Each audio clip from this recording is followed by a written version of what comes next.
A blistering half-century from Sahibzada Farhan. Gone again, and he's hit that one for another sixer. His first T20I 50, Sahibzada Farhan. He's been in fabulous form throughout the year. And a clinical bowling display led by Abrar Ahmed. Asking Gibbon. Big strike. Oh, that's done. That's gone as well.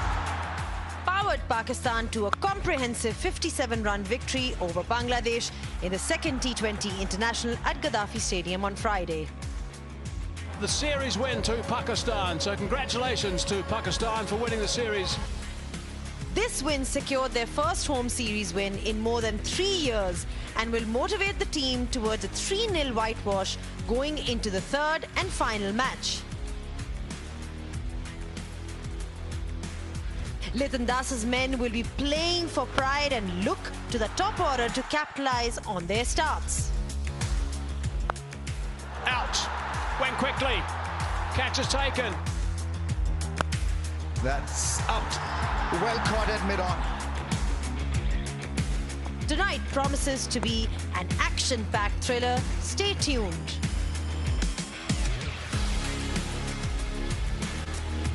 Well, we're here for the final T20 International at Gaddafi Stadium, Lahore. It's the KFC presents Bank Al Falah series, and it's Salman Agha's men. They are up against Litan Das's men, the final T20.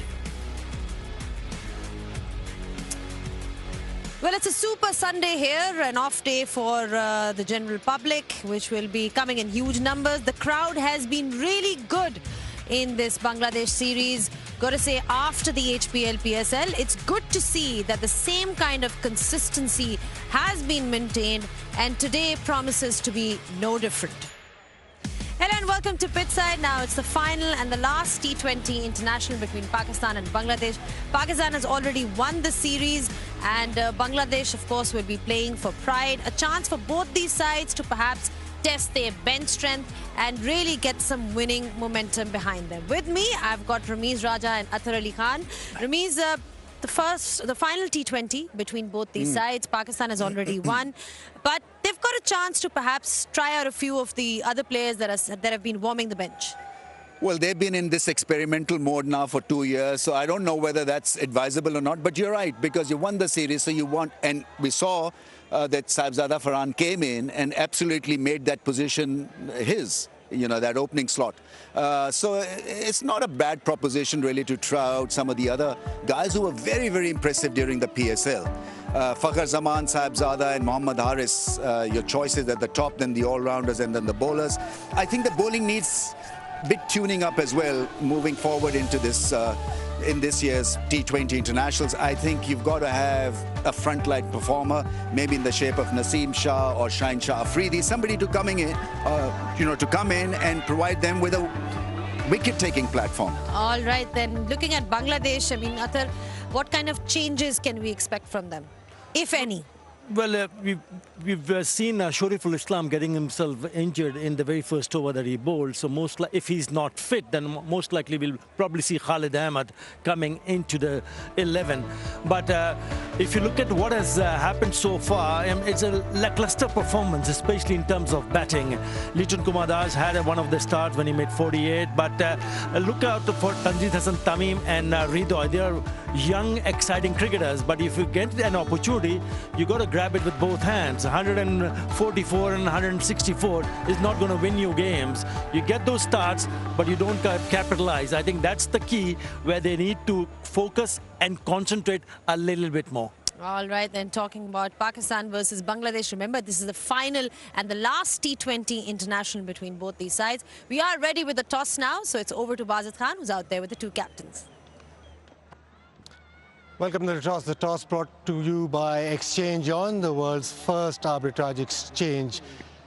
Salman Ali Agha, Pakistan team captain. Toss mascot Mohammad Samroz. Liton Das, Bangladesh captain, and obviously match referee Ranjan Madugale. Salman, you have the coin, please. Give it a flip. Head. Heads is the call. Heads is the call. Tails it is. Tails it is.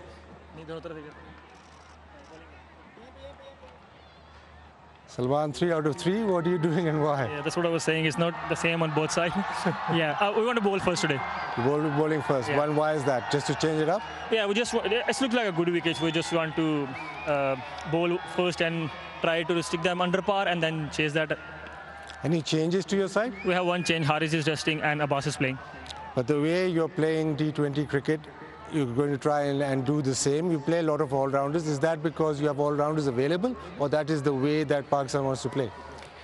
I do want to play like 8 batting options and 6 proper bowling options. But the way I have luxury of like so many all-rounders, it's ice and cherry, everything on the cake.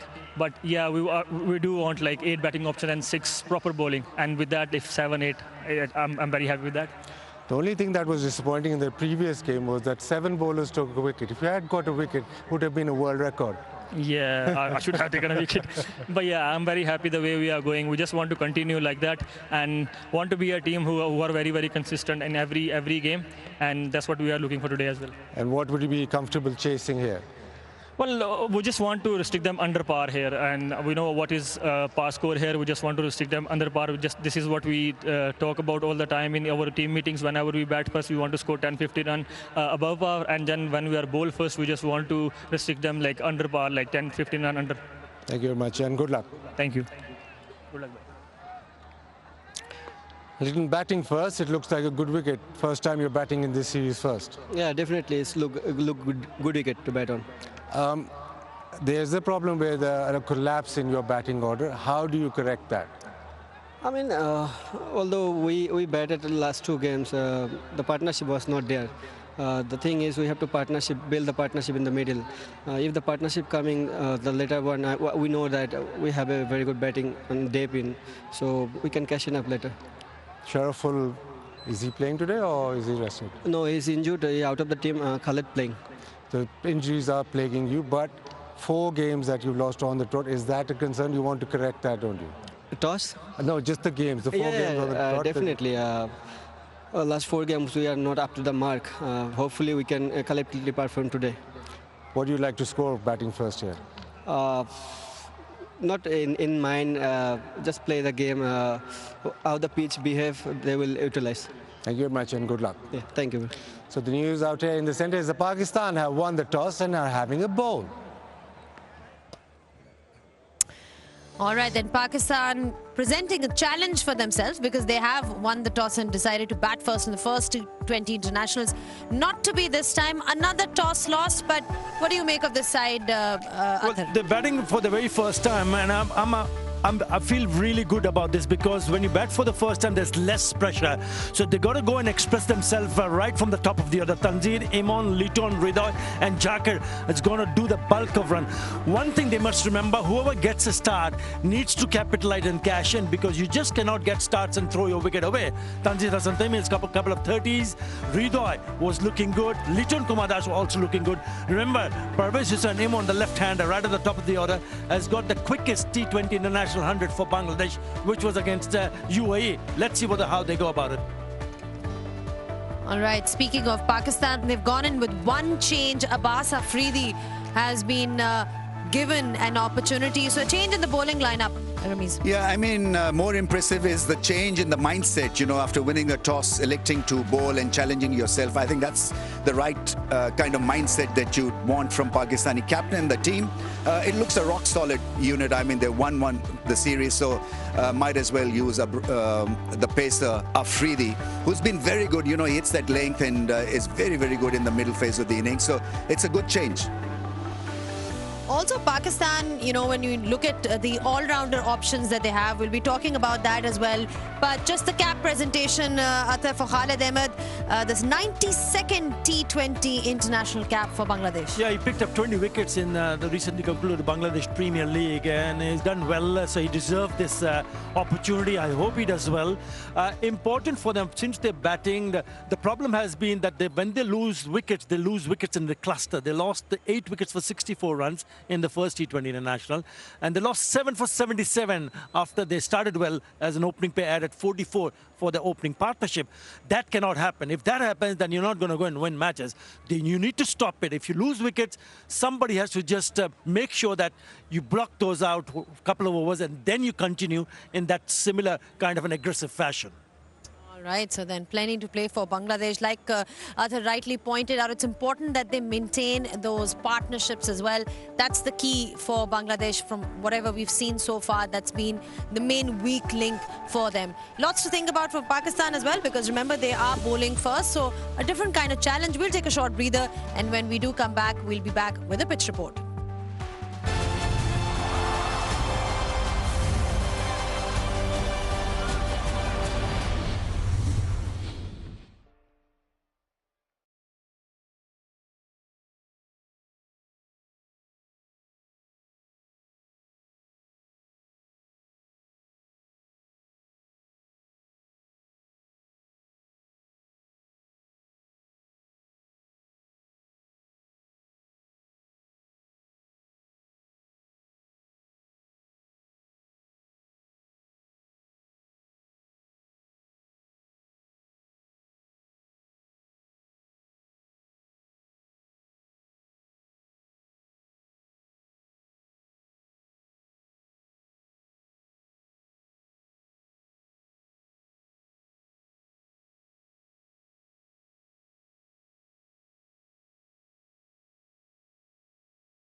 Back on pitch side, and Pakistan has won the toss and they have decided to bowl first. Now we've seen 3 201 scores in the last 3 consecutive games that we've seen here in Gaddafi Stadium, Lahore, which is quite a record. Let's find out from Mike Hazeman and Amir Sohail what the pitch is saying today. In the first 2 games of this series, during the day the temperature was 42 degrees Celsius and it cooled down at night to get to 32 degrees. And each of the first 2 days of the series as well, the boundaries were 63, 63, 63 and 69. Same for both. Also, the first 2 games of the series, Pakistan won the toss and elected to bat first. And the first 2 games of the series, Pakistan batted well, and both times got 201. So there's a lot of similarities so far. Also, in the first 2 games of the series, we played on pitch number 8. Ha-ha! I've got a difference for you. Today, we're on pitch number 10, so there's a slight change. Righto, Amir's with me as well. Amir's been having a bit of a look at this surface. Amir, what are your thoughts? Well, you talked about similarities and the differences. I don't see any difference in the pitch, so to be honest. It's a slab of concrete, right. Meaning it's going to be run fees once again. batsmen will have the freedom to express themselves, and we have to feel for the bowlers already. Righto. So how do the bowlers operate on this? Well, I think they have to variate intelligently. It doesn't mean that, you know, they have to resort to slow ones and all that. You have to mix your bouncers intelligently. If you are able to do that, then you can bring a surprise element for the batters. Otherwise, I think it's going to be a struggle. Now, in the first two games of the series, Bangladesh also lost 8 for 60 on each game. Do you think that's a chance again today? Or are we hoping and expecting them to play better? I'm actually hoping that the Bangladeshi batters are going to compete well against the spinners. That's where they've been faltering. They haven't got the answers against Abrar or any other spinner used by the Pakistanis. So that's unlike Bangladeshis, who are brought up on turning tracks. Righto. The first two games of the series, we said you've got to bat and bat well. It's a good batting track. Amir's saying exactly the same on this one as well. Good batting track. The batsmen are going to enjoy this. So it's going to be another run fest for the batsmen. Good luck, bowlers. Surprise, surprise, it's going to be a run fest for the batsmen. We've seen that throughout the HBL PSL, Ramiz, and this promises to be, what, another belter? Yeah, I mean, I could sort of make out the little bit of sarcasm in Hazy's tone, you know, good luck bowlers, and I think it's going to be exactly that. But Pakistan have chosen to bowl first, which is good because they're going to be challenged out there.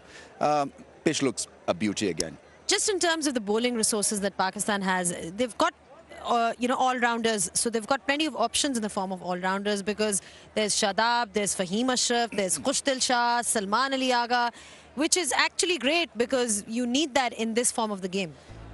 So there are two theories. One theory is a certain captain would want more specialists because when the crunch time comes, you want to throw the ball to somebody who is used to such or taking such pressure. The other school of thought is that I've got to include more all-rounders because they can work both ways. On a good day, they'll give me 25 runs of 10 balls with the bat and then pick up a wicket or two. So there are two different mindsets, two different strategies. If given the choice, if you're asking me my preference, yes, I would have more specialists than all-rounders. All right, so specialists over all-rounders. Again, something up for debate. But your thoughts, Athar, in terms of how Bangladesh should be looking to bowl in these conditions, because let's not forget that, you know, they have conceded 201. These are batting conditions, but what is that ideal length? Well, back of the length on stumps, you got to bowl stump to stump, but they're batting first, so they need to score runs initially. Make sure that they get to close to 200. If you don't on this kind of a surface, especially him, Tanzid Hassan Tamim, because he's got the start. They've got players like Ridoy and also Parvez Hussain. Imon Jakar Ali comes in, he misses out. Madison Miraj made a little bit of contribution, but you got to get in and play an aggressive mindset to go and play some aggressive cricket right from the top of the order. And if you can do that, then comes how to play someone like Shadab and Abrar, because they're the ones who picked up 6 wickets and they've gone economy-wise less than 7 runs in an over. So they've got to handle the spinners better. And if they can do that, then runs on the board is always pressure. Absolutely, runs on the board is always pressure. From a Pakistan perspective then, you know, Salman Ali Agha, initial thoughts on what you've seen of him as a leader? Well, he chews gum quite cleverly, which is, it remains very relaxed. Hence, he remains very relaxed. And the fact is that he's willing to experiment also. The fact that Pakistan have scored over 200 runs consecutively now for quite a few games augurs well, not only for Salman, but what he's trying to achieve with this team, which is like fearless cricket, which is like he's quite okay to experiment with a lot. And I think moving forward, and he bats extremely well. I made that point earlier also, that when you go out there as a captain, you've got to not wear that captaincy hat. You've got to make sure that you leave it in the dugout, go out there only thinking as a batsman, and I think he did that quite well in a couple of matches at least, if not all. Lithan then, I mean, you're talking about leadership styles. The Salman Ali Agha, relatively new. What about Lithan? I mean, what do you think? What do you think he perhaps needs to improve, or what have you been impressed by so far? Well, he did get that start when he scored those 48 runs. He got out loose delivery outside the off stump. He smashed that square cut straight into the points. But when you do get a start in, he's an experienced campaigner. He's a class act. It looks like that he gets so much time when he's batting. once you see him batting for a longer period of time, he can really crack it on because he's got the experience, and now he's the skipper of Bangladesh team, so he's got a little bit more responsibility on his shoulders.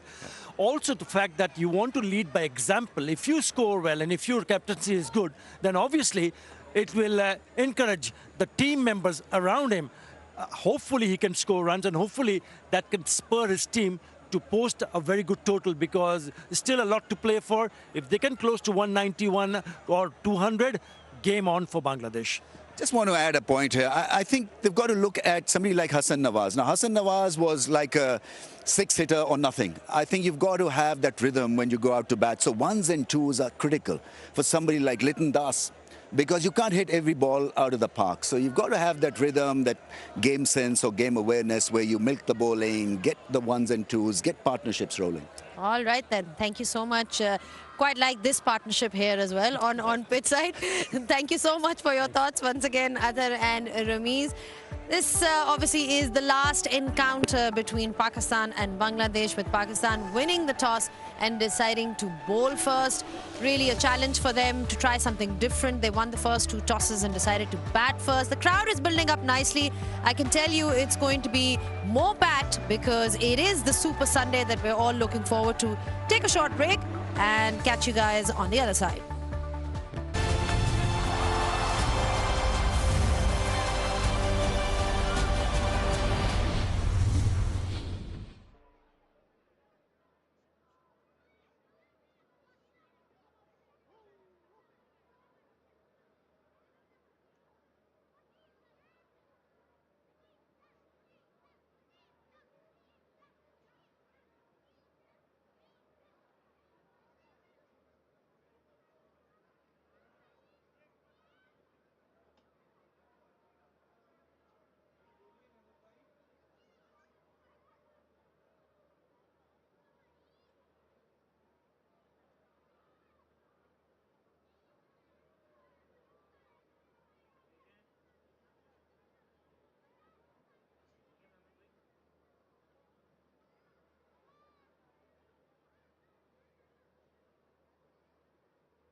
A blistering half-century from Sahibzada Farhan. Gone again, and he's hit that one for another sixer. His first T20I 50, Sahibzada Farhan. He's been in fabulous form throughout the year. And a clinical bowling display led by Abrar Ahmed. Asking given. Big strike. Oh, that's done. That's gone as well. Powered Pakistan to a comprehensive 57-run victory over Bangladesh in the second T20 International at Gaddafi Stadium on Friday. The series win to Pakistan, so congratulations to Pakistan for winning the series.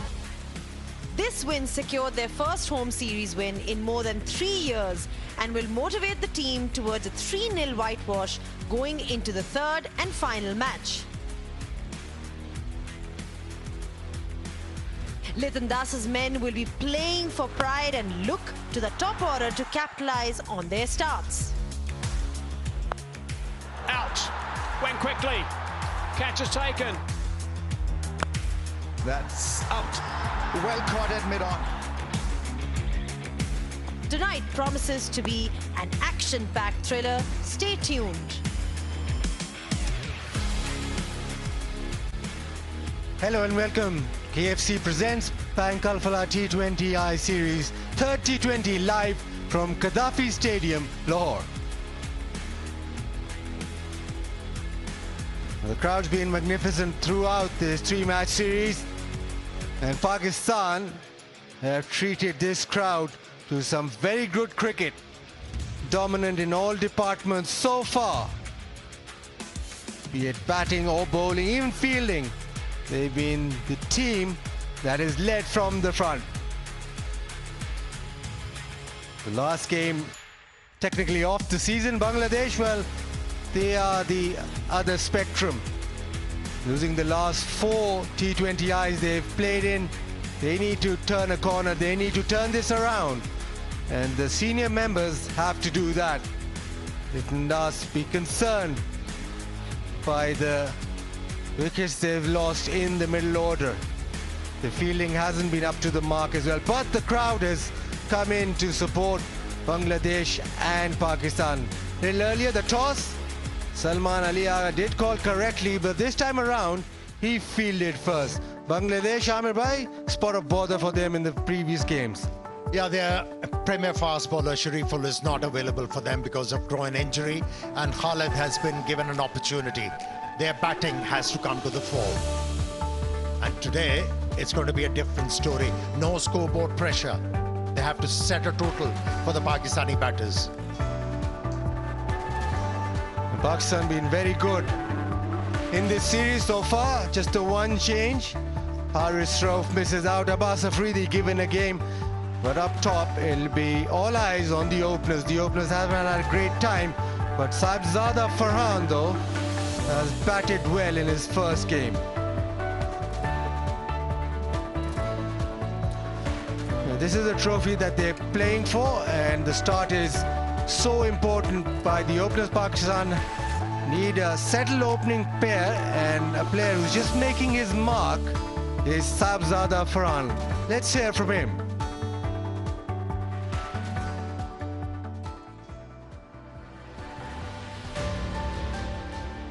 जिस तरह PSL का draft हुआ था तो as a player शुरू के draft में मुझे किसी ने पिक नहीं किया था, और लेकिन इस चीज़ को मैंने पॉजिटिव वे में लिया था क्योंकि मेरे साथ नेशनल T20 टूर्नामेंट था। तो मैंने एक टारगेट रखा हुआ था कि इस टूर्नामेंट को भी टॉप करना। मैंने यहाँ 1-200 करने ताकि जो रिमेनिंग रिप्लेसेस है पीएसएल के उसमें मैं अपना नाम बना लूँ। तो माशाल्लाह वहाँ भी मैंने आगे इस्लामाबाद ने मुझे पिक किया, फिर यहाँ भी पीएसएल को टॉप करना मेरे लिए बहुत बड़ी बात है, और इसकी परफॉर्मेंस में मैं पाकिस्तान टीम में भी आया।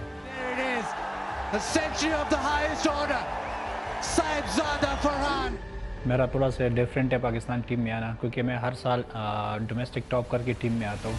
तो एक चीज़ तो क्लियर था कि भाई इंशाल्लाह टूर्नामेंट को तो टॉप करना है, क्योंकि अगर आपको शुरू के मैचेस में इस तरह कोई बड़ा इनिंग्स लग जाए जिस तरह मेरा नेशनल T20 में लगा था, जिस तरह पीएसएल में लगा था, तो फिर आपका कॉन्फिडेंस भी बहुत अच्छा होता है कि हाँ आपको एक स्टार्ट मिल गया।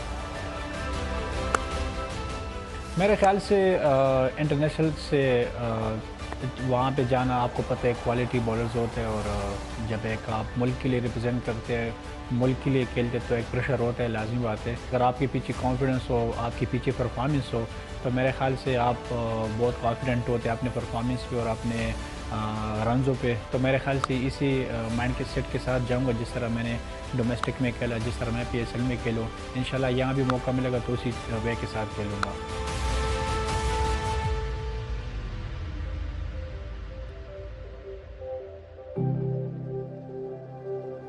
क्रिकेट में स्ट्रगल बहुत ज़्यादा होता है, और ये हमारा जॉब भी और प्रोफेशनल भी है, इस चीज़ से हम गुज़रते हैं, लेकिन कभी भी मायूस नहीं हुए। और जब भी कि अगर यहाँ जिस तरह आपने PSL की बात की, मुझे किसी ने पिक नहीं किया, तो मैं PSL के नेक्स्ट डे मैंने अपने मेहनत किया था, मैंने प्रैक्टिस भी किया था। और जिस तरह मैं ज़िम्बाब्वे के बाद में ड्रॉप हुआ, तो मैं घर नहीं बैठा हुआ था, मैं अपना जो मेरे वीकनेस एरिया था मैंने उस पर काम किया था, जो कि PSL में और T20 में आपको नज़र भी आया होगा। और स्पेशली मैंने अपने स्ट्राइक रेट पे बहुत काम किया, जो पाकिस्तान टीम के लिए ज़रूरत है, और जो हर T20 की डिमांड है कि अपने स्ट्राइक रेट को तकरीबन 140 प्लस रखने हैं। तो मैंने उस चीज़ पे काम किया, और PSL में मैंने 154 के करीब स्ट्राइक रेट से ख़त्म किया। मेरे ख़्याल से मेंटली तो बहुत ज़रूरी है। अगर आप मेंटली वीक है तो आप फिर सर्वाइव नहीं कर सकते इस लेवल पे, और PSL पे, इंटरनेशनल क्रिकेट पे। तो मेरे ख़्याल से इसका क्रेडिट देना चाहता हूँ जो हमारे पेशावर की एकेडमी है, उसमें मेरे साथ कोचेस है, और जिसका नाम इद्रिस भाई है, जो फर्स्ट क्लास पेशावर से खेला हुआ, केरल से फर्स्ट क्लास भी खेल चुके हैं। और एक एजाज़ लड़का जो मेरे साथ बहुत काम कर रहे हैं ऑफ द सीज़न, स्पेशली जब मैं PSL में पिक नहीं हुआ था, तो मेरे साथ बहुत हार्ड वर्क किया, तो उन लोगों ने उसका नतीजा है।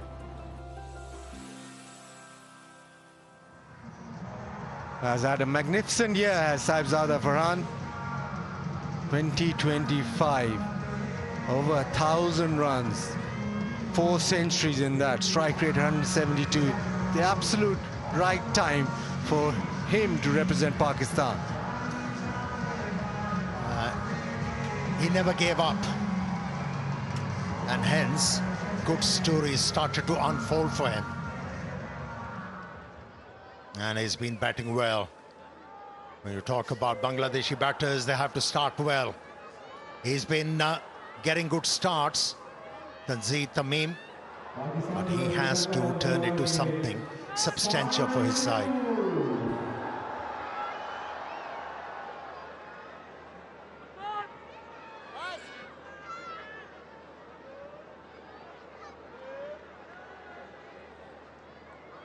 Pervez Hussain Imon, he came in with a reputation of scoring big, that 100 against UAE. So far hasn't been able to convert a few starts in this series. Now Bangladesh need to turn it around, and they need to turn it around starting from the openers. Pakistan just experimenting. Today they've opted to field first. Saim Ayub has been given the new ball. He'll start to the left-hander from round the wicket. We saw Salman Aliaga previous game with the new ball. Now it is Saim Ayub.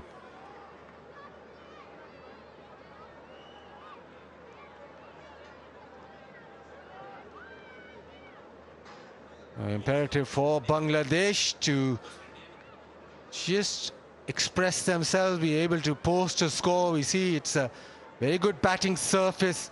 Last 2 games over 200, and they need to start well. Asif Yaqub, umpire says, let's play.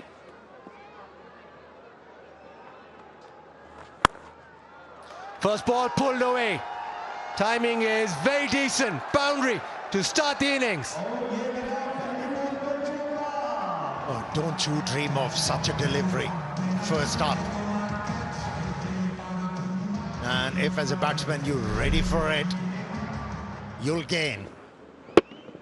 Not really have to move on that occasion. The length was too short. Easy pickings, off the mark in style.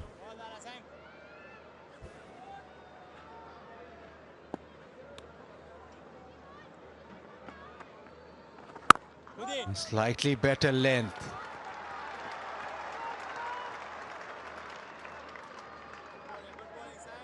Asif Yaqub, 25th T20I for him.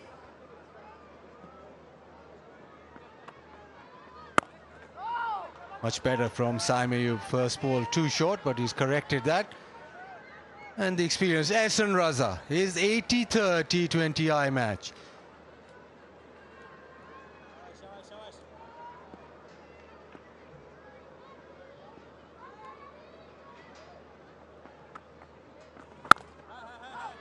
The boundary of the first ball, then 3 dots.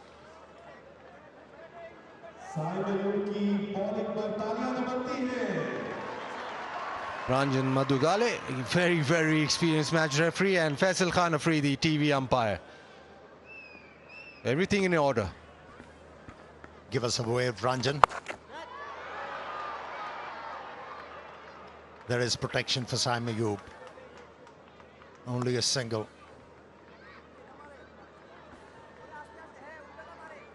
Come on, Ranjan, give us a wave. Don't be shy. Is listening. Come on.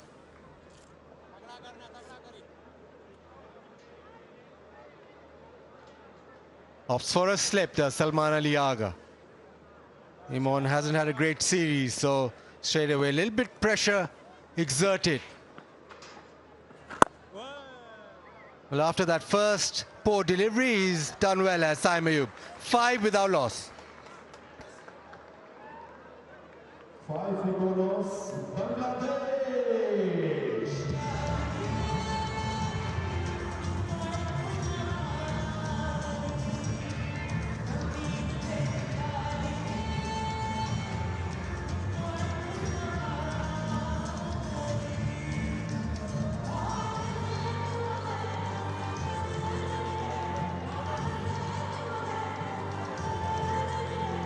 And one change for Pakistan, one for Bangladesh. Abbas Afridi coming in for Haris Rauf. Sharaful Islam, who was injured in the previous game. Khalid Ahmed comes in for him. He got 20 wickets in the BPL, so he's in good bowling form. Hassan Ali, who's another one who's in very good bowling form, very good in the PSL. And in this series has impressed, especially with the new ball, the knuckle ball. Got a fifer in the first T20I. And it's almost as if he's found his lost rhythm of 2017. Wide down the leg side. Yeah, not only is getting the ball to wobble in the air and also off the surface, but he's mixing that bouncer quite nicely. Brings that surprise element for the batters. Inverex, Exio, performance, style and savings, everything at one place. Pakistan's most affordable and environmentally friendly Inverex Exio. Missed out Tanzeed on that occasion. There was width available for him. Such a good surface once again, curated for this game. Bit of grass covering. It's like a concrete slab. Hard, ideal for this format.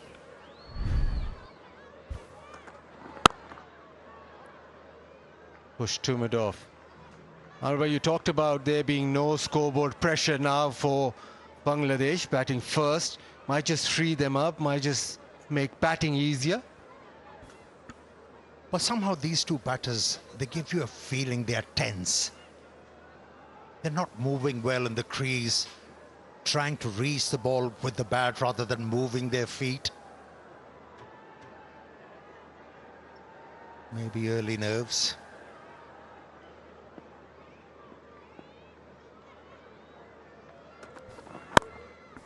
Gets it away, but that deep fielder is placed perfectly, so just a single.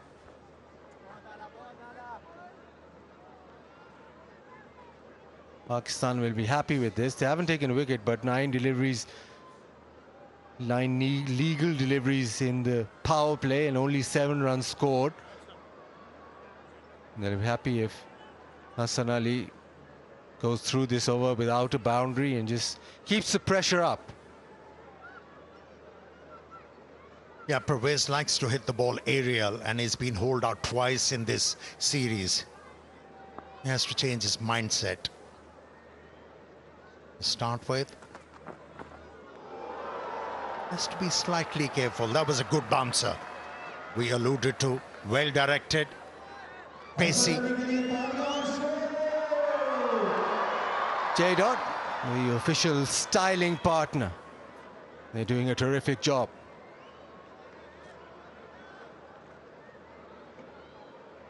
Yeah, Hassan Ali suddenly seems to be in very good rhythm. Even in the PSL, he was in superb rhythm. Getting the ball to skid off the surface. Change of pace now. Yeah, you could tell. His run-up is purposeful. He's running in. He's getting the solid base to be able to deliver the ball where he wants. And looks a confident bowler, Hassan Ali.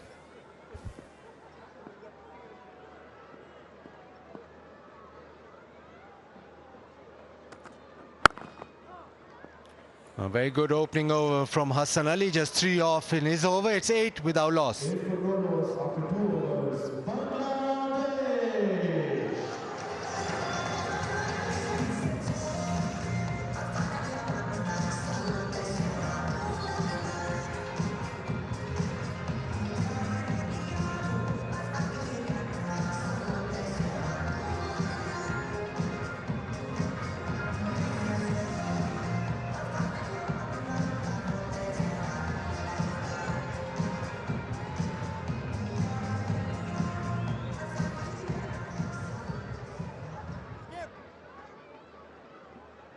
Quite sedate, the first 2 overs.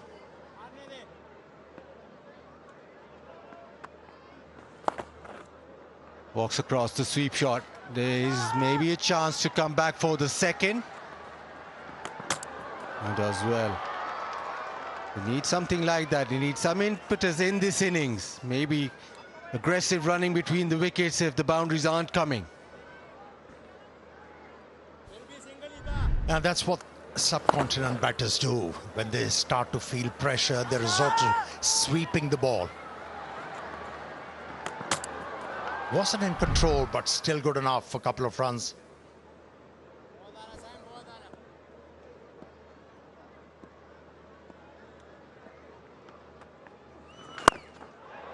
Goes over the top, it is straight and it hit very well. The first maximum of the innings. In last couple of games, he tried a similar kind of a stroke.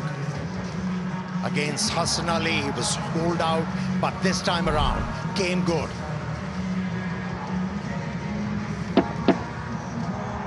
Presented full face of the bat, got the elevation and the control. That's a good looking hit. And it causes a change in the field. Long off, goes back, mid on in the circle. Walks across, the sweep shot misses.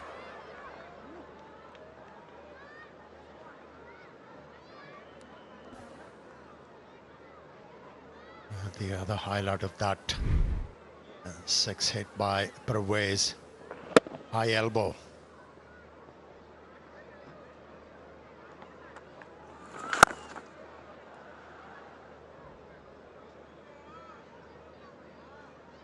Lovely hit down the ground.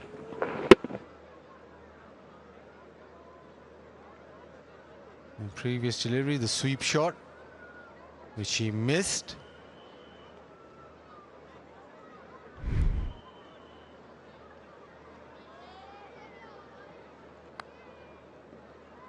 Some delay, maybe a little check if the ball hit the helmet or not.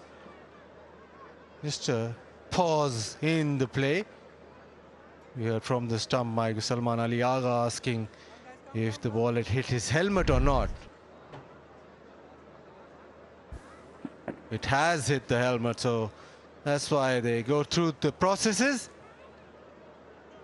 Imon looks fine, but they still have to go through with the physio coming on to the field, ask him questions and make sure that everything's fine. That's why that slight delay. That might help him focus more. Well, he hit a 6 down the ground. Maybe that's the way to go. Maybe hit straight. Like that. This time it is being smashed away. That is a glorious hit. Yeah, that attempted sweep. Yes, Parvez Imran wasn't successful, but what he managed by employing that stroke, he forced the bowler to change the line, which was outside the off stump, and that was more than enough for Parvez to gain another 6. KFC score a scholarship. KFC awards a scholarship to deserving students for every 6. This time the sweep shot, and it is hit extremely well. That has zipped away to the fence. That was a proper connection with that stroke. Thrice he has attempted this stroke, but wasn't in control. But wow, how about that? Nice roll of the wrist to be able to place the ball with some force. Very good by Imran. Remember, he got 100 in UAE versus UAE of just 53 balls. So it can be destructive this over. Couple of 6s and that swept boundary was flatter. The Saim Ayub concedes 19 off that over. It's 27 without loss. 27 balls after 3 overs. Bangladesh.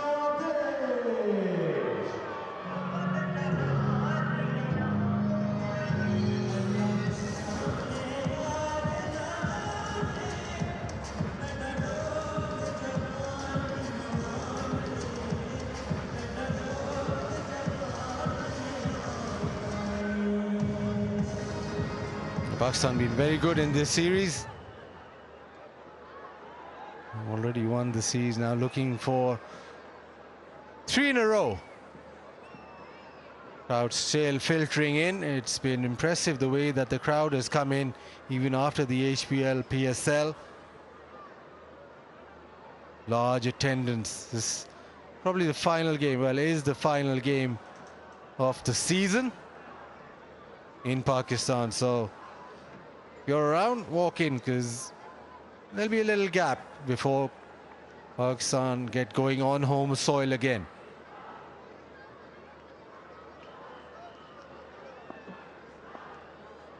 Round the wicket, Hassan Ali. Change of pace.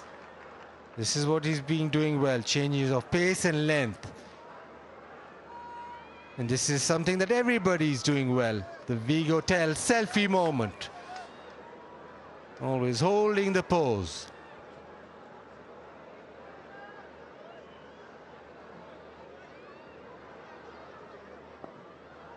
Now Imran has got a start. He's 20 of 10. Short ball. That's looked good. So first a slow one, then the short ball. Now those 90 runs in the previous over by Imran must have settled the frayed nerves.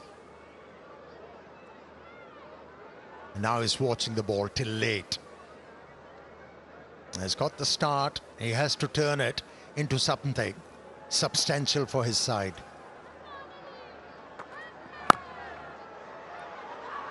And drives on the up.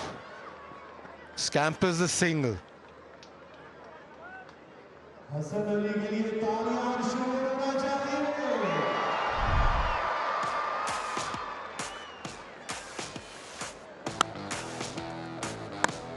Just angling the ball away from the left-handers and occasionally change the line.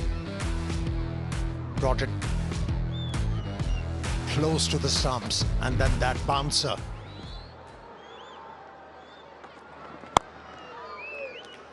Again, change of pace. He's not giving you the same 2 deliveries consecutively. It's either been change of pace or change of length. He's keeping the batter guessing now. Tanzid was down the wicket, but it was a knuckle ball.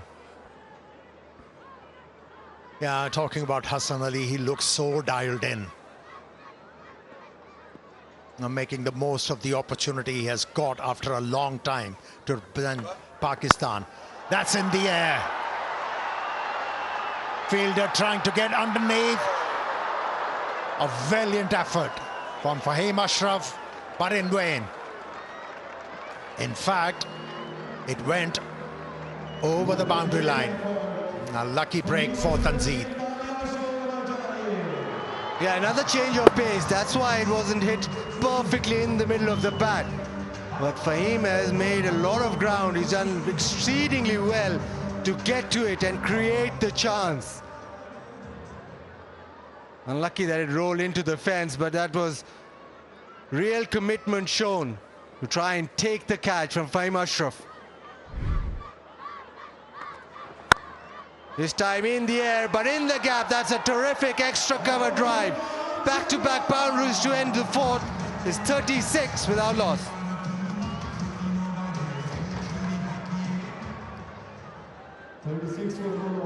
After 4 overs, Bangladesh.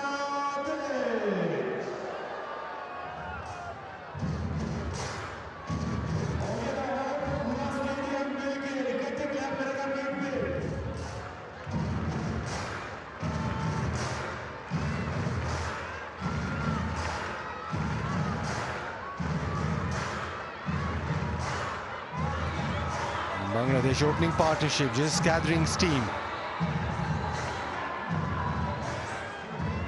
36 of the first 4 haven't lost a wicket, so they built a little bit of a platform. But we know this is a very good batting surface. Previous 2 games, Pakistan 201 and 201 in the first T20I and the second T20I. Fahim Ashraf, who's been good with the ball this series.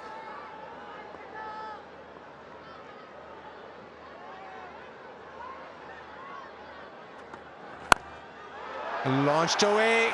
It is high in the air. One bounce into the fence. Boundary to welcome Fahim Ashraf. Well, this is not the first time we have seen Fahim Ashraf introduced into the attack, and he is welcomed with a boundary. He wasn't short this time though.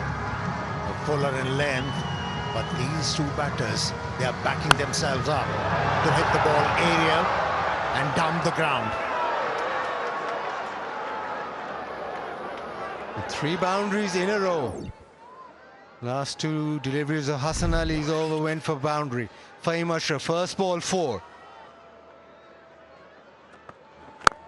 And driven through extra cover, so make that 4 in a row. He's so inveterate of the left-handers to see that line and hit the ball through extra cover with plenty of control. Such an elegant stroke. High elbow, presenting full face of the bat, and held the pose.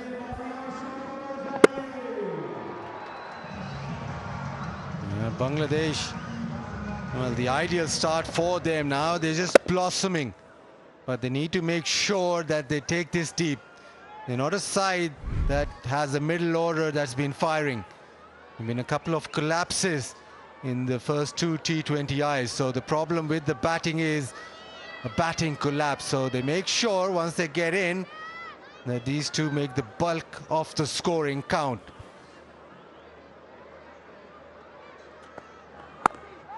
Especially with the fact their middle order hasn't come to the fore. They got the start and they have to put pressure on themselves. Okay, we're going to turn this partnership into something big to be able to take the pressure off from this middle order. 29 Imon of just 15. He's a very attacking player. By far, this is the best period of batting that Bangladesh have seen this series.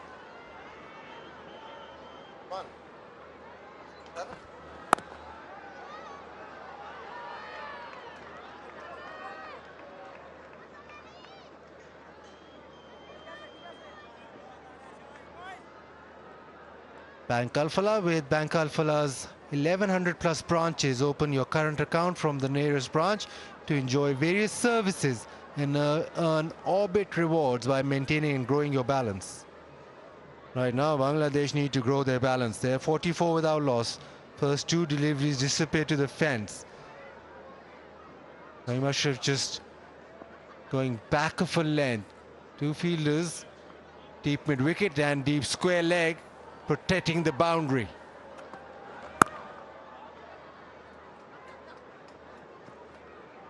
Now this is good from Imran. That was the requirement after picking up a couple of boundaries in this over. Just rotate the strike.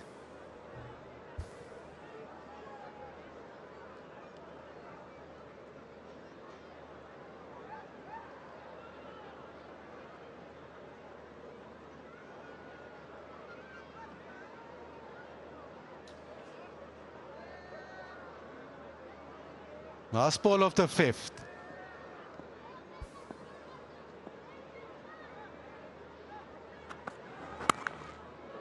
Edged away and well done from Hassan Ali. Dives and stops. Maybe a boundary. Just a single of that last delivery. 10 off the over. It's 46 without loss.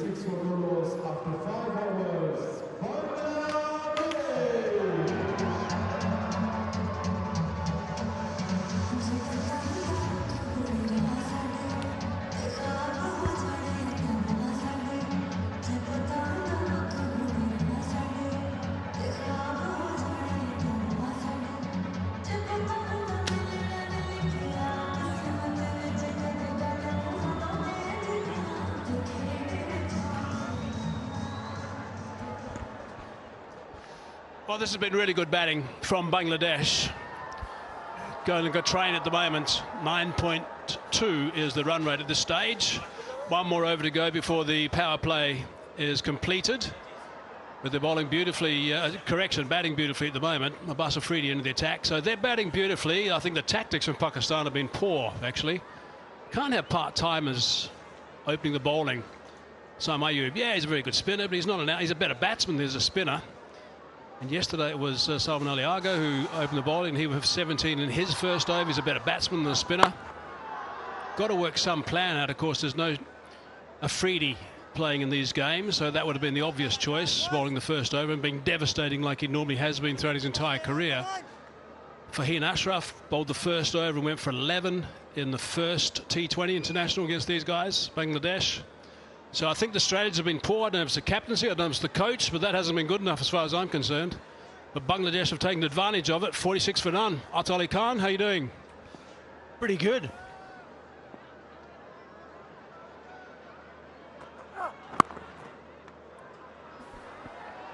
Now, these 2 youngsters have batted and opened their batting in the T20 International. This is the 7th time. They haven't been able to get a 50-run partnership, but the way they have batted, I know that you mentioned about Siam bowling a couple of overs, but they've taken full advantage. And once you have that sort of a start, the kind of start that we've seen from both the batters, then you would expect, if not both, but one to bat and bat through the innings. And if that can happen, and surely Bangladesh would be hoping to put runs on the board. 190, 200. Yeah, they took advantage of it. Saim Ayub went for 19 in his second over. Got paced all over the place. Ashraf then came into the attack and he got hammered in his first over as well. So now it's a matter of Pakistan trying to pull things back a bit while these guys are flying right now. It's a very fine shot all along the carpet for 4. Beautifully played. Yeah, with that boundary, the 50 partnership, the first time this pair has added 50 or more. That is a lovely shot. He's batted beautifully, aggressively, and proper cricketing shots. You're down the ground, always so pleasing on the eye to see youngster eyeing to hit down the ground. Once again, Imran picks up a boundary. Strike rate of very close to 190 now, a couple of sixes, and that's his 4th 4. He's dealing largely in boundaries. Very good batting track. Bowler's got to play catch up here for Pakistan. Bottom edge. Looking to drive that on the up. That's an indication of how good this surface is. Coming on nicely to the bat. But they are playing superbly right now. Took advantage Must have been different bowling, and that 51 unfinished and 35 balls, that's flying. Nice to see them working so well.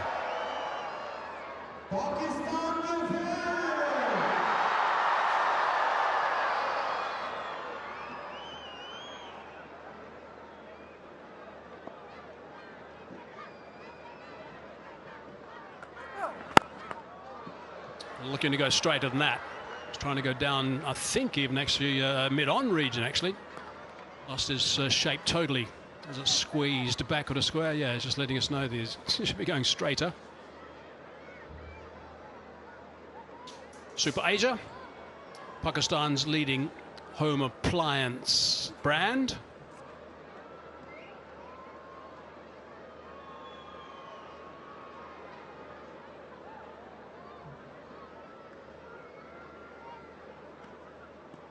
We have home appliances from them. Super Asia. Snappers are in. Waltzing across, inside edge onto the pad. He's going to retain the strike. Power play has now been completed. 53 for none. Great start for Bangladesh. 53 for Goros after 6 overs.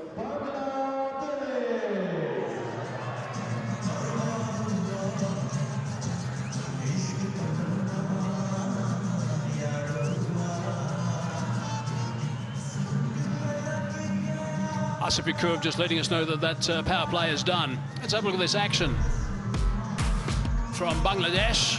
You'll notice that they got a bit dished up that they could put away. That was solid. A couple of left-handers who played some superb shots at the start of the settings after Pakistan won the toss, elected to bowl first today, something a bit different.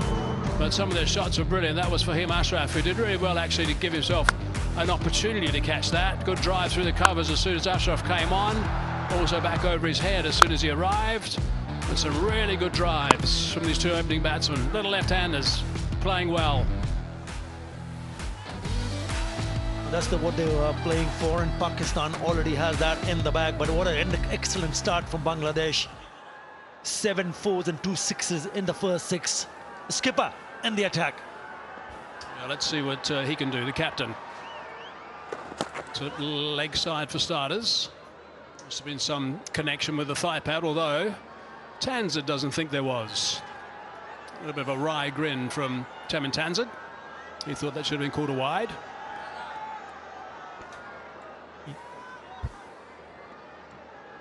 Someone Aliaga is just trying to get a couple of overs under his belt, I think, at this stage. Maybe just the one. I don't know. They've got Debra Ahmed, who's been brilliant. That's wide. Yeah, both the batters were a part of the under-19 World Cup squad in 2020 when they went on to win the World Cup.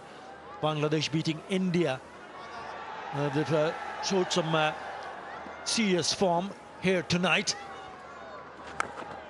Oh, that's an edge. Hasn't gone very far. Hassan Adila's nicely.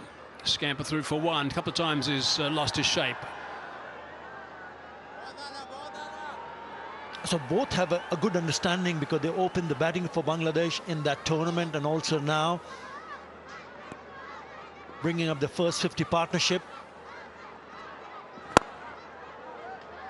Solid down the ground. They want to keep going. Of course, his run rate is brilliant. They want to stay on that and not let that slip. Yeah, I can understand where you're coming from, Hazy. You're talking about partnership. I think more importantly is whether Imon or Tanzid can convert these starts to a really big one. Desperately to look to find someone who can play a big innings here for Bangladesh. It's a real chance. Down the ground this time. Blueprints pretty basic when it comes to T20 cricket. When you're batting, one of the top four has got to get to past the 60 mark.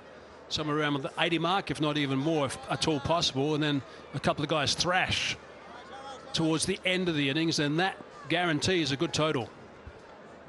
Chance for one of these two blokes, if not both, to really kick on. Bottom edge. It's been a good over. 8 balls since the last boundary, so the pressure now building up. Playing across the line and getting an inside edge. Going straight, that's the value of that. And it's gone for 6. That's a great way to finish the over. Ends up being 11 from it, 64 for none.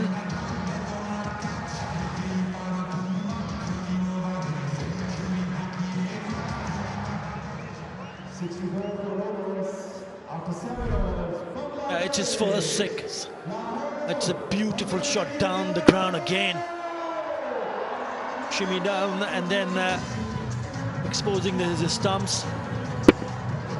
Picked up the length very quickly and smashed it. What a shot to finish the over.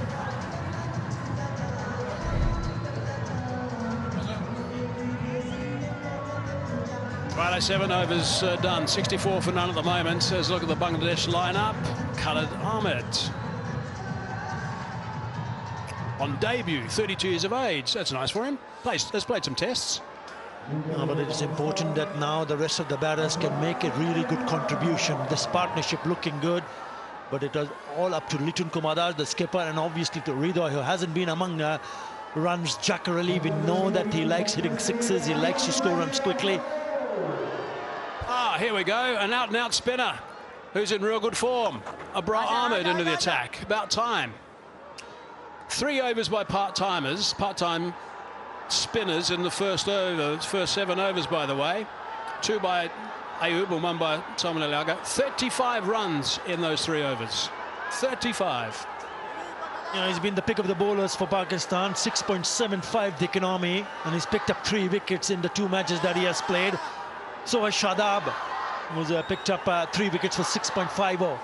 World's first arbitrage crypto exchange. Exchange on. Download the app at exchangeon.io and download the app there. World's first arbitrage crypto exchange. Wrong'un. Now that's the challenge. How do they handle the quality spinners that Pakistan has in this team? We've seen those part-timers. They've taken that full advantage. That's absolutely fine. More importantly, how to handle themselves against the likes of Abrar and Shadab. Both the left-handers looking very comfortable. That's cracked. That's beautifully cracked. That's a terrific shot for 6. He's just picked that up superbly. Maximum result. He's a powerful, powerful lad. When he hits it, it stays hit. Full of muscles here. Now look at that, the right leg, clearing it up and making room to free his arms. Another scholarship. KFC score a scholarship. KFC is awarding higher education scholarships to a deserving student for every 6 hit during this series. Bottom edge, stunning into his foot. Yeah, that was a fine shot.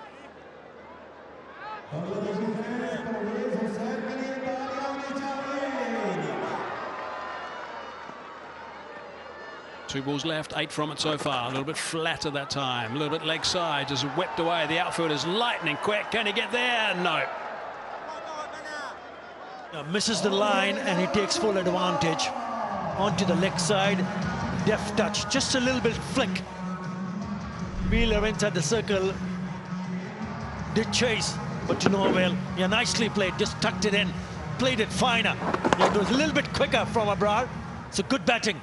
This is Bangladesh's highest ever opening stand against Pakistan in T20 internationals.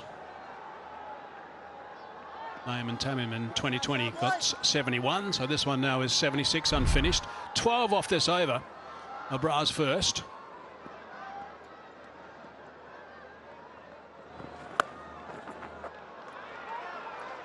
That's hit well as well.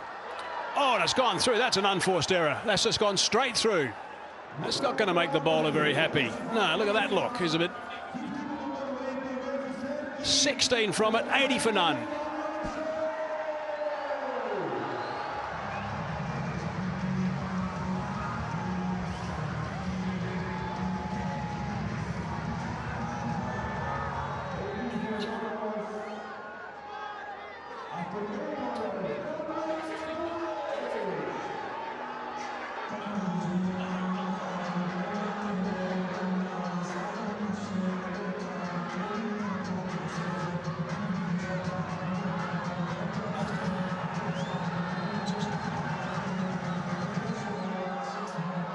16 in the last over. Look at those skyscrapers with that boundary also.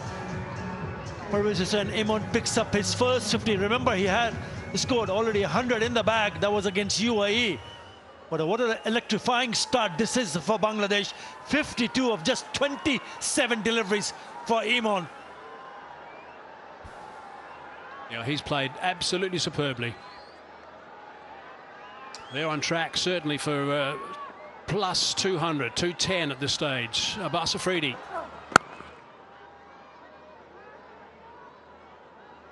Out of that 52, 42 runs and boundaries. Magnificent work. Looks as such a good player when in this kind of form. That's the one that he put it away, sweeping it and picking up a boundary and picking up his first 50. Yes, he has 100. You know, bisecting those two fielders. He went to close, but just couldn't pull it back. And has been a brilliant knock from Parvez Hussain Imon. It's nicely bowled from around the wicket, trying to tuck him up a little bit.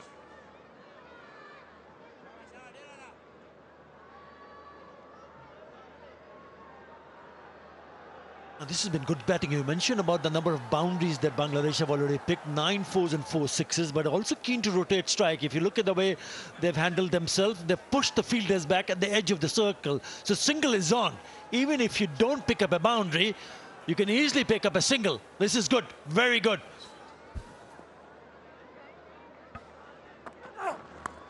Short delivery, picked out the man. Fortunate he did, otherwise that would have raced away as well. All seems to be disappearing to all parts right now. Yeah, missed out. That was certainly an opportunity for Tanzir Hassan to pick up a boundary here.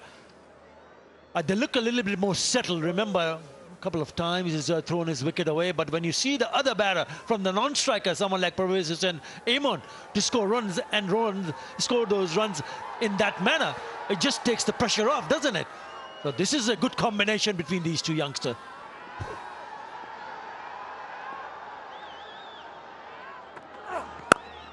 Oh, that's picked up. Charging. Smacked that. Belted it for 6. Effortlessly. That is superb. Absolutely superb.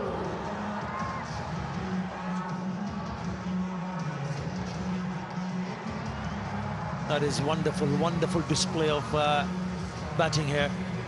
We spoke about Parvez Hussain Imon. What about Tanzir Hassan Tamim?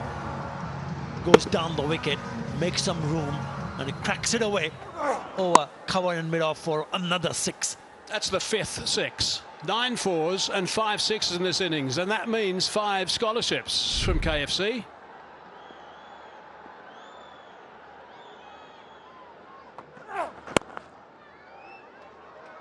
You might have heard the call in the middle from these two guys. They communicated midway, coming back for 2. Good running again. Really good work.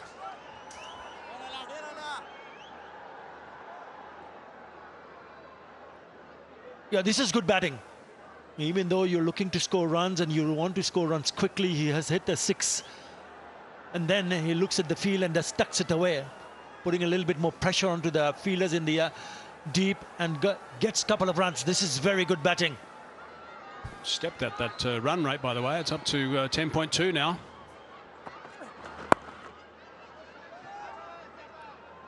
A thought of 2, briefly. Another good over, 11 from it, 91 for none.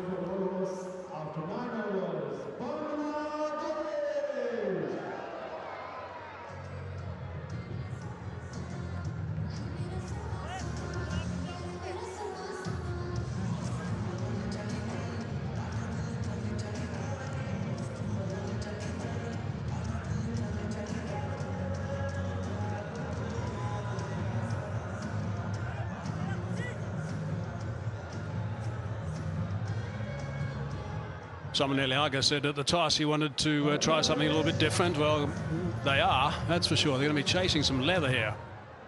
91 for none. Run rate at 10.1 at the moment. To continue at this rate, they'll go at 202. To go a little bit more, it's 220.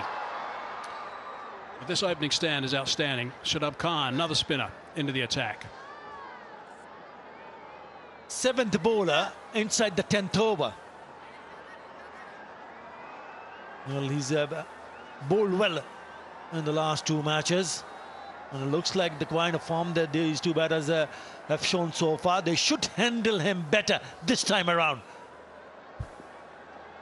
He's a key player in this game, Shadab Khan.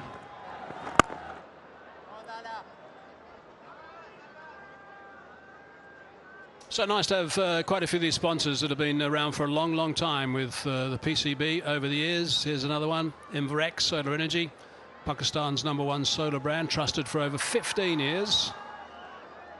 Long-term sponsor.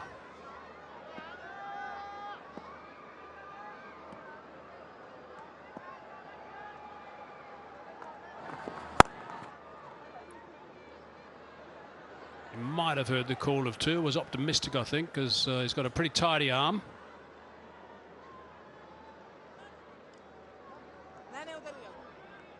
Yeah, they'll probably be looking to rotate strike, because he has been successful in the last 2 T20 internationals against Bangladesh. So you really don't want to see these 2 batters taking any sort of risk, because they're going great at the moment. Yeah, considering also the collapses they've had in the last 2 games.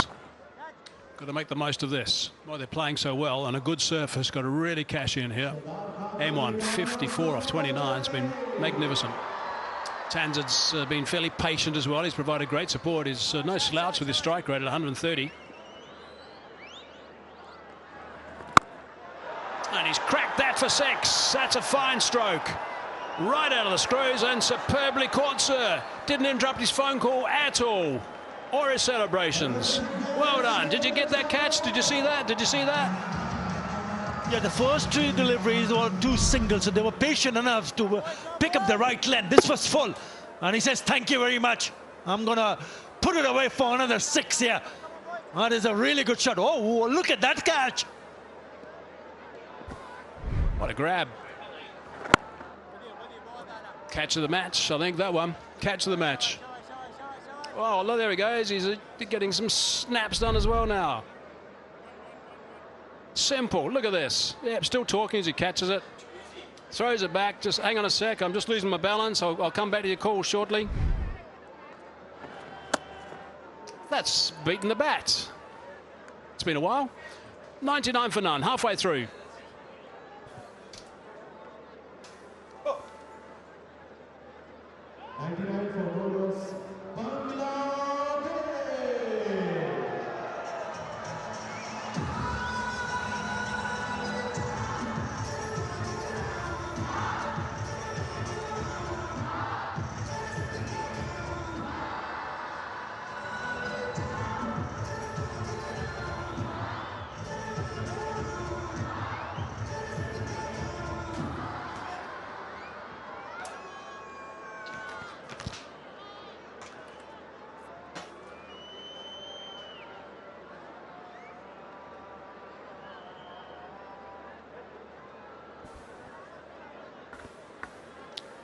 Finally, the Tigers have started to roar. They have really ambushed Pakistani bowlers. Finally, in this series, it's a good start. Another smack, another 6. The fun continues for Bangladesh. This has been a terrific beginning. 100-run partnership laced with 4 6s. And we've seen a surety and class go hand in hand. Yeah, leaving Pakistani captain to think about so many things. These 2 batters look so dialed in and seizing on every opportunity to hit the ball out of the park. Another scholarship. Yes, KFC scholarship. Will award scholarship KFC to a deserving student via the KFC scholarship program.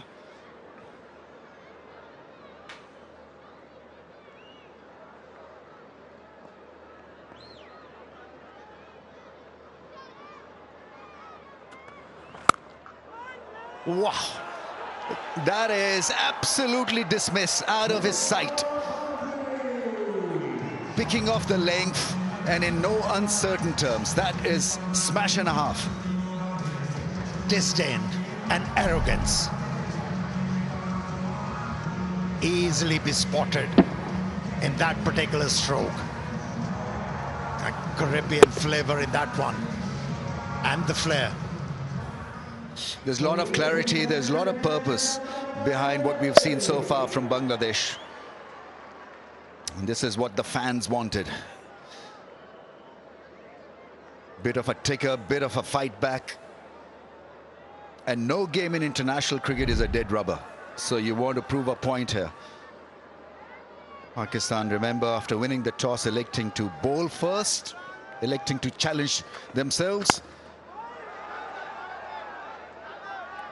But what a surface this is turning out to be. In fact, so many matches over the last 5 weeks, 18 matches been played on the square in the last 5, and you can't complain about the quality. It really has been special from this crowd here. The curators have done, the ground staff have done a fabulous job.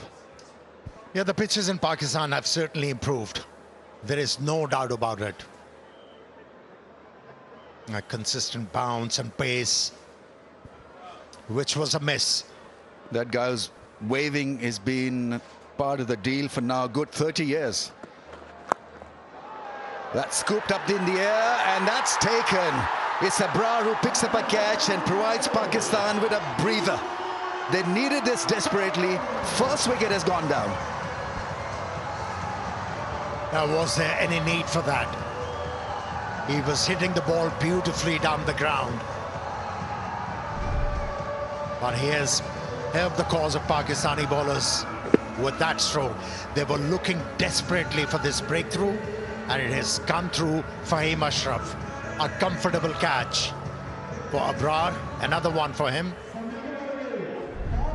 And finally, the opening partnership has been broken. Tanzeem contributing with 42 from 32, 110 for 1.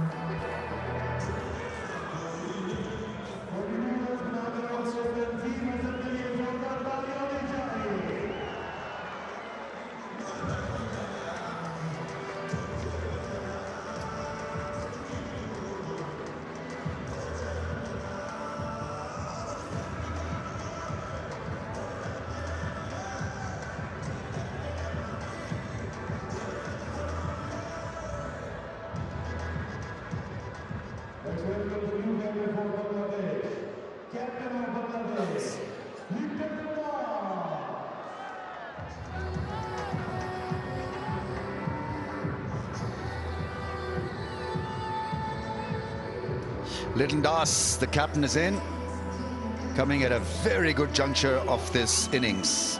Runs on the board, and this has been a terrific opening burst from Bangladeshi openers. The third fastest 100 runs partnership in T20Is. Just took 61 balls. Yeah, rollicking start. The openers have given to their side. And for Pervez Amon, who's been batting beautifully, beware. Do not refuse a single to the captain. Otherwise, you'll be blamed. Yeah, he may again suffer from moody blues.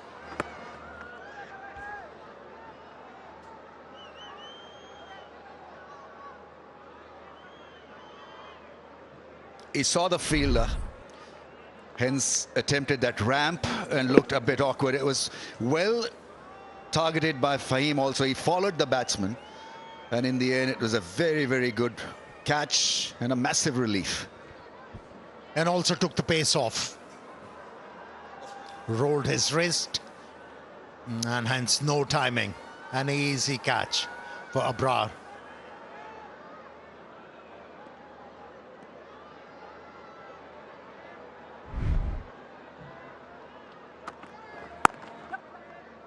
Yeah, it's been smooth and flowing innings from the left-hander. Imran has been more than impressive. It's 112 for 1.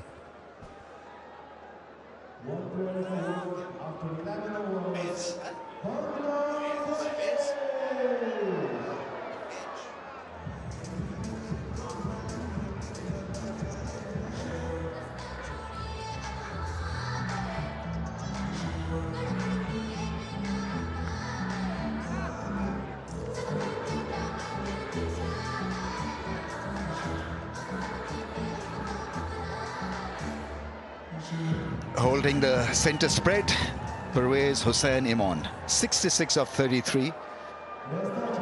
So Bangladesh have played the first part very, very nicely. It's been a powerful start. Now the end has got to be as powerful. We know the innings can go pear-shaped if you don't really hold your shape. So they've got wickets in hand. They can experiment with the batting order as well. Shadab coming on to bowl. Bowls a wider googly, wider angle. Googly's been given as a wide. Staying away from the left-hander's reach. That wasn't a bad idea from Shadab.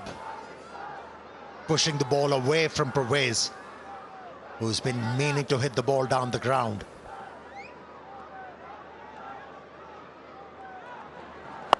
Oh, that's gone up in the air. Keeper is calling for it. He takes it quite easily in the end. Imran will be absolutely gutted because he's batting like a dream. And so wicket went down, and so has Imran. So 2 strikes for Pakistan in no time gives them now a lot of hope and comfort. Yeah, you give a ball to Shadab, he'll pick you a wicket somehow.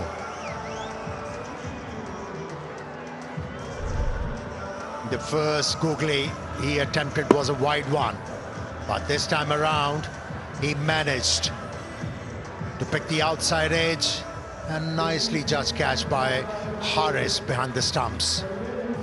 Had to peer over his shoulder, but did it nicely. But a good hand from Pervez Amon. 66 from 34, 113 for 2.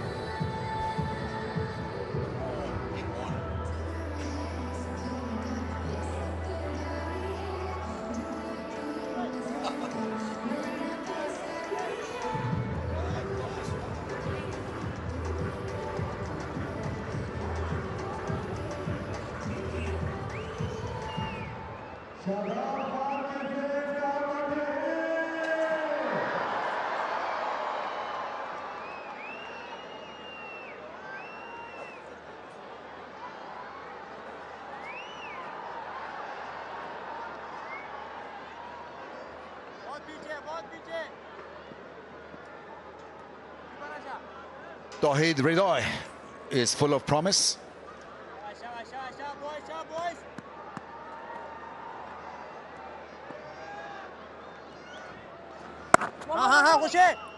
Yeah, once again bowling that wrong gun. Shadab, 2 wrong guns to the left-hander, did the job, staying away from his hitting range, and instead of going through the offside, yeah, he tried to hit it across the line, top edge.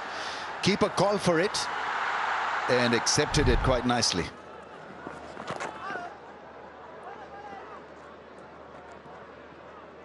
Last time Bangladesh were off to a good start as well in the last game, 44 for no loss, and then losing 7 wickets for 33 runs. Just a polite reminder that it can't be repeated again. Well, they showed inability to pick those googlies and flippers from the leg spinner in the previous outing. Now this time around looking to play on the front foot rather than committing themselves on the back foot. It's a very good start from Shadab because he could have been in the firing range as well. You're swept off your feet generally when the going is tough for the bowlers, and so he's come in and he's bowled intelligently, and he's picked up a couple of wickets, except for that delivery which was flat, and a little bit of width provided to the right hander, and makes the fence in no time. It'd be disappointed. Well, this is the peril of over-trying things. And bowled quite a few wrong ons this time around. Look to bowl a top spinner, too wide, too easy for the batter. Another ball on the shorter side is put away for a single. 120 for 2 after 12.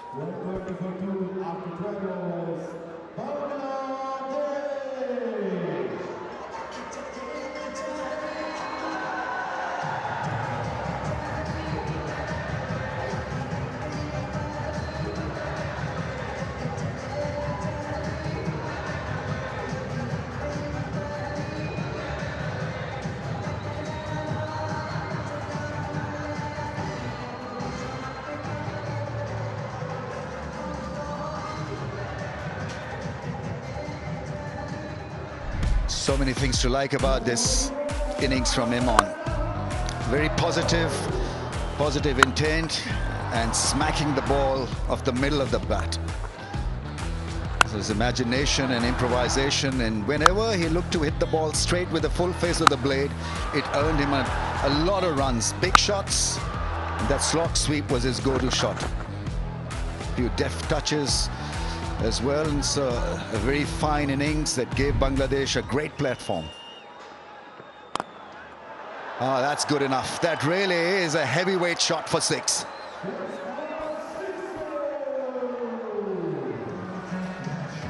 Or was he bothered to read what sort of a delivery Abrar is going to bowl? He just backed away from the stump and flat batted it. Terrific ball striking. Great bat speed to go with the execution. Makes room. This time he read the wrong one. A little slower in pace, Abrar.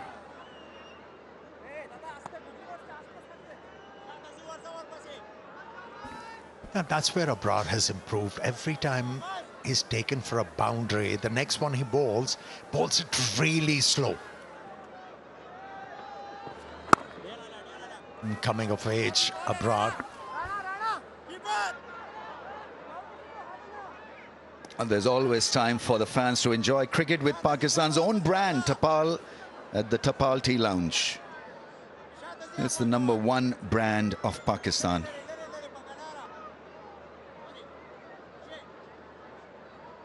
Tapal Danedar and Thanedar.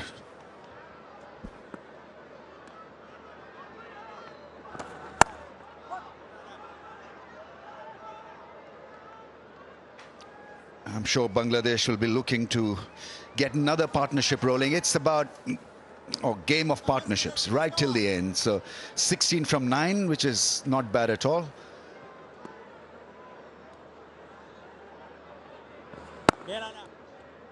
This is good, sensible batting, because you can up the pace. It's such a good batting surface that this little quiet period here will not hurt Bangladesh that much. Yeah, the stage is set for them to breach 200 runs in this innings. And they can afford to play quietly for a couple of overs, making sure that they don't give a sniff of a chance for the Pakistani bowlers to make a comeback into this game.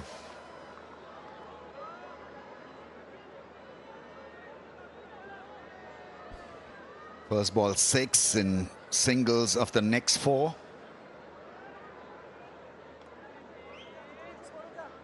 Something wrong with the backdrop? Yeah, that staircase got to be absolutely clean.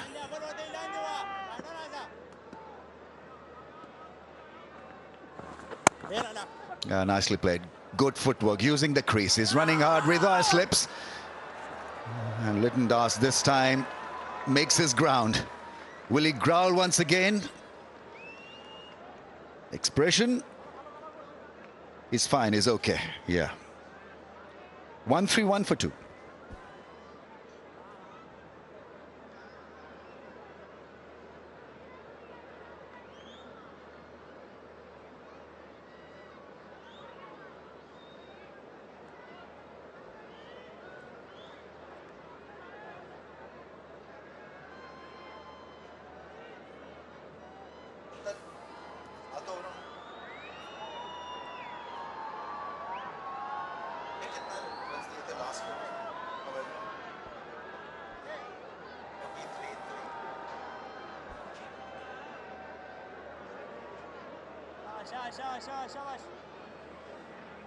It's a full performance. Moon may not be full.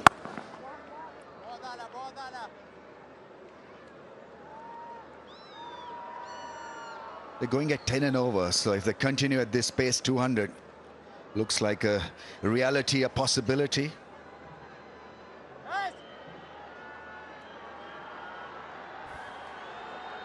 And both the batters, they possess ability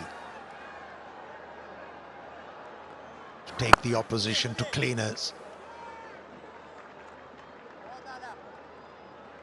Both of them are excellent striker of the ball.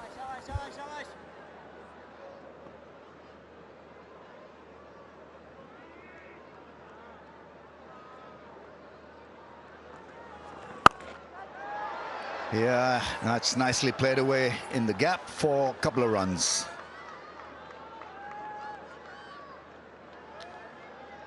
Super Soft Premium Detergent Powder. And they say, cleans like a dream.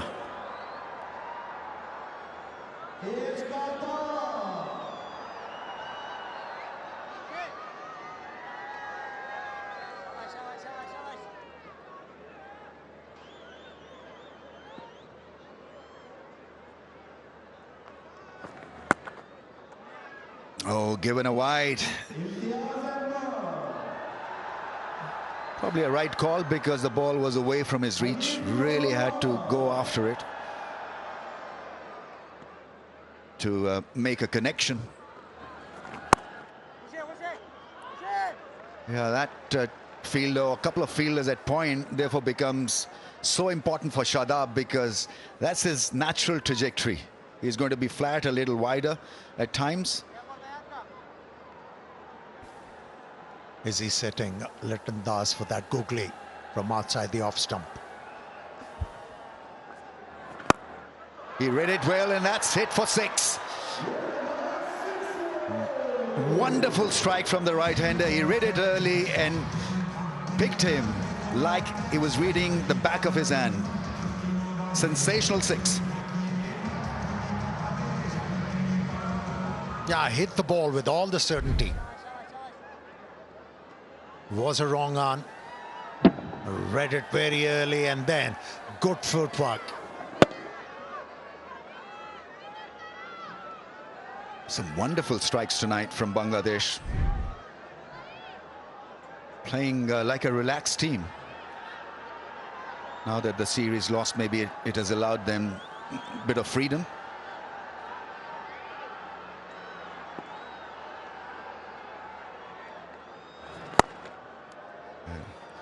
Draws it away from wide off to long on for a run. He'll keep the strike, and so it's 1-4-2 for 2 after 14.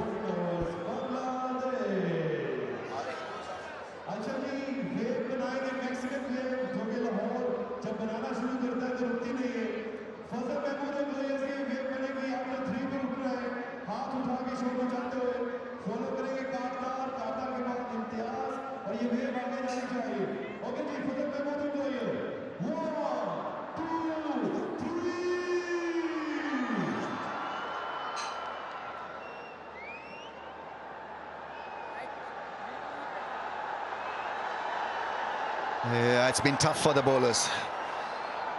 Saim started with the new ball. Bowled 2 overs for plenty. In need of a strike here. Pakistan, once again, very impressive audiences. Very good crowd. And they're making their presence felt. A lot of kids in the aisles as well, which is good to see. Oh, that is smashed. He'll find the fielder there, but it made a fantastic sound.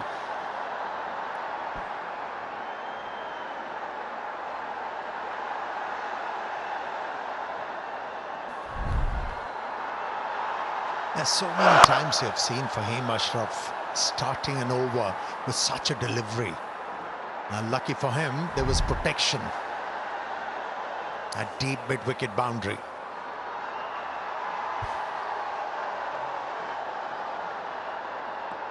The Lahore wave is on. Crowd's absolutely into this now. Gets it past the keeper. What you call agricultural shot. Used to be called French shot. I don't know whether it's called a French shot or not.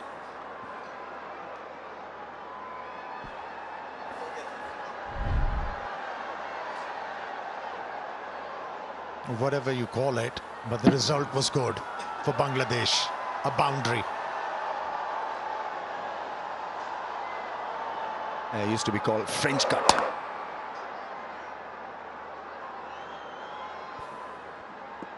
I think you have it. Bit like that shot.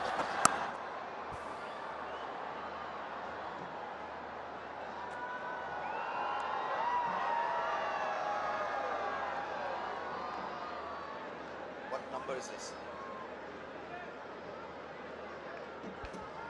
Yeah, it's Tapalti moment again.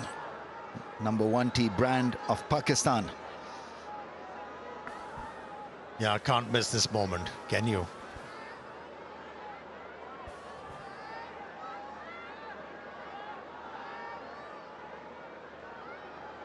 Bangladesh have smashed 25 sixes in this series. And this particular innings has been worth watching. A lot of big shots. A slow ball, that's nicely bowled. Undone by a lackluster effort behind the stumps. But the idea is right. He was dead set on of hitting it hard.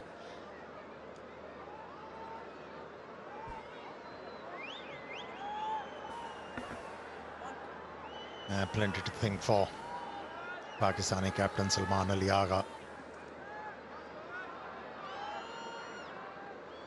Bangladeshi batsmen are scoring at a good rate.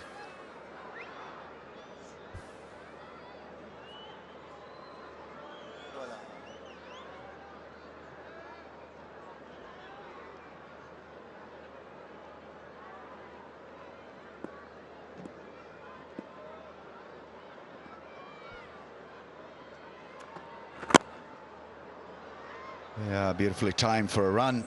T20I captaincy demands different kind of skills, Amir. 150 comes up for Bangladesh because you can't do a thing about what is transpiring before you. You know, 4s and 6s, and yet somehow you want to be determined, yet you don't want to be overreactive. A special kind of gutsiness is needed, I guess. And at the same time, you have to find go-to bowler as well. If the going is tough, you need to have a couple of bowlers you turn to. At the moment, he's just learning the ability of his team. Yeah, nice ball to finish the over after 15. Bangladesh exactly on 150 for the loss of 2 wickets.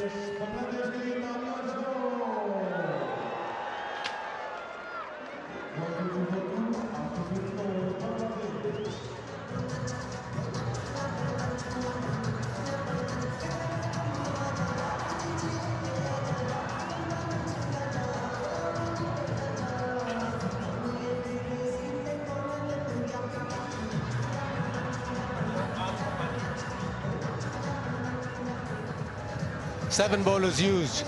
Pakistan have the luxury of 8 bowlers in their playing 11. At the moment, they're going at 10 and over, 150 for 2.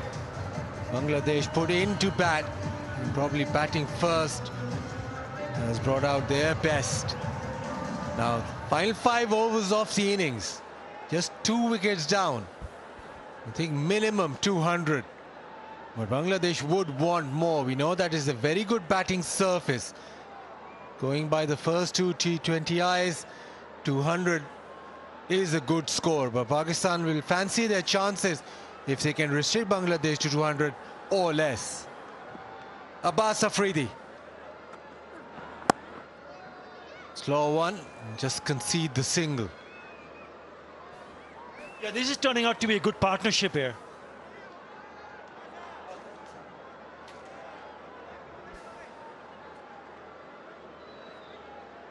.38 of 25. Remember,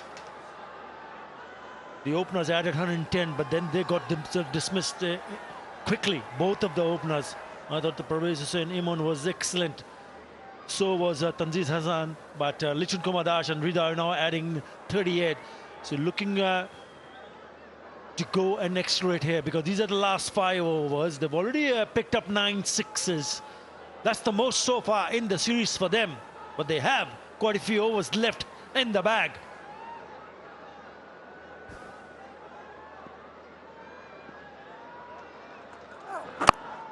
A lovely Yorker. They want 2, but they'll just be a single. So first couple of deliveries, very good from Abbas Afridi.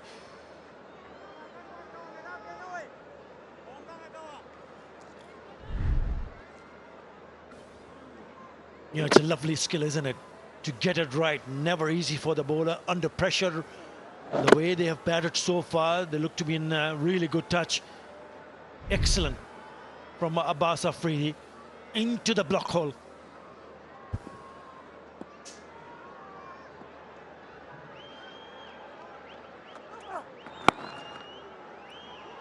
Another one back off the hand. So it's a very good over so far. Just 3 singles now. Where does Litton Das look to hit? With the platform set, with just 2 wickets lost, you would think every over must go for 10 or more. Now Litton Das, there's a short third and a short fine in the circle. Point also, so behind the wicket, the opportunity. 3 men back on the leg side. Yeah, back of the hand, slow one. This is terrific stuff from Abbas Afridi. It's turning out to be a very good over, dealing in singles.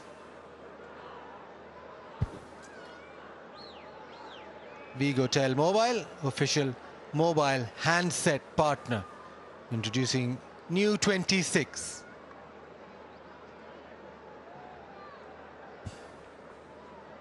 As a batter, you're looking to create gaps, and if you look at the offside field, the cover is on the edge of the circle, long off and deep cover point. So there's a bit of a gap between that fielder, between deep cover point and long off. So you can hit over the top of the cover fielder. Well, drags it leg side, goes quickly down to deep square leg, just a single. So 5 deliveries, 5 singles. Abbas Afridi will want to close the over off without conceding a boundary. This is very good bowling, not allowing the batters to free their arms, especially on the offside. What does Litton Kumar Das thinking at the moment? 5 singles, score 155 for 2, 8 wickets in hand. Ideally, they would be looking to somewhere around 200 or even more. There's been just 1 over in this innings where there hasn't been a boundary. Can this be the second? Oh, it is. It's a terrific Yorker. That is excellent defensive bowling skills from Abbas Afridi. Bangladesh 156 for 2.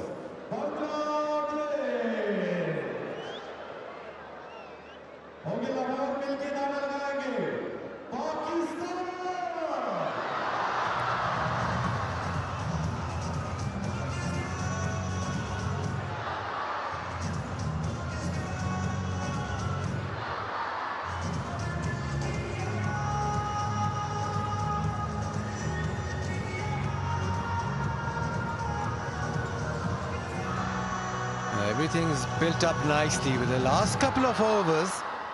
Pakistan have been tight.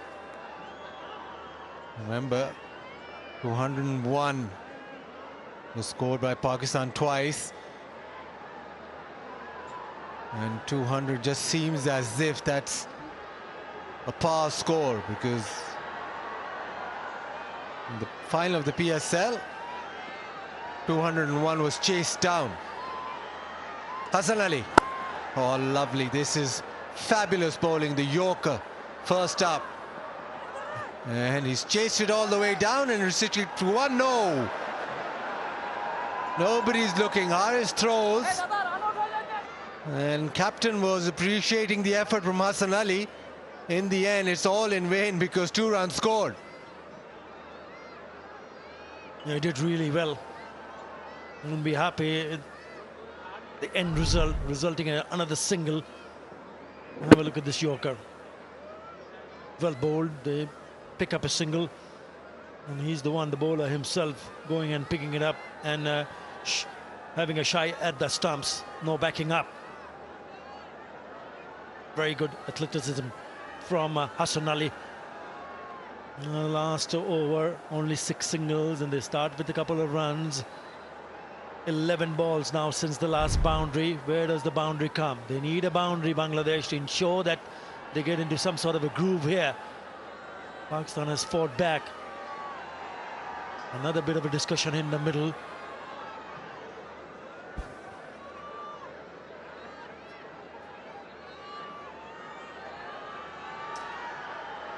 I remember a couple of nights ago, Pakistan in their final 5 just got 40.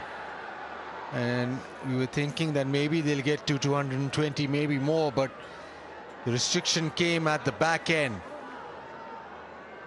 What Bangladesh don't want is having not a lot of acceleration at the back end. Now, already just 8 runs scored and 7 deliveries bowled in this final 5 overs of the game. So you want acceleration, you've got wickets in hand, you've got plenty of batting to come, but the fact of the matter is that here right now you want boundaries. And Litton Das gets a boundary, extra cover, 1 bounce into the fence. Yeah, that's the first boundary in 12 deliveries. Comes from the bat of the skipper, Litton Dash. Yeah, it was wide. They allowed the batter to free his arms. He was waiting for a poor delivery. It is. Just leans into it and slaps it away.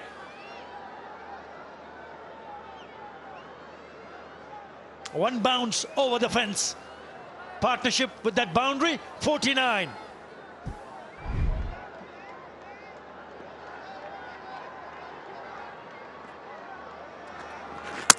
Bowling tried to do it fancily and missed it completely. Hassan Ali celebrates. Yeah, look at his celebration after being belted through the covers for a boundary. Litton Das tried to be a little bit cheeky, too cheeky, because the ball was on the stump and he cannot afford to miss it. If you do, then the ball would go on to hit the stump. Just rolling the fingers over, it's a slower delivery and hits the timber. The partnership comes to an end. The skipper, Litton Dash, has to go. After adding 49 of 33, he departs for 22. Bangladesh 162 for 3.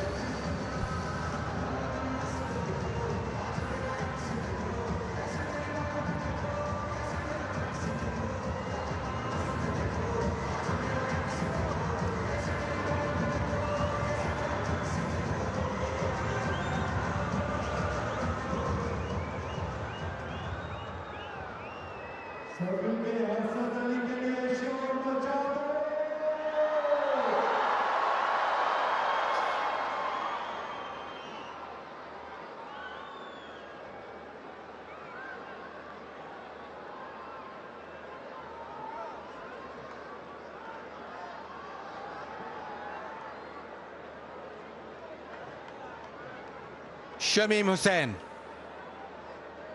walks in and he's got a job to do. The job is to get runs quickly. Litton Das with a lovely shot over extra cover, then tried the ramp shot. Captain departs. Shamim Hussain. Short ball, caught up with it, and it goes to the fence. The start is perfect because it is a boundary. The decision was to send him up the order. Usually you would see someone like Jaka ready to come and bat at number 5. Last match it was Mehdi Hasan Miraj, and they decided to send in a left-hander. And he's picked up a boundary of the first delivery that he faces. And it was short, the easy pickings, put back to ball, pick up a boundary.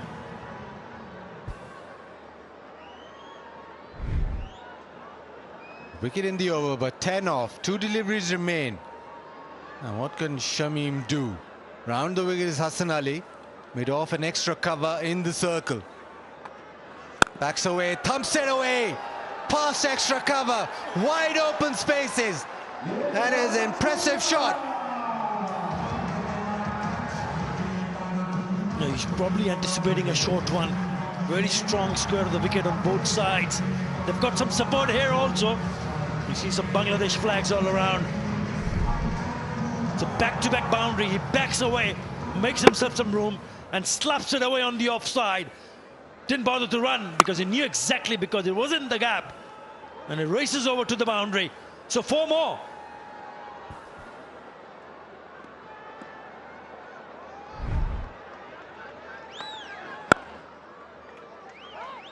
Ends the over with the daughters Hassan Ali.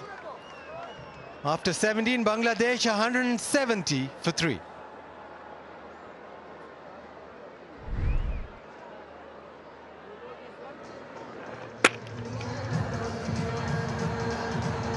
Nicely disguised. Mr. Slow delivery. He doesn't pick it up. He was probably thinking of a quicker one.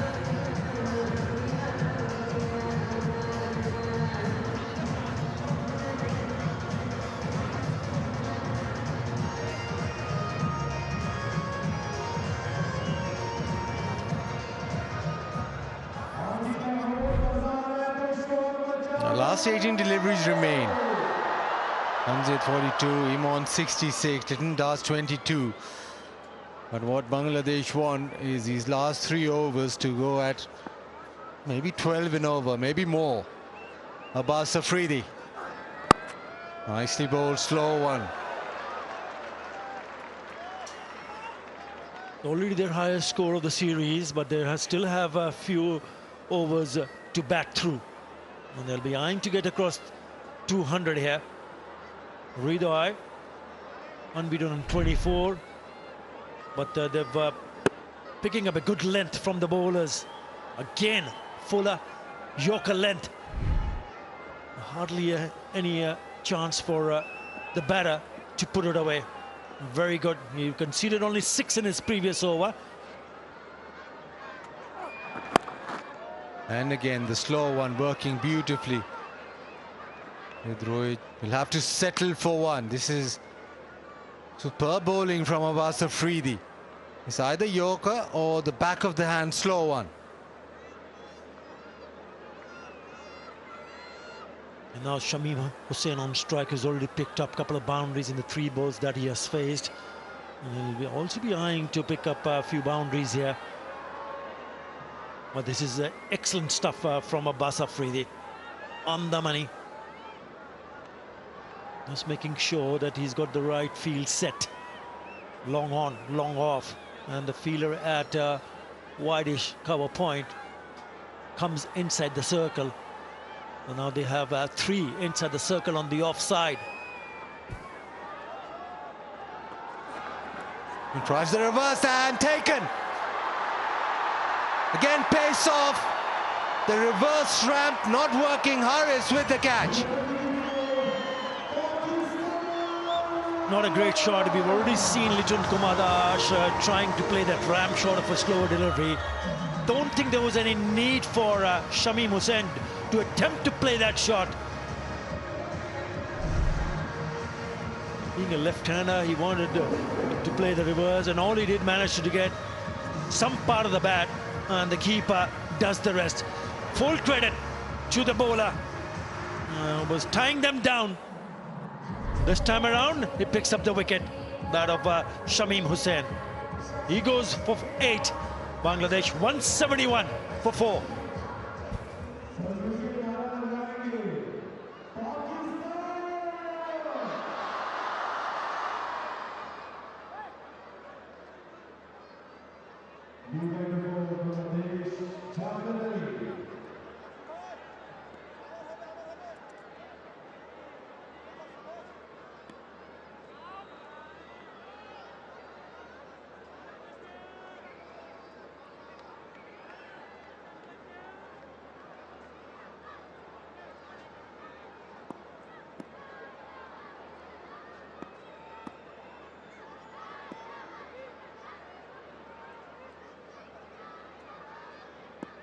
Jakir Ali in at number 6. Dabs that away from a single. This is very impressive bowling at the back end from Abbas Afridi. Another slower delivery into the pitch. And he was trying to reverse lap it. The edge, and the ball just carried to the keeper, Harris, with a decent catch. But it is the changes of pace and the length that Abbas Afridi is providing and making sure that they're dancing in the aisles. As the Yorker whipped away straight to the man. Saim Ayub takes it at deep mid-wicket. Abbas Afridi strikes again. Yeah, what a spell he's having. Outstanding from Abbas Afridi, knowing that the batters were looking to score quickly. He pulled it back in his previous over, and this time around not one, but this time he picks up his second wicket in the same over. Fuller flicks it away straight into the hands at deep mid-wicket. Hriday has to go. Another wicket falls. 2 in this over. Gone for 25. Bangladesh 172 for 5.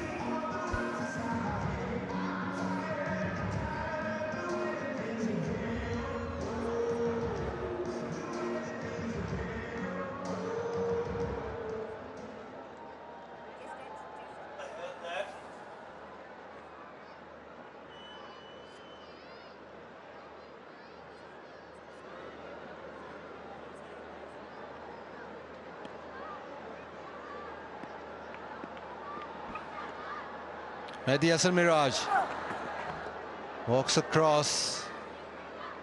Will not be a wide. A good decision, but this is an excellent over from Abbas Afridi. Just conceding 2 and picking up 2 wickets. The 18th over. 172 for 5.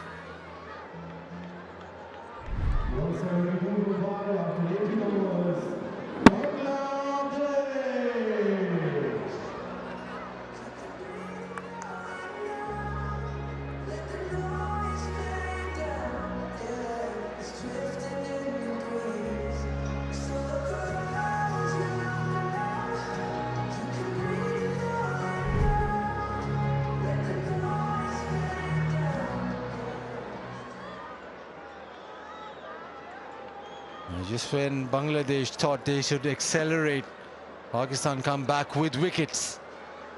And now just 2 overs remain. 200 looking slightly more difficult. After the end of the 15th over, Bangladesh were well placed at 150 for 2. In the next 3 overs, they only managed to score 22. The problem is they've lost 3 wickets. So Pakistan has really pulled it back, especially in the last 3 overs. Abbas Afridi has been outstanding. Oh, drilled back. That was hammered back. Maybe it was a chance. But Fahim Ashraf probably saved runs more than anything because it was hit so hard back at him. Just have a look at this length.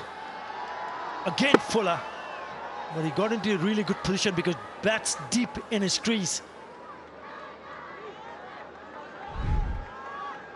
He struck really hard straight back to the bowler. Could not hold on to it. He might have just hurt himself. It was his left hand.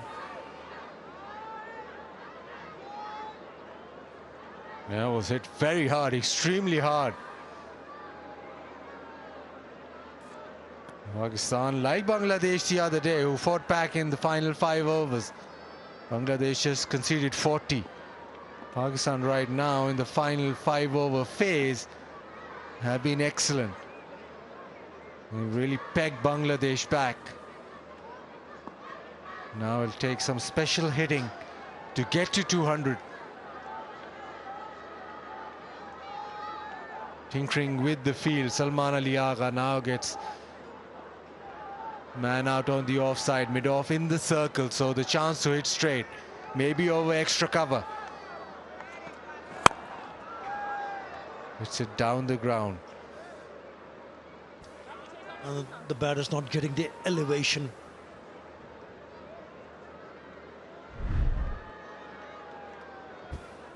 Moved across, absolutely hammered it. So yes, Fahim Ashraf got his hands to it, but it was always going to burst through because of the fact that it was hit so hard. Every delivery there's a little discussion what the plan is. Field stays the same.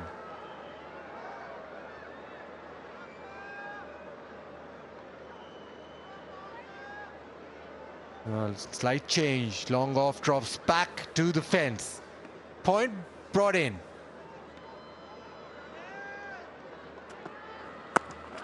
Tries to get it down to third. Just be the single. This is good.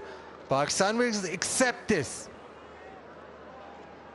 Yeah, they'll be more than happy because they haven't conceded a boundary in the last 10 deliveries that they have bowled. That's how they've pulled this back. Drying up the runs, drying up the boundaries and applying pressure. And by doing so, they've also managed to pick up a couple of wickets.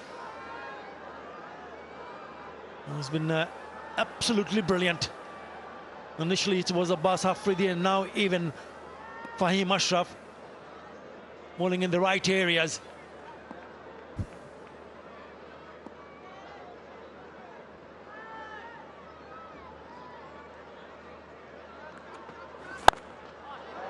It's it down the ground, enough elevation, yes! Flat, long and 6. Finally, he nails it. Chakar Ali.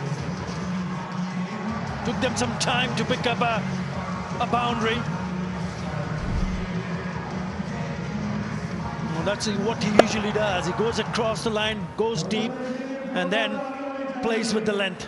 He flays it away. That is a cracking shot.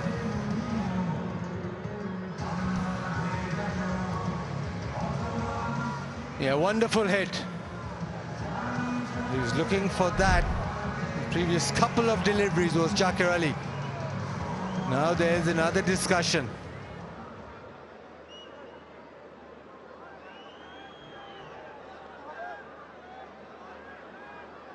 Already this is Bangladesh's highest ever total against Pakistan in T20Is. But they'll be eyeing more. They'll be eyeing something over 200. Try to get to 200 or as close as. Chakar Ali. Full toss. Gets it over mid-off. Boundary. A 6 and a 4. Yeah, he's a clean hitter of the cricket ball. If it's in the zone, he hardly misses out. Chakar really smashed the previous one for a 6. This time around the mid-off fielder, so he was eyeing it. Again, a slower delivery. It turns out to be a low full toss. All he to do is hit it over the top of the infield, and he picks up another boundary. So with that boundary, 12 in this over.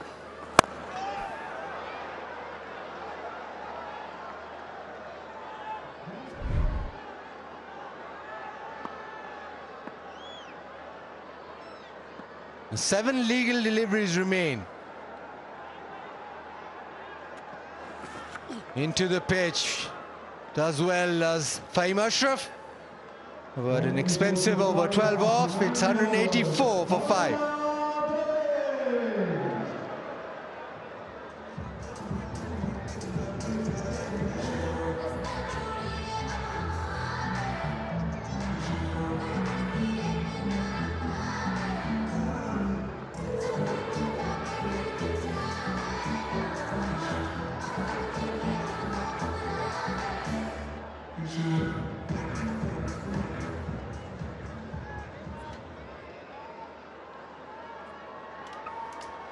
The final over of this Bangladesh innings put into the bat, and they started off exceedingly well.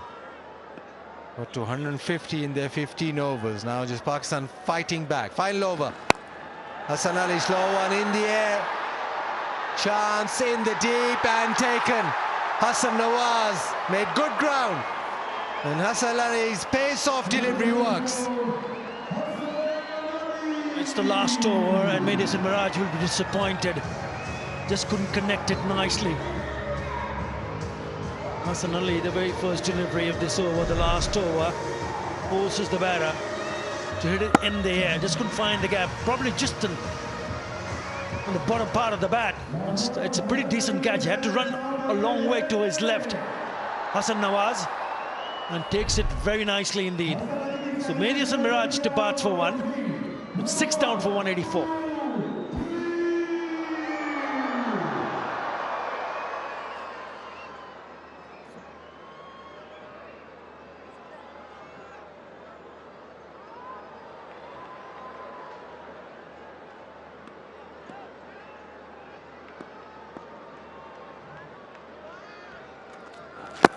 Oh, brilliant Yorker.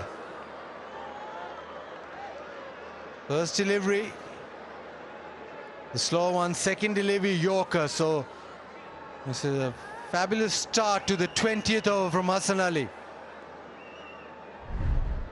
Yeah, complete pace off, so he had to create his own pace. And that's why I didn't get the distance. It's a very good catch because he traveled a long way, ran the distance, but made sure his head was still and comfortable when he got underneath the ball. Good catch from Hassan Nawaz. First ball wicket, second ball just a single. Pakistan have been good in these final overs. I just want to get that field positioning absolutely sorted. There's now a little change. The square leg being brought to cover, an extra cover, so maybe Hassan Ali will go wide outside off.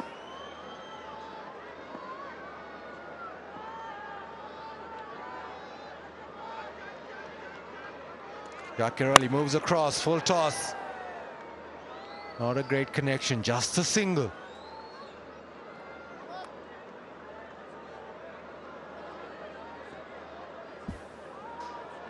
No ball given. Full toss deemed over waist height, so a free hit. They've got to find a way to pick up a boundary here of this free hit. I'm still having a bit of a chat with the umpire, Hassan Ali. Just above the waist, that's what he was indicating, the umpire.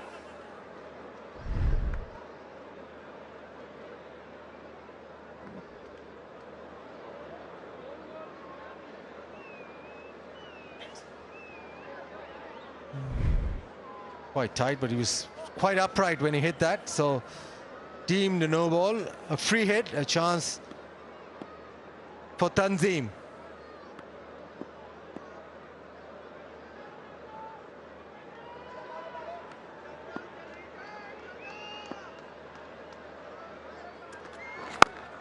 Oh, thumped away leg side, he gets the gap and gets the distance as well.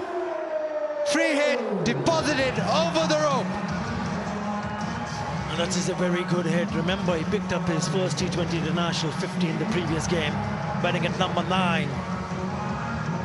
This time around, a free hit, and Bangladesh desperately looking for a boundary.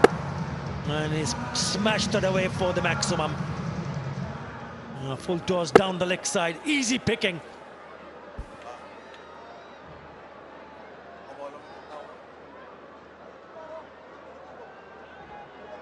Yeah, they needed that, needed Bangladesh, need a couple of more hits. They're 193 now. Goes wide and it's thumped straight down the ground. Just be the single. A hit away from 200 Bangladesh. He misses out. Was eyeing to hit down the ground and clear the field. Nice scores by number 9 batters. There you go, Tanzim Hassan Saqib. That's the last T20 International. He's right at the top of the list, coming at number 9 and picking up a 50. A swing and a miss. The slow one outside off stump working. So it's down to the final delivery. Can Bangladesh get to 200? And Zakir Ali hit one out of the park. It is a decent score, 194, but we've seen the previous 2 games, even the final, get 201. Bangladesh done well with the bat, but can they end with a flourish?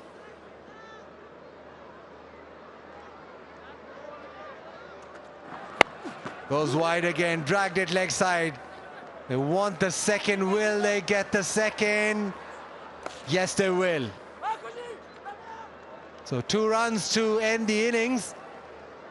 196 in the end.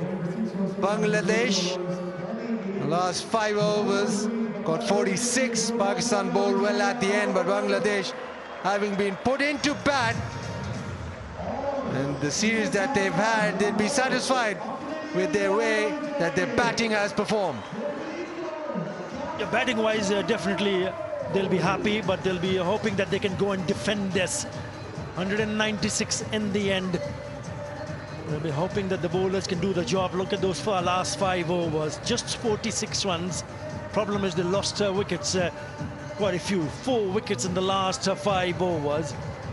In the end, just could not cross over. We scored 200 or even more. In the huddle, but Bangladesh in the end will still be quite pleased to score 196 after the end of the 20th over. Thanks to that wonderful opening partnership between Imon and Tanzid Hassan Tamim, and they added 110 in 10.4 overs, set the tone.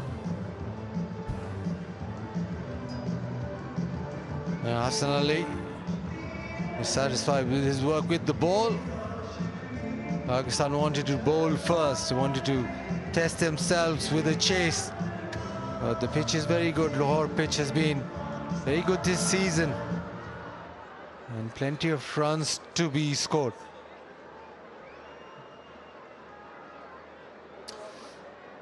Zainab has a special guest with her. What a great innings by Pervez Imon.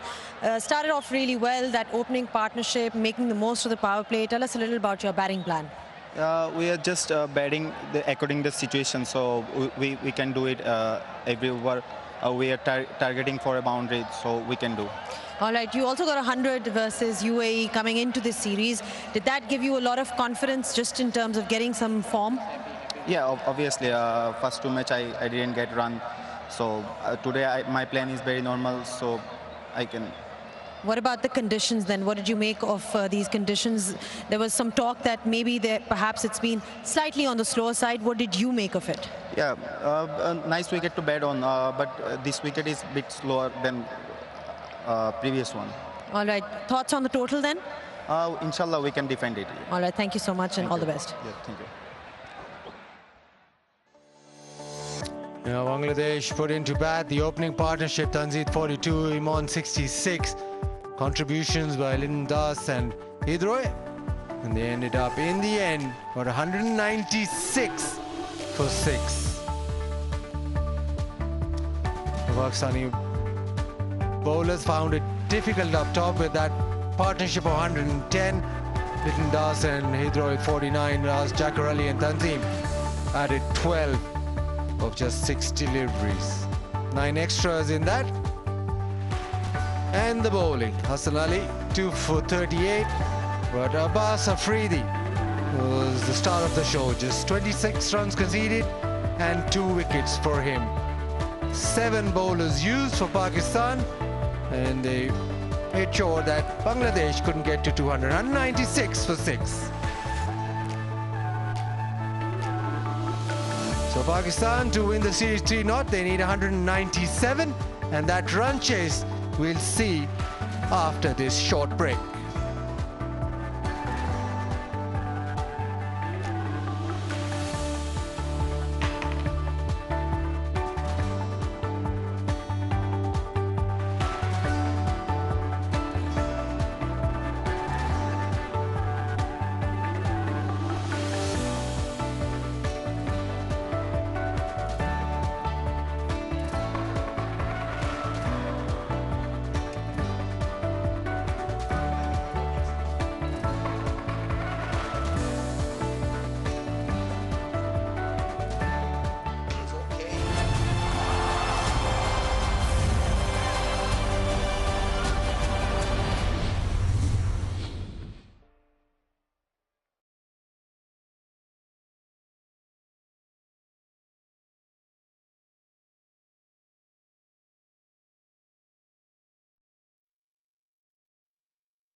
A very impressive batting performance from Bangladesh in this KFC Presents Bengal Flower T20I series, third T20I. Pakistan need 197 runs off 120 balls, and it's going to really test them right till the end. 110 runs opening stand set it up so well for Bangladesh. 11 sixes in the innings. Imran scoring 66 of 34 balls. Tanzid scored 42 of 32. And this, by the way, is Bangladesh's highest total versus Pakistan in all T20Is. There were a few fumbles, but bowling generally was off target, put away for plenty by the onslaught that we saw from most Bangladeshi frontline attackers. 53 runs in the power play without a wicket loss. Shadab came on to bowl. He picked up a couple of wickets, and in the end, Pakistan had to fight tooth and nail to make sure that Bangladesh do not get over 200. I've got Athar Ali Khan here with me. Athar Ali, this really dented Bangladesh in a way, this catch and this shot, because otherwise they were eyeing more than 200. Yeah, absolutely, because when you have that opening partnership of more than 100, you'd expect some fireworks in the day. Right at the end, in the last 5 overs, they struggled. Yes, Hassan Ali was on target, so was the other seamers. Abbas Afridi, I thought, really changed the game in that over when he picked up not 1, but 2 wickets in that fashion. They only conceded 46 in the last 5 and lost 4 wickets. Pakistan were brilliant. Yes, there was a drop chance, but it was a very difficult one. Jaka really tried his best, picked up a few boundaries. We'll just have to wait and see whether 196 is good enough. Mehdi Miraj departing in that fashion. I thought Pakistan were brilliant in the last 5. Yes, Tanzid Hassan Tamim picked up a 6 off a free hit. And it'll be interesting to see how they go about their job with the ball. They might have just felt in the dressing room that perhaps 15-20 runs short because of that kind of start Bangladesh had with that opening partnership, and both the openers getting out quickly. Well, they have a very, very solid chance here of rolling over Pakistan.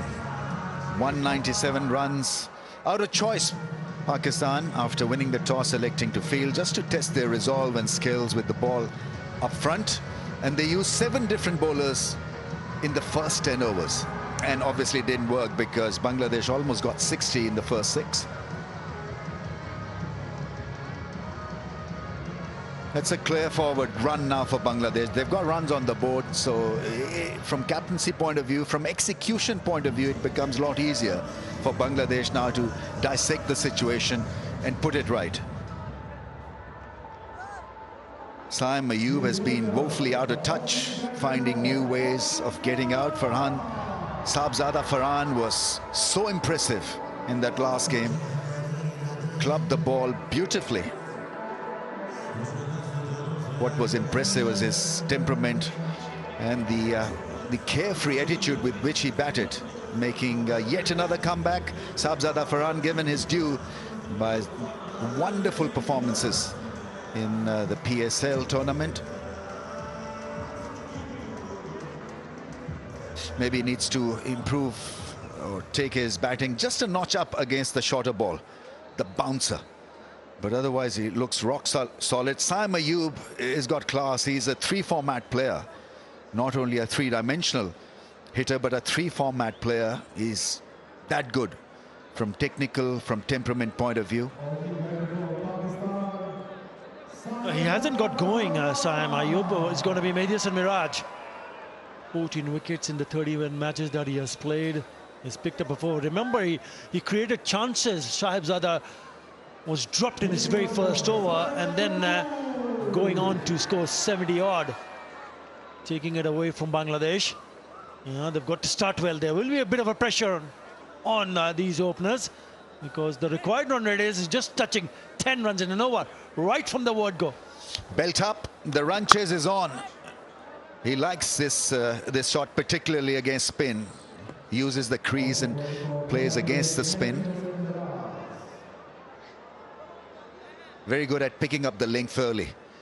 And completely at home, facing spin up front with the new ball. And that's the other value that he gives to the side. Oh, a little bit of confusion there. The ball is not going to turn a lot, so you'd be better off playing the line. Yeah, he started well here, Mehdi Hasan Miraj.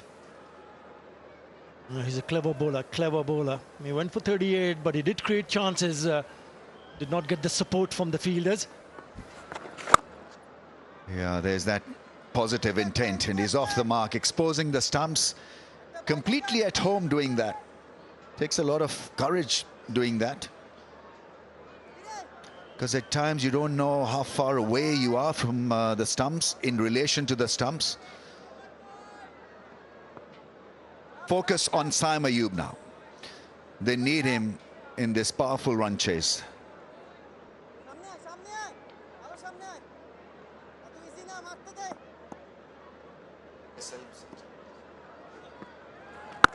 Oh, what a beginning. What a strike. Announcing himself in no uncertain terms. This is massive. What a great start. What a great six. Yeah, 0 and 4 in the last 2 innings that he has played for Pakistan. Well, this time around, the first ball that he faces, he's thumbed that away into the stands. And that is a big shot.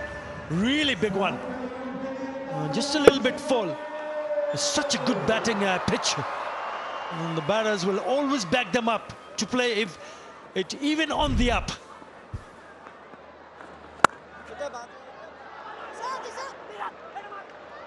Well, they make it comfortably in the air. At times you find your mojo, you find your touch by hitting out of difficulty.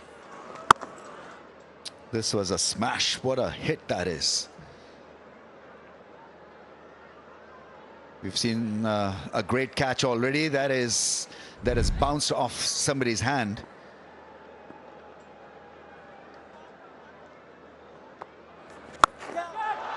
That's gone up in the air. This could be out. This is out. Rishad Hussain takes a very, very good catch. By the rope he was. And it's Farhan, Saibzada Farhan, who's been dismissed, looking for a big hoik, big six. Not to be tonight. Yeah, the informed batter departs in the very first over. I spoke about how good he is, especially in the first couple of overs. Mehdi Hasan Miraj, so he goes there for that slot sweep, doesn't connect in the air, and nicely taken in the deep by Rishad Hussain. Just have a bit of a look. He was okay. That is a sensational start and a very good one from Mehdi Hasan Miraj. He goes for one. Pakistan loses their first wicket. It's 8 for 1.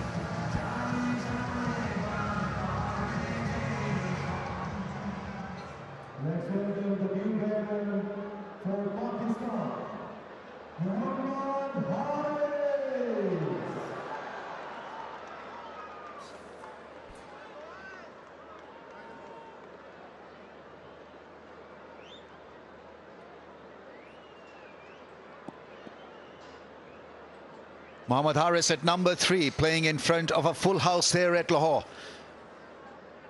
What an audience. It's almost jam-packed.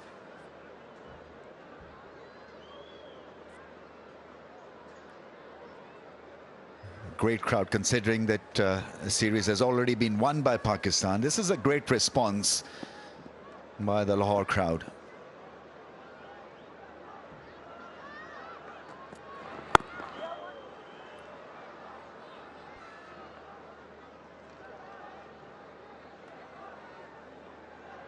Saibzada Farhan just following his instincts. He was massively successful in the last game by hitting such shots. This time, probably just a little too early, taking his eyes off the ball and didn't connect in the middle of the blade. A little bit of spin also. And what a good catch. Precious catch, getting rid of a form player.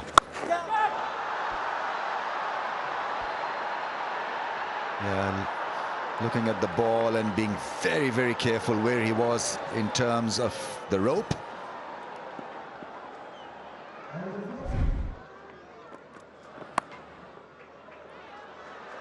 That's guided into the fence. That is such a good shot and a great beginning. Earlier we saw Saim Ayub deposit one for a massive 6, his first ball of the innings. And Haris here milking that length and finding the gap. Even though there's a fielder at the third, but he plays it late, deft touch, opening the face of the bat. And just away from that fielder in the slips and also the fielder at third area. Beautiful touch from Haris.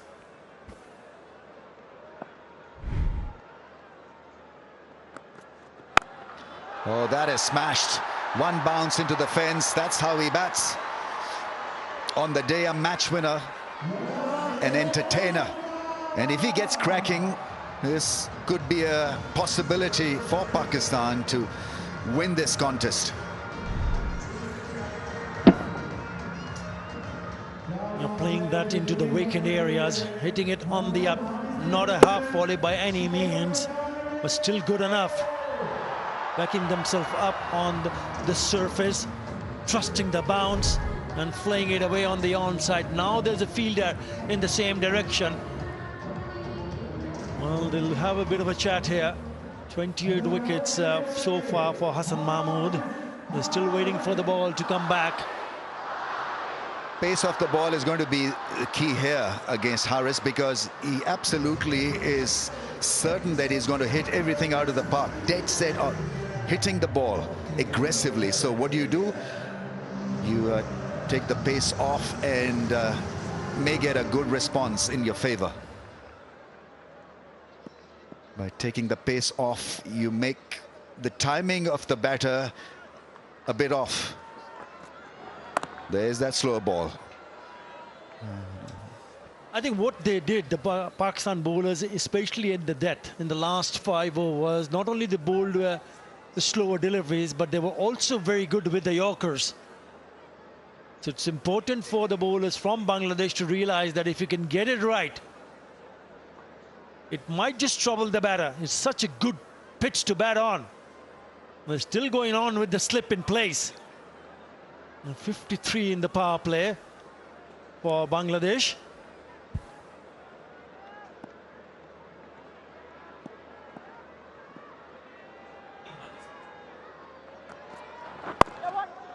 Yeah, plays it with soft hands, picks up a single.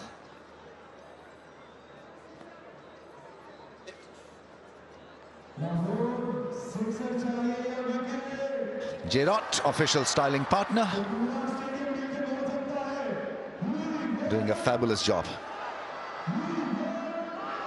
This is a huge crowd, probably the biggest crowd ever in T20 internationals in Pakistan. Over 30,000 people, easily over 30,000 people. 34,000 is the capacity. Just about 34,000.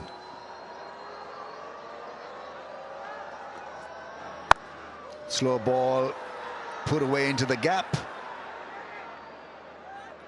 Saim Ayub has got to be just a little bit aware of taking those singles and twos. 20 for 1, undone by a run out in the last game.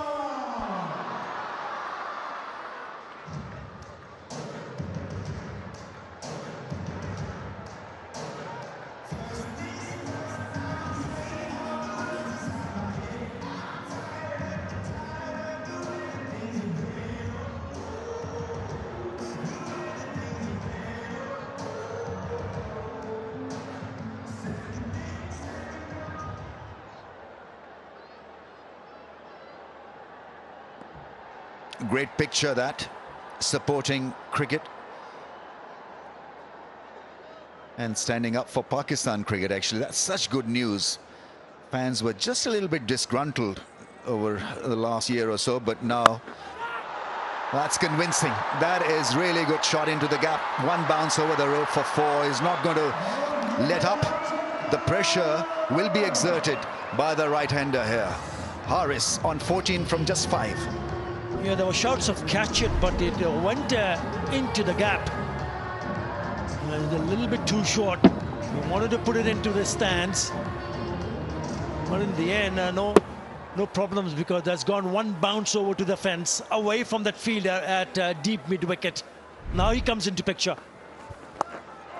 Sweep shot played away. I think there's only a single. This time there's a loud no from Harris.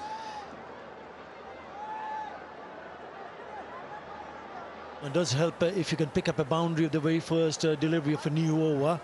Less pressure, they'll be eyeing to pick a boundary, but if they don't, they can still manage to score 7 or 8 easily. Now the left-hander on strike. Mohammad Harris already have 15 of just 6 deliveries.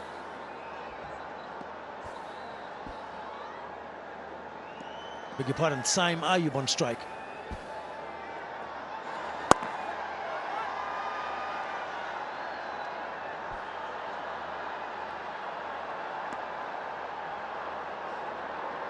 Time for a selfie, maybe. Crowd selfie moment with Vigotel's smartphone.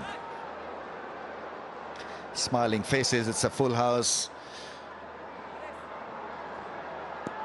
A lot of flags. A lot of goodwill for Pakistan cricket and for Bangladesh team as well.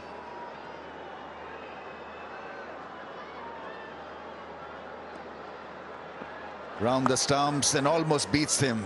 He was advancing before the ball was even bowled.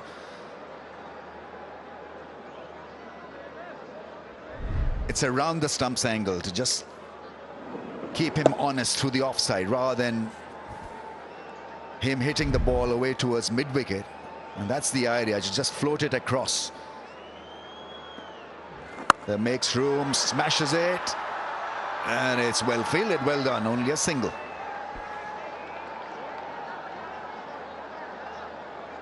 He's a clever bowler, Madison Miraj. We saw him coming down the wickets. He bowled a little bit wider. He's come back nicely here after conceding a boundary of his very first delivery of this over. He's just given away 3 runs. He needs to finish off nicely here and ensure that he does not concede a boundary of the last ball of this over. Few more changes in the field. The longer fielder now inside the circle. What a day to perform in front of a full house there at Lahore. There's vibe, there's buzz, it's terrific atmosphere. Not a bad over after being hit for a 4 of the first ball. He does well, Miraz. 1 for 16 of his 2, it's 28 for 1.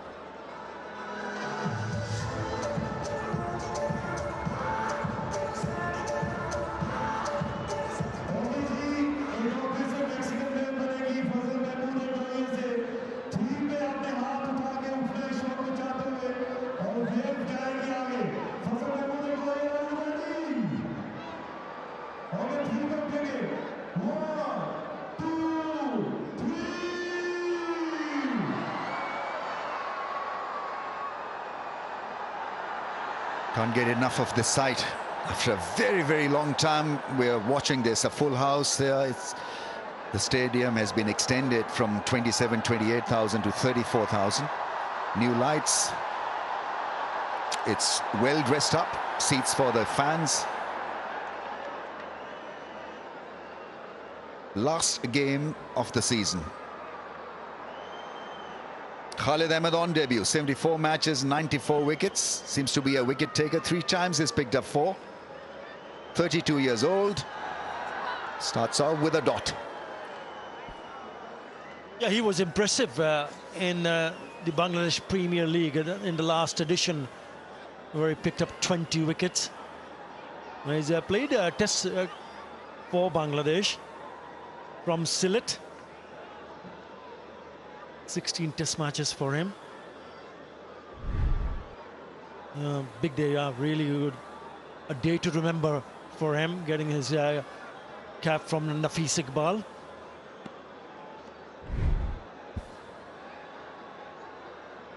Phil Simmons, the West Indian hitter, is the coach of Bangladesh cricket team. Mushtaq Ahmed is in there as well. He's the bowling coach, spin bowling coach.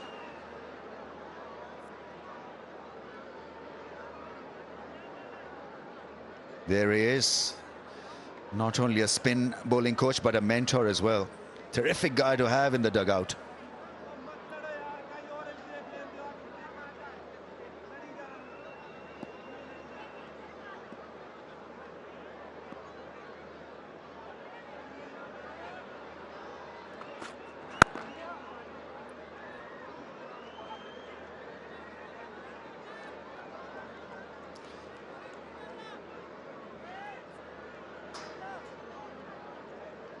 Super soft, cleans like a dream.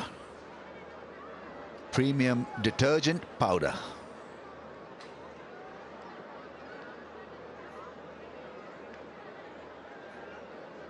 This is a good start from Khalid Ahmed. Bowling in the right areas, no loosener there. And he needs to continue to bowl in that fashion. Just the 3 deliveries and we're only considered a single. Back to offside field.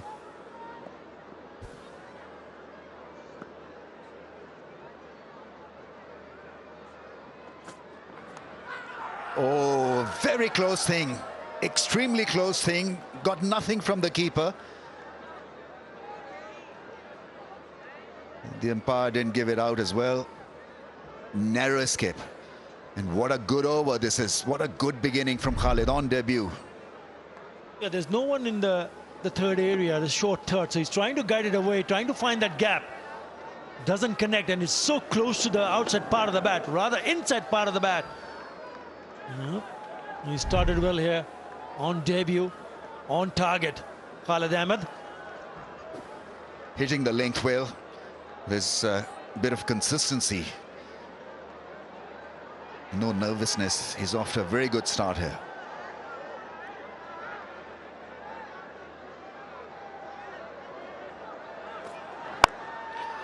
That's hit crisply for 4. Pick-up shot. Anything on middle and leg, it's got to travel. And he doesn't miss his out as well. That's the value that he gives to the team, Haris. When the ball is in his zone, it goes. A little bit too full and onto the pads. And picks the length very quickly. Just a little bit too full. And he puts that away for a boundary. And he was good in the first 4 deliveries. Run on around about the off-stump line. Required over 10, 10.14.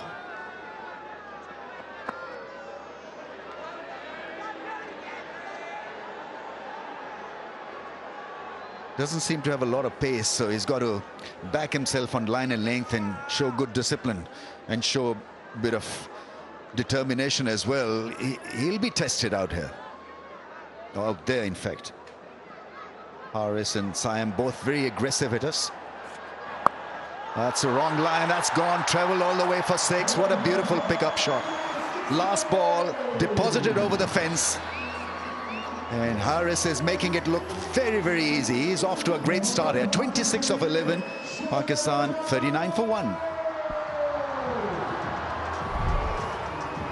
The first 4 deliveries I mentioned earlier was on and around the off stump. This time he digs it in short and sits up nice. It's such a beautiful pitch to bat on. That's not the right line, neither it's the right length. Deposited into the stands. Nice way to finish the over with a 6.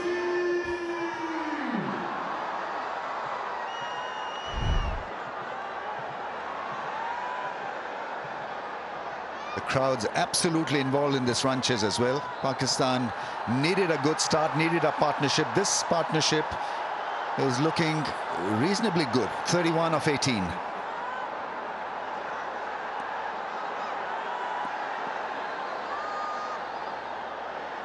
Round the stumps to Siam, who misses the ball. Slackened the pace, deceived him. That's good thinking.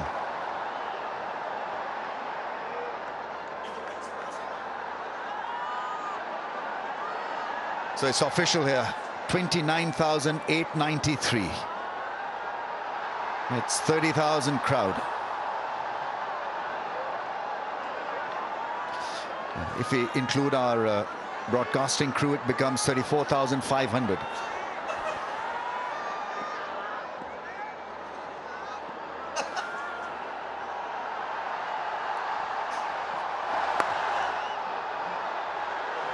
That's 4.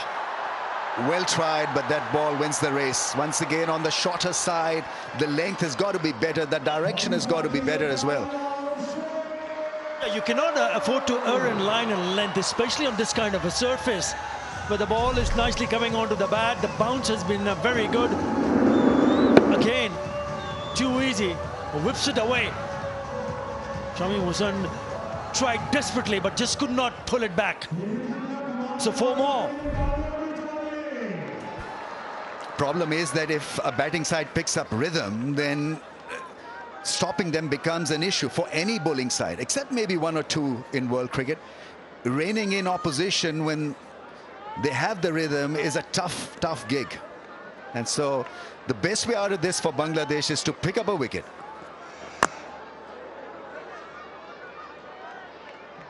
Siam slowly gaining form and gaining a bit of confidence. The more time he spends at the crease, the better he will shape up.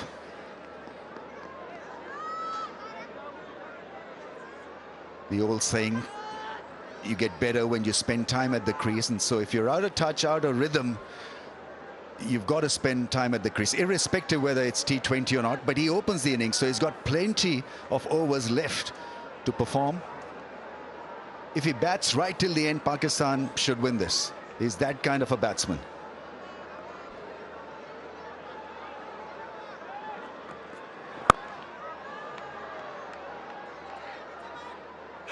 I think the interesting bit about that shot was the way he moved just before the ball was bowled to him.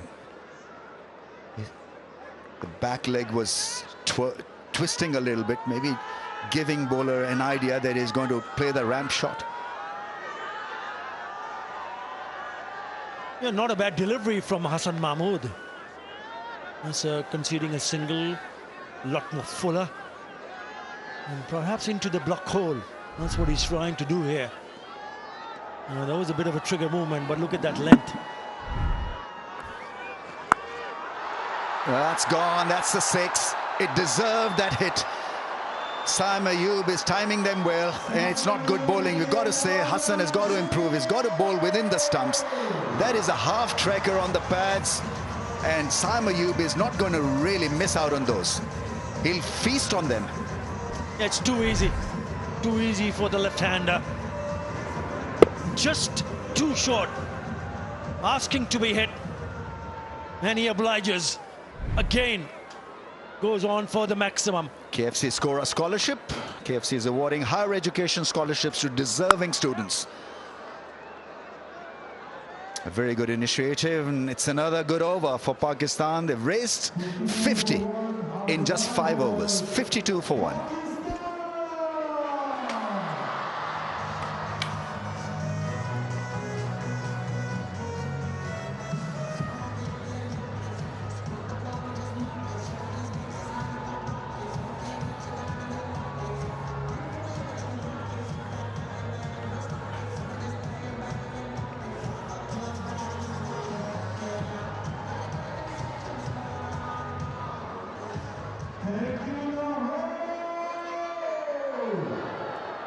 So 5 overs done. 52 for 1 at the moment. This has been fascinating to watch. Pakistan need 145 off 90 balls. They've got to go at a shade over the 9.5 mark from here. Yeah, big thank you to all those people that have turned up here. This is a magnificent crowd. Really is outstanding. Khalud again. A little bit leg side. He was optimistic with a bit of a shout. I know Ramiz was talking a lot about this crowd, and I agree. I think it's just been outstanding. Just magnificent to see. We had really good crowds for games 1 and 2 and nearly sold out today. It's outstanding stuff to see. Because Pakistan are 2-0 up on the series and looking for a clean sweep here. They've got to play well to get that clean sweep from here. But it just goes to show also the support that comes out when a team's playing well. Yeah, it's great to see Pakistani cricket fans yet again connected with the Pakistani side, who are doing so well of late. Batters are batting beautifully, bowlers are doing the job, and the most refreshing part, fielding has picked up. Just easing that away. Oh, it's nicely fielded. Good work. Tried to work it fine, did Harris.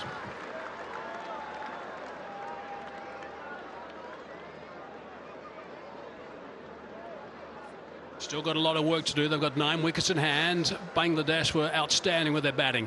Nearly got to the 200 mark. I agree. There was talk of about 10, 15 runs shy where they perhaps should have been. Personally, I think they were about 5 runs short, because it would have been unbelievable, I think, to get 201 4 knocks in a row at this ground, including the final of the PSL. Yeah, as a bowler, you need to be on top of your game to be able to tame the batters. Such a good surface, this. Bottom edge on the bounce. He does nicely, Lytton Das.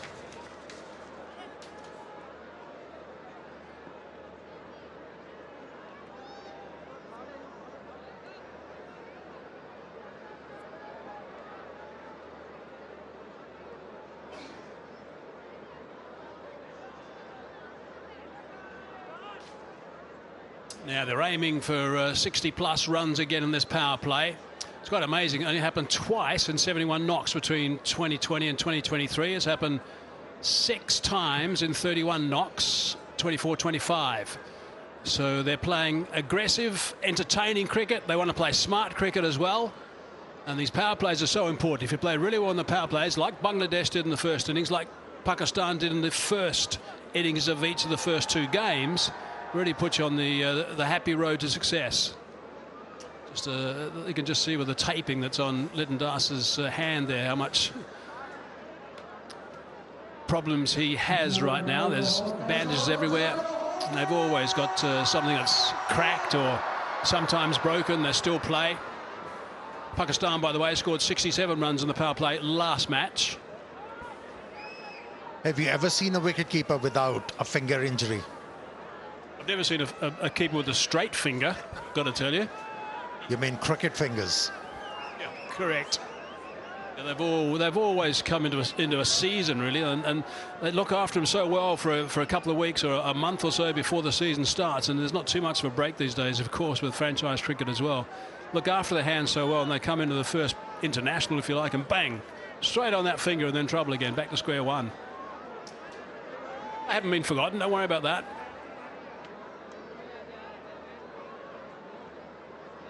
They're in the plans. Coach made that quite clear before the series got underway.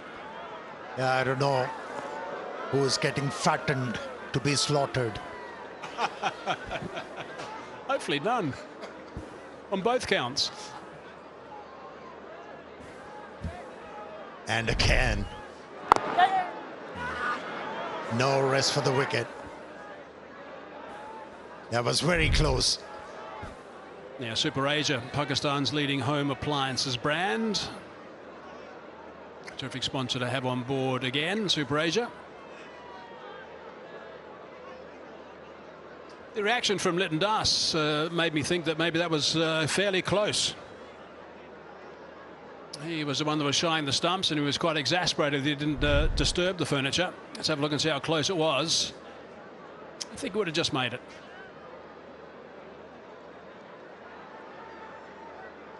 A big desperate dive in, sliding the bat as well.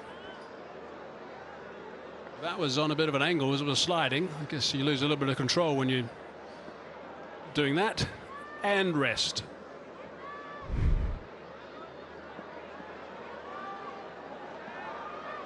Two balls left in this over.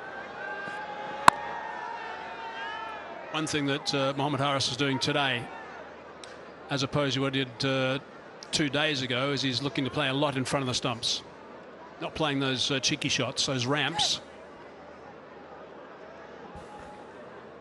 Yeah, good to see him evolving as a batter. He has to bring a different dimension to his batting. And he's looking to do so, looking to score those singles. All goes well. I also think he scores quickly enough when he plays normal shots, normal cricket shots, without having to do those little dinky shots behind square all the time, offside and leg side. Bottom edge onto the pad, dot ball to finish. So only 4 runs off that over. That's top stuff. End of the power play, 56 for 1.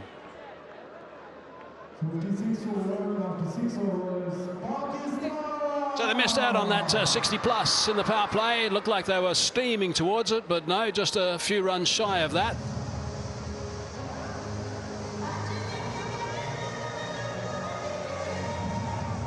As the umpire just letting us know the power play is now done. Here come the charges. Faham, we didn't see him for very long actually. That didn't last long at all.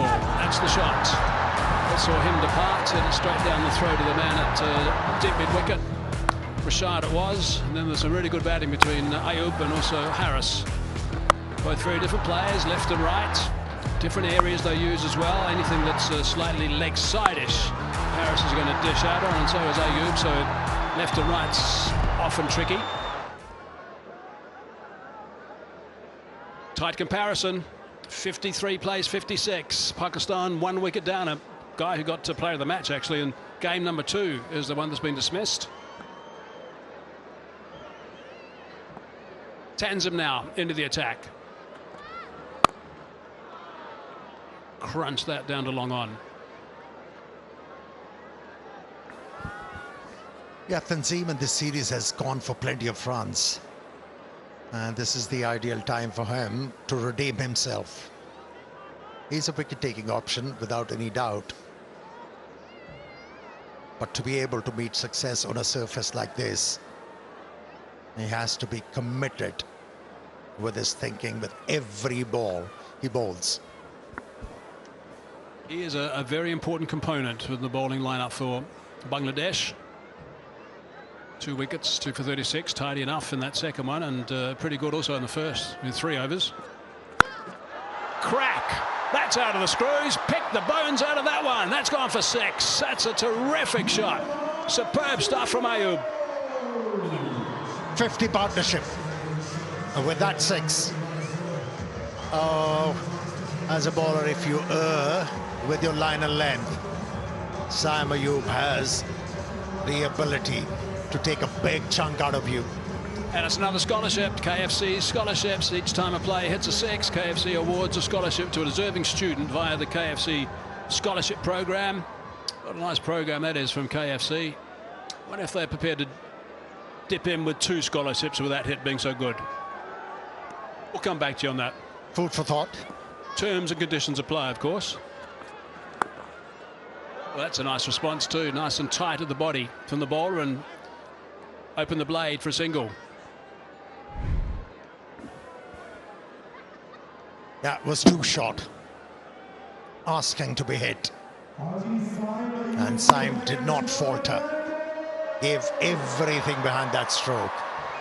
Kept going into the crowd. And another crowd catch. Bounced off one guy and the second guy picked it up.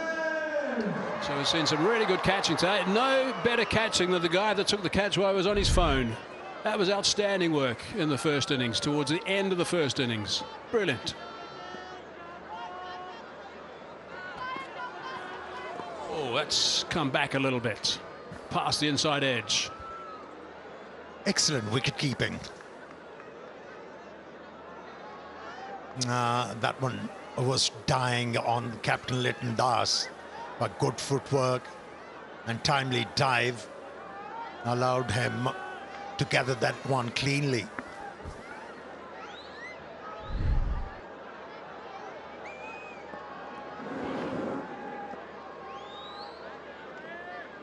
It's nicely bowled. Now, he hasn't got all of that. Might be in trouble. No, he's okay. On the bounce. Madray scampers in. So in the last over, we had that catch in the crowd. It was the second guy who took the catch, didn't touch the turf. But what about this catch? The catch of the match, this one.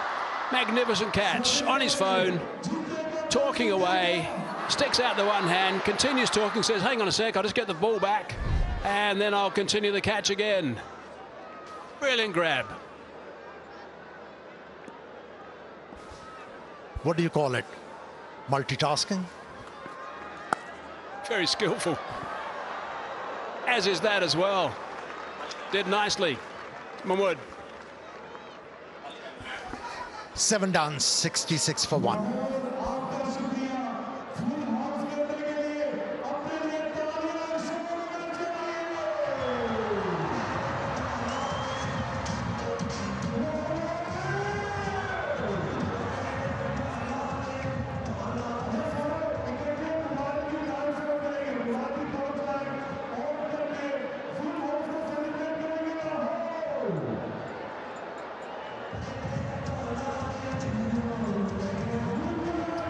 Pakistan and, oh, we've got a full house now, so more people have come in. Pakistan and most of the supporters in this ground today are hoping that they're going to get a clean sweep. Pakistan, they won 3-0 in this series against Bangladesh. Last time that happened was against the West Indies back in 2021. Thank you, Lahore, for a full house in the third and final T20 International. Pakistan versus Bangladesh. Brilliant work. Work to be done, though, by Pakistan. Great crowd support. And they're jazzing it up for the players. That's for sure. Players will love this. Rashad into the attack. He was expensive in the first one. Got a bit of tap in the second as well. But bowled better. He's a very key bowler for them. First time this track's been used is today. Sweeper into play, who does so well. It's going to save one. I think the umpires might want another look at that, but I think it's going to be okay, I think. What commitment. And to cover a lot of area to be able to stop that one. Brilliant.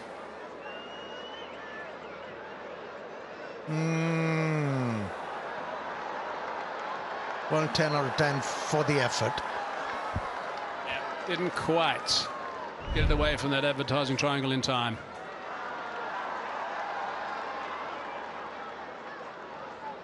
So that's a boundary off the second ball of the over. That puts pressure on the leg spinner.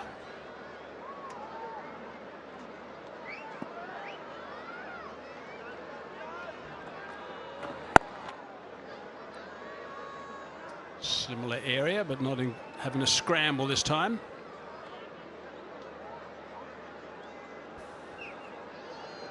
Yeah, if Bangladesh are to do well in this game, Rashad, the wrist spinner, has to do well here. He has to pick up a couple of wickets, ideally break this partnership, which is getting threatening at the moment. Things are buzzing in the crowd, buzzing the middle two of these players. We're going to have a tight game on the go here. Just one down, halfway through the 8th over. Oh, that's a bit of a freebie. And that's been hammered. Hammered for half a dozen. Oh, full intentions hit that over the right for 6. You cannot bowl these guys out of hope. You need to be on the money. And these two have the ability to score runs of good deliveries. And that was a long hop. What was he thinking? I think that boundary off this second ball of the over couldn't quite stop it going into that advertising triangle. Put pressure on him, and that's gone for 6. Now 11 with 2 balls to go in this over. Oh, it's another long hop as he hit it straight down his throat. Oh, it's almost a very good catch. Flung out the left hand as he was diving, almost grabbed it. Mirage it was. Man was born into the 11 in the second game. Yeah, almost pulled it off. Almost. Isn't he happy? Who's he supporting?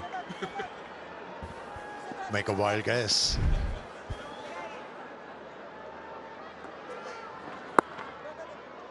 Didn't have to do anything silly with that last ball. Lots of runs off the other 5. 78 for 1.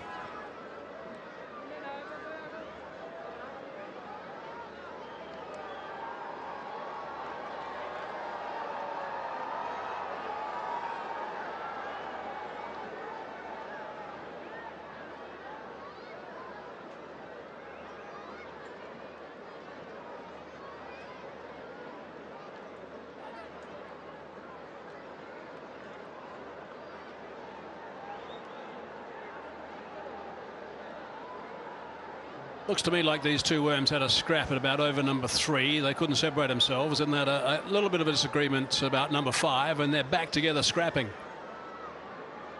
Toe to toe they are at the moment. 78 plays 80 in this game. To advance nice and early. Tashamem, who picked up some wickets in the first game. Bit of a part-timer.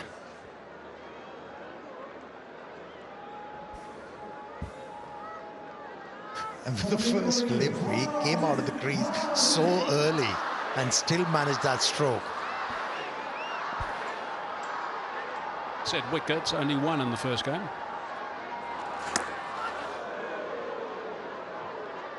Backing away.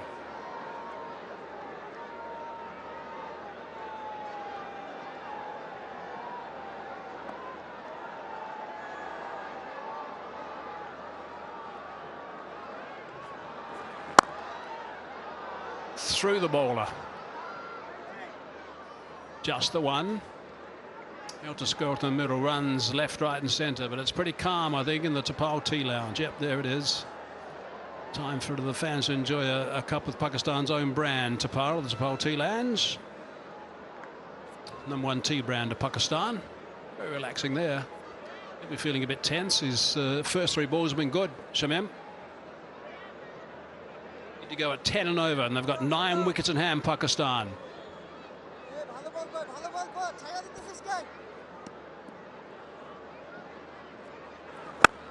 Slightly short, not that short, slightly short, and slammed into the crowd. Top shot that. To bring this innings down from mayhem, they have to bowl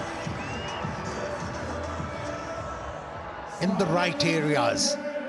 And such a true surface this. If you're slightly short, you'll be punished. And yet another 6.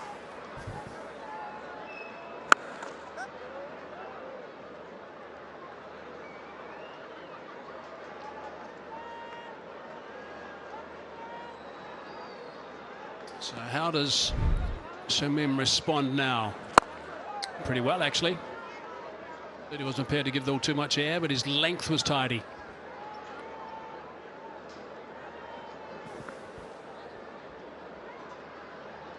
And these 2 batters keeping abreast of each other. Haris 41 from 22 and Samayu 45 from 27. Just the single. 11 off that over. 9 gone, 89 for 1.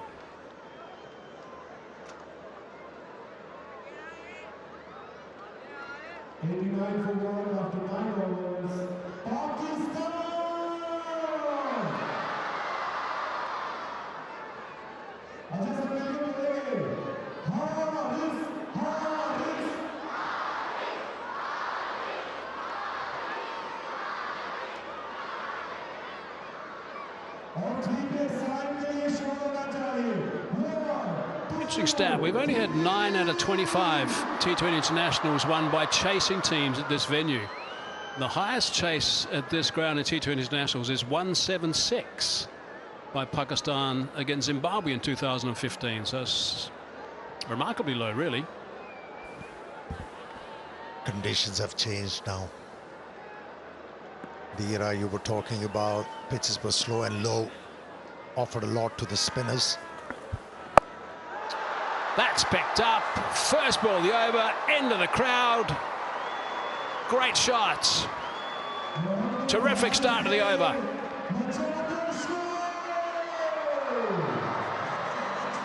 No reprieve, none whatsoever for the bowlers. The margin of error is minimal. As a batter, you can trust the pace and the bounce of the pitch, and you can express yourself, and these 2 batters have done so. 48 now for Mohammad Haris of 24, strike rate of 200. It's his highest score in T20 internationals. It's a really fine player. I think he's going to beat that by a long way. Many times, the way he plays. Opened the blade beautifully and timed it superbly. Has he got it all the way? Yeah, he has. That's a magnificent shot. It's not one of the blasts into the crowd, but it's a magnificent shot. Well timed. Yeah, got his 50. Mohammad Haris. Very well compiled 50 from him. First T20I 50 for Mohammad Haris. It's a top knock, this. 25 balls only. More work to be done, though. Sure, that's the way he's going to be thinking.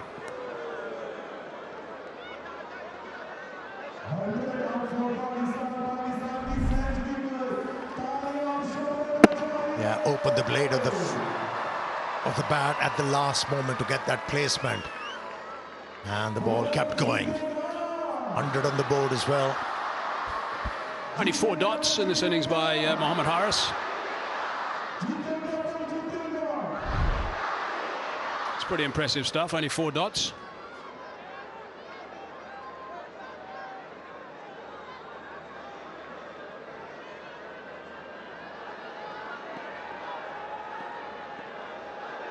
Already they've got 11 off half the over. Straight to the man, no run there, well fielded. Must have stung a bit.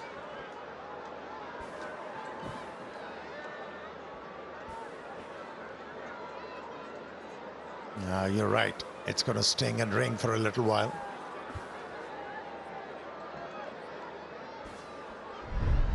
Another crooked finger.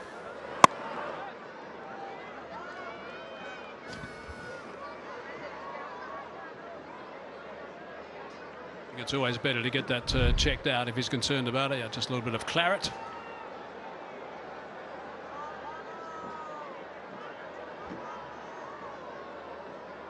With Bank Alfala's 1,100 plus branches, you can open your current account from your nearest branch and enjoy various free services and earn Orbit rewards by maintaining or growing your balance. Back live now. Now, has he got it straight down the throat of the fielder? I think he has. Oh, that's disappointing. And that expression tells us all the story. Looks like he bowled a slow one into the pitch. And hence there was no timing for Saim Ayub on that occasion. Managed to hit the ball straight to the fielder. We didn't have to do much to get rid of Saim Ayub. He was trying to hit a little bit squarer. Perhaps he was. I think it seemed to be not that high on the bat. But straight down Tanz's throat. Pretty much. It's the end of the partnership. It's worth 92. It's the end of a very good knock from Saim Ayub.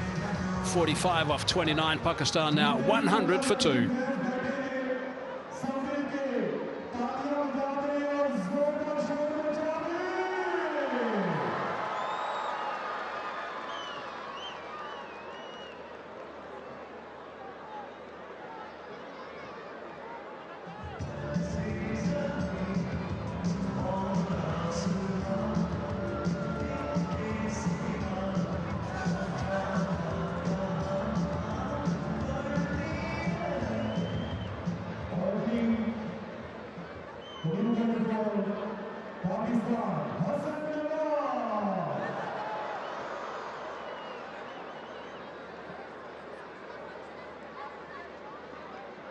Here comes the find of the season. Nawaz. And he's got it away nice and fine. First up, first ball for 4. He's a real talent, this guy. 15 off the over, 10 overs done, halfway mark, 104 for 2 it is. Let's see if he just opens that blade a fraction. Yeah, he does. Just opens it just a little bit, just enough. We're seeing the ball like a football at the moment, the way he's played over the last few weeks. Superb player.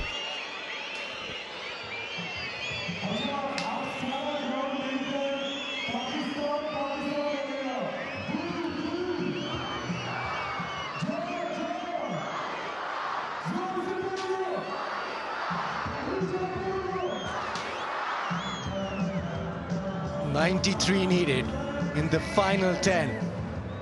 Pakistan marching along. Yes, they've lost Saim Ayub, but is 53 of 26. Hassan Nawaz, you know, is in fabulous form. Plenty of batting to come. Pakistan at the moment in the driving seat. Oh, that's hit hard. Once again, shorter length. He's got to pitch the ball up. And with that bowling action, the pace with which he bowls, it at times becomes bit of a test. This was the wicket. Saim Ayub looking for a massive 6 once again. It went flat, it went hard, and nicely accepted. Broke few hearts because he was shaping up so nicely, Saim Ayub, and good to see him get some form back.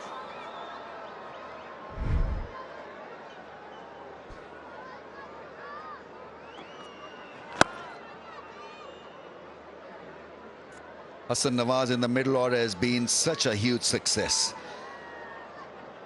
So many things he's done well. Game awareness, when to hit a 4-6, when to rotate the strike. There he goes, effortlessly puts it away for 6. What a strike that is. That is such a beautiful shot. Caressed it. No power, just beautiful hands through the ball. That is elite. That is high-class batting. He just got to the pitch, just angled the bat slightly, hits through the line, and easy as you like, over the rope. Beautifully balanced when he was hitting that shot. And that's one thing that he's done so well. After a couple of big shots, he's tried to rotate the strike and remain at the crease. Introducing new 26 official mobile handset partner, Vigo Tel.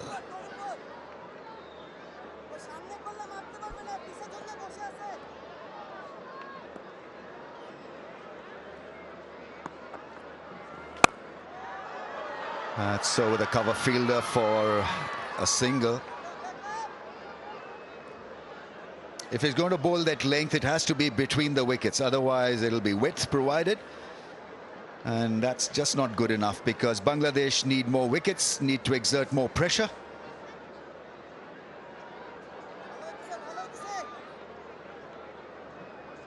Need consistency from the leggy. Yeah, puts it away into the gap, and the running has been excellent. Very good communication between the two runners. 11 done, 115 for 2.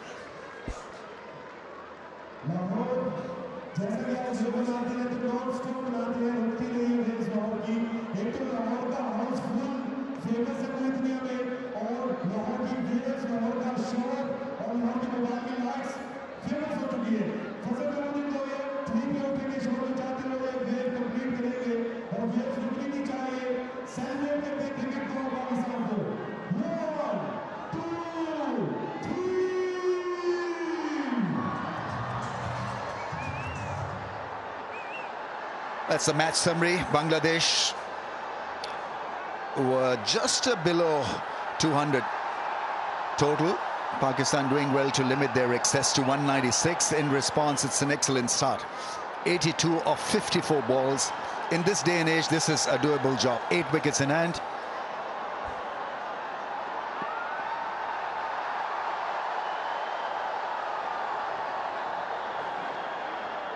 Crowds once again lending the voice. They've been vibrant. They've been absolutely engaged and involved in this contest. Yeah, cheeky and a great hit for 6. It's hit the cushions on the full, I think. He plays that shot so well.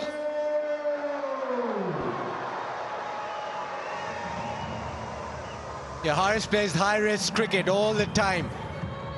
The modern-day T20 batter. That's why he's been able to walk across and just lift it, almost scoop it away. Has it carried all the way? Yes. So that'll be deemed 6. Got to admire the ease with which he hits those shots. Yeah, it's a 6, went flat, a scoop. Very powerful through that point area and that square leg area.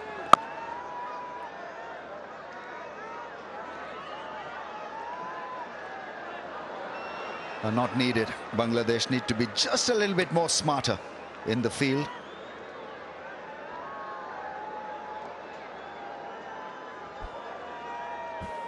Yeah, the aggressive batting for Pakistan.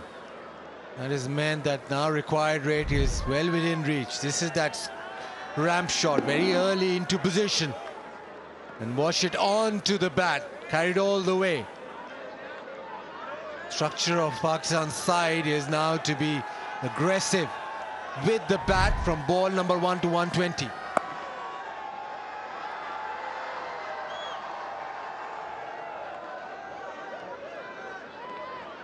Such games give you confidence to experiment, to expand your range. And we've seen that now from Haris. He needs to finish the job, needs to go right till the end. Exchange on, world's first arbitrage crypto exchange. Download the app and make some money.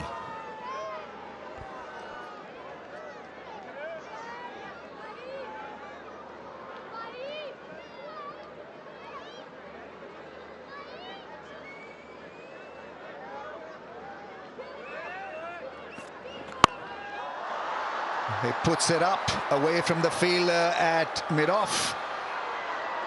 That's nicely stopped. It appeared for a second that he was deceived by that delivery. Didn't really catch it in the middle of the bat, but good enough really to miss that fielder at mid-off. It was pace off, but the good thing that he was hitting straight and hitting over the top. Deep fielder was that long on. I think, yeah, maybe he's done well in releasing the ball. He's had a wonderful 1 month, Hassan Nawaz. 421 runs, average of 140, strike rate of 188, 32 sixes. So when you are looking for an entertainer and looking for entertainment, he is box office for you, Hassan Nawaz.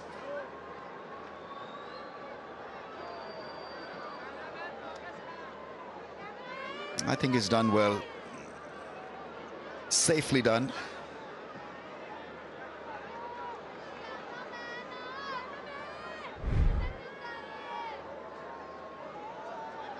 He was an opener, and since last 1 month he's been batting in the middle order, and he's been a massive success, a great success for Pakistan. 421 runs at a strike rate of 188. Hardly seems to miss the ball when he's trying to airlift it.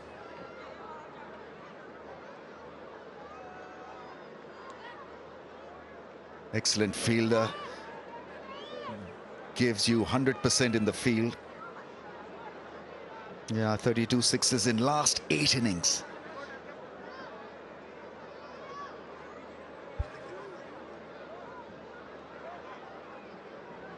It's been a little boring tonight. Hassan Nawaz just has hit 1 6 so far.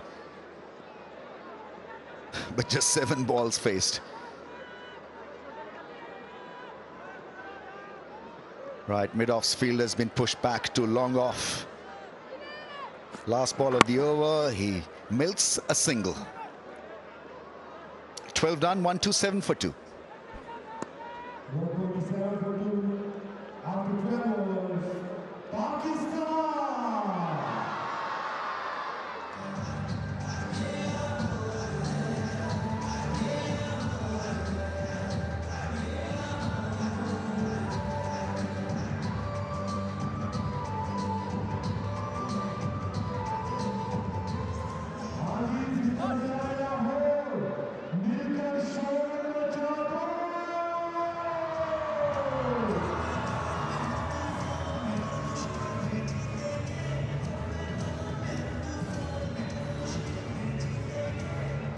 .196 for the loss of 6 versus Pakistan's 127 for 2.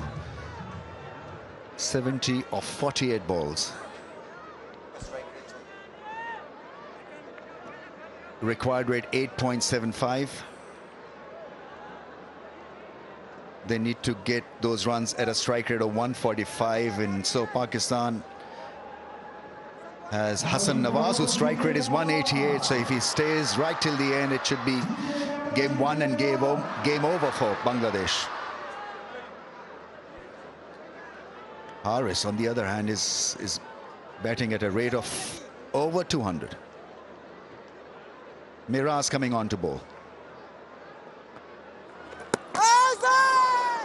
That's a nice delivery. Is looking for spin back into the stumps. It stayed the course, that delivery.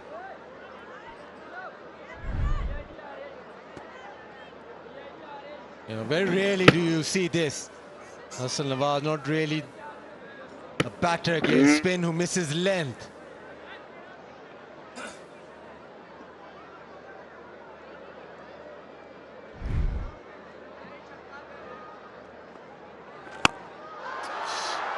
Yeah, that's gone up in the air. Now we're talking his second six of the innings.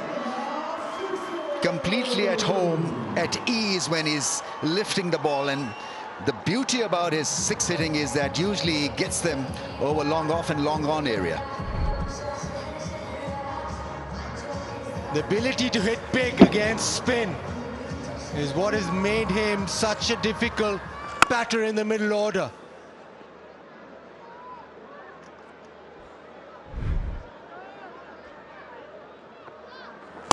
Goes big again, goes straight again. It's a four.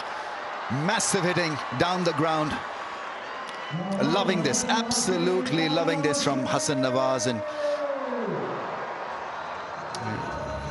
a much improved hitter.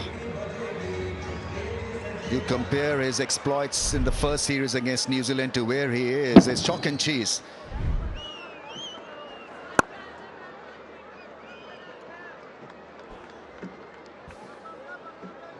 And the required rate now down to 8. Once it's in his zone, he doesn't hold back. Now that's gone up in the air. This will take some catching. It's a high ball, it's a sky ball. It's taken beautifully. Rishad with a great catch. Dismissing dangerous Arslan Nawaz. He was shaping up so well. It's Miraz who's had the better of Arslan Nawaz. And a rare miss from the right-hander. Normally he deposits them over the rope. This time he misses one and is dismissed. Yeah, around the wicket, the angle across, the ball just carrying on with the arm. Not a lot of spin. That's why the connection not great. But it's a good catch. And really high in the night sky. Difficult to judge the depth. But Rishad Hussain did it perfectly. A little bit of relief for Bangladesh. Arslan Nawaz out for 26 of just 13. Pakistan 137 for 3.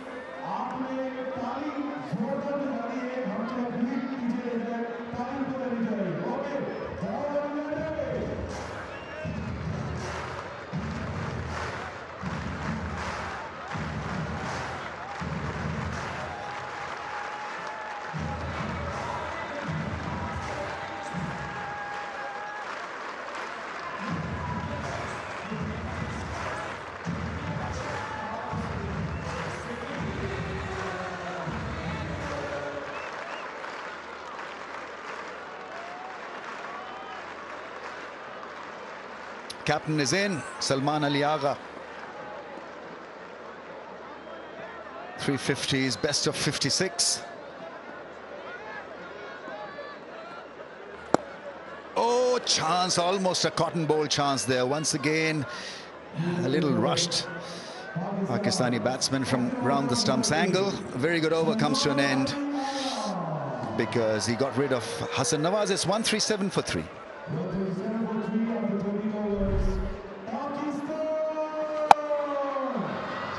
That was a very good catch. Scarred in the air and not easy to catch them under lights.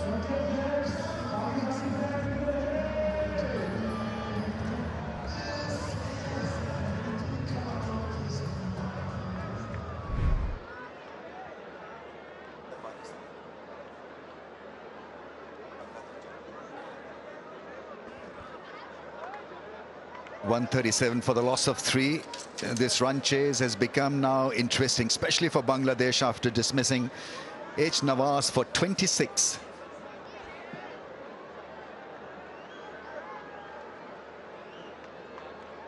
Haris now becomes the key component of this run chase. He holds the key to success. That's nicely played. Misfield will allow him to come back for 2. Pakistan at 118 out of 21 T20Is against Bangladesh. So they hold a massive, huge advantage against them. But this is what Pakistan wanted.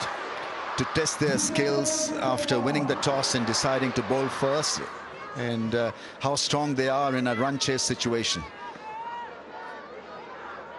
How do they play the tough moments?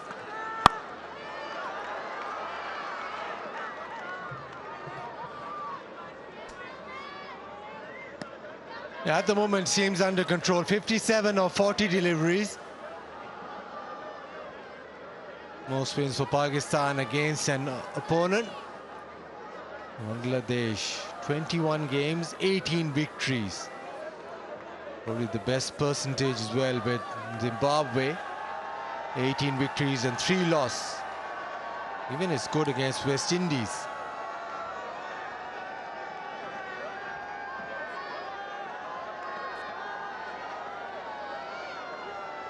But if you want 8.552 the over, still 6 overs after this, it should be under control.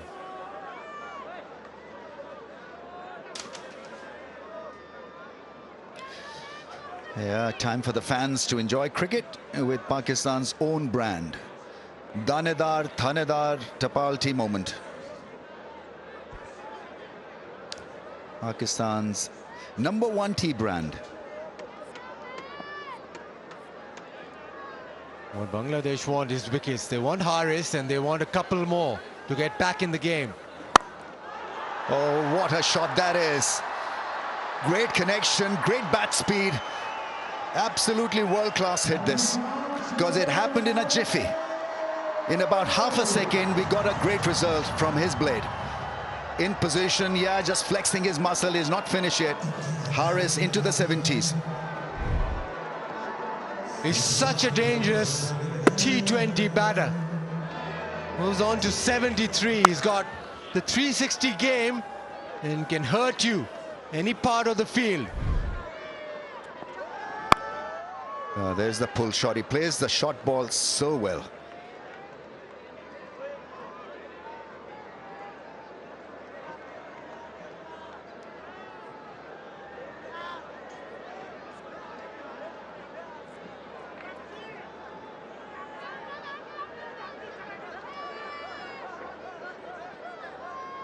$11 runs in the over so far. 1 ball left. Salman Ali Agha can be calm out there. Oh, once again beaten. Earlier we saw an outside edge from him. End of the over. 1 for 8 for 3.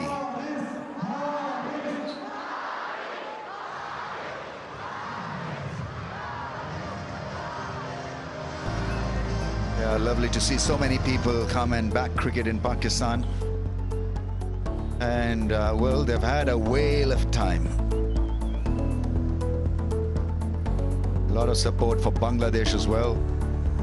And attendance today, 30,000, almost 30,000.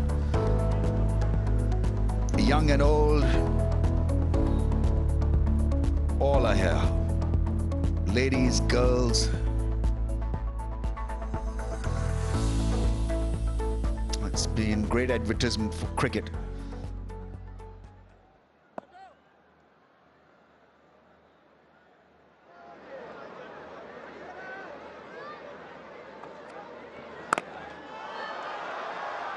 Will that make it? Yes, that will go and hit the fence. It's a boundary, and he's not going to stop here. Haris has got the form.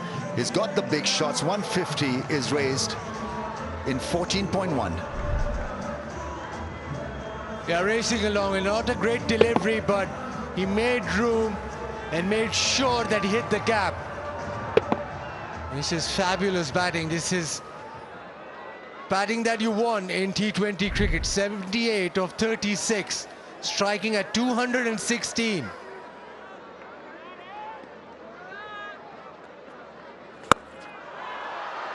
That's gone up in the air. It's a straight hit, and well backed. Absolutely well backed, because the invader missed the ball.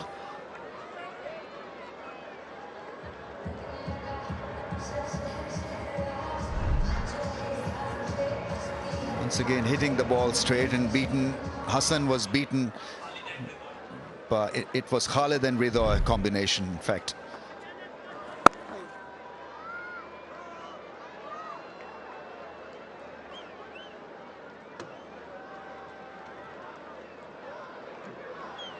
Aris has got a lot of promise. He's got so much talent to show and showcase.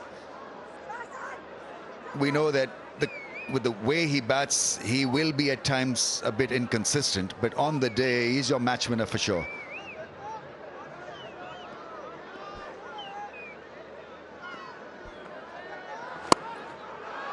Yeah, nicely done. Over cover. Easy shot for Salman Ali Agha. He plays spin beautifully. And here's a glimpse of what he can do. One of his strongest areas is extra cover. And Salman Ali Agha plays this shot particularly well. Backs away and hits it over extra. No fielder there.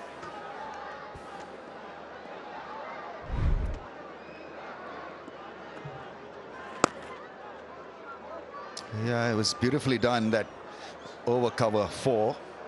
There was improvisation, yet it appeared as if it was a normal shot. Just moved slightly back to find the gap and room through the offside.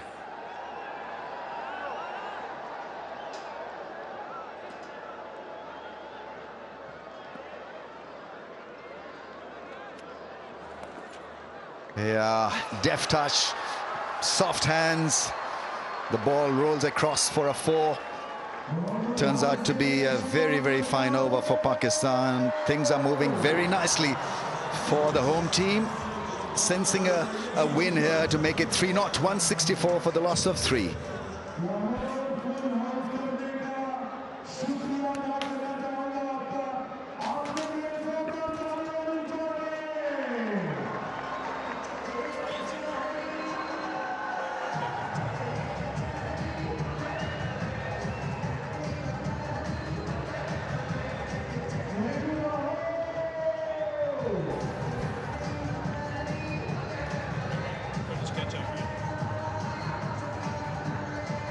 That little white worm's taken a nice little turn now. Brilliant stuff from Mohammad Haris. It's on 85 at the moment.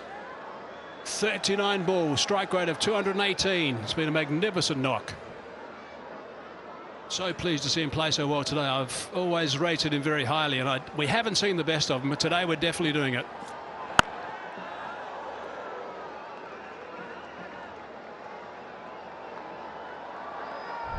This bat of his has been wielding with strength. Some of these shots, look at these, and the pleasing thing about them, most of them, apart from ones that are down the leg side, are in front of square, and that's what I like. It's a little dinky one. He can do that when he's been there for a while. That was a magnificent stroke. Brilliant stuff from Mohammad Haris. So 33 required off 29 balls now.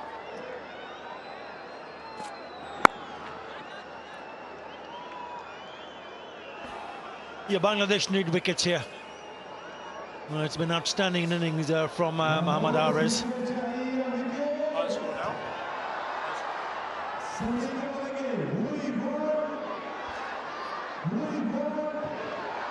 We got the stats. The first T20 international, 31 of 18, 41 of 25, but this time he's gone even bigger.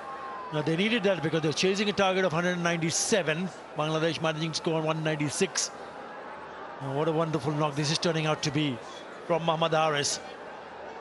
He's only had 4 dot balls in this innings. Only 4. It's remarkable.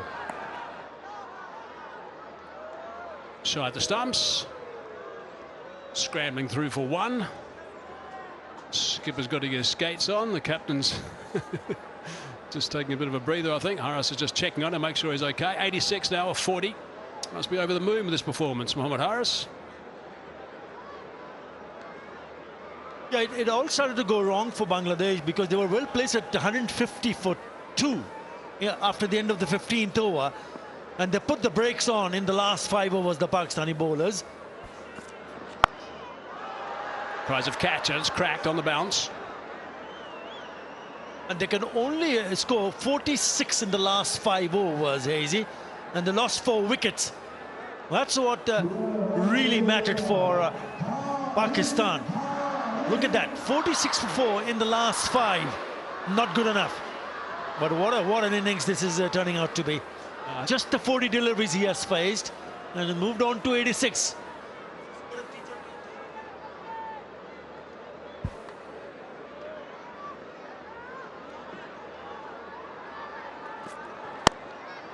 Oh, it's a good shot. It's over the top. Outfielder's quick. It's a teaser. Does nicely.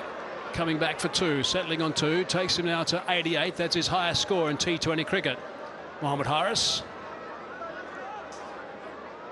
If he can somehow manage to hang on, then surely he'll be thinking to go and score his first T20 international 100. He's played some lovely shots. Once again, a lovely looking shot over the top of the cover. Looks to be in control, and he's played some good cricketing shots. Hardly played a slog. Atta, I can't believe you touched the money then. You've touched the money. You've mentioned it. You've mentioned he... No, I can't believe you just said that, Atta. You could be in deep trouble if he doesn't get there. Picked that up nicely, and it's gone all the way for 6. Takes him into the 90s. And if he does? Yeah, cracking shot to finish the over. 6 to finish the over. After 16, 175 for 3.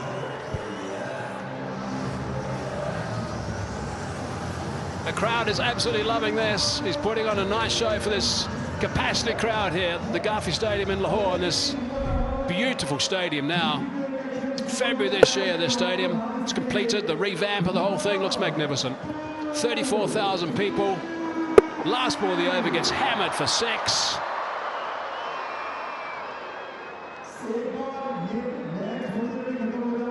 He loved it. He absolutely loves it. Look at him. Flying over for 6 to take him to 94. He's thinking, I might be here for 3 figures.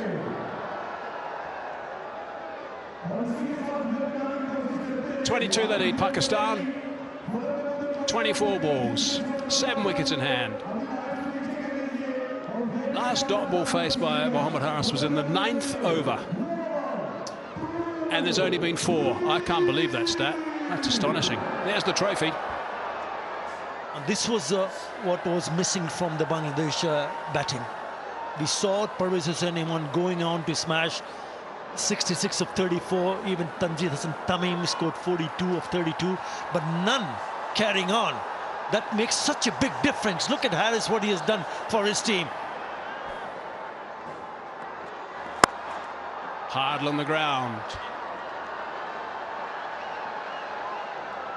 We're going to have a quick look at the Inverex Exio. Performance, style and savings, everything at one place. Pakistan's most affordable, environmentally friendly Inverex Exio. The perfect choice. If Mohammad Haris happens to hit a 6 off the very next ball, it'll be the fastest 100 for Pakistan in T20 internationals. Not much pressure, Mohammad. But hit this for 6.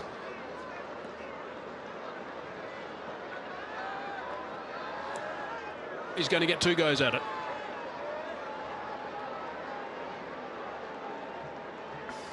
The fastest belongs to Hassan Nawaz, which came in only 44 deliveries earlier this year in Auckland. That was his first lightning century.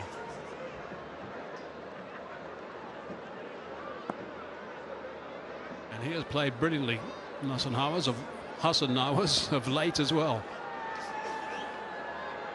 Can he hit it for 6? Oh, it's going to be another wide. Keep adding them up. He's trying to just hug inside that line, which is a guideline. Umpires often use it as a definitive line, but it's a guideline only for the umpires.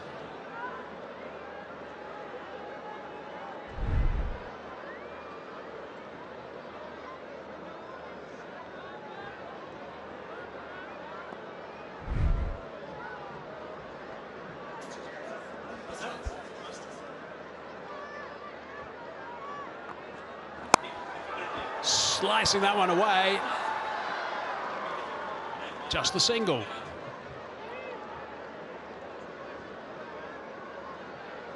He's composed himself nicely here. Mohammad Haris coming at the fall of the first wicket. Remember, the openers got themselves departed early, very early, but then there was a big partnership. Since then he's looked solid as ever. Was one very difficult chance, and he's played beautifully, very aggressively. 18 from 22. Oh, that's beautifully bowled. Perfectly bowled. Shy of the stumps, would have been home. Very good delivery. Can't do too much with that. Almost the, well, in fact, I'm going to give it the perfect Yorker, because at this stage of the innings, when the guys are playing so well, can't do much with it. 180 for 3 now.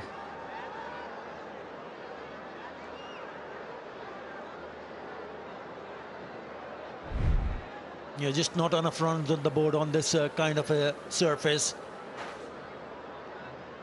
Got 95 runs, Harris, 78 runs in boundaries. Clearly super fit.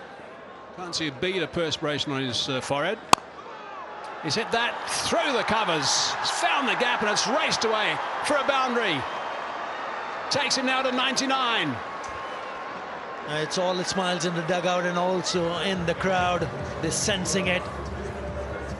Yeah, it was in the air, but he picked up the gap. It was full. Really latched onto it and put that away for another boundary between the fielder at mid-off and cover. Look at that gap.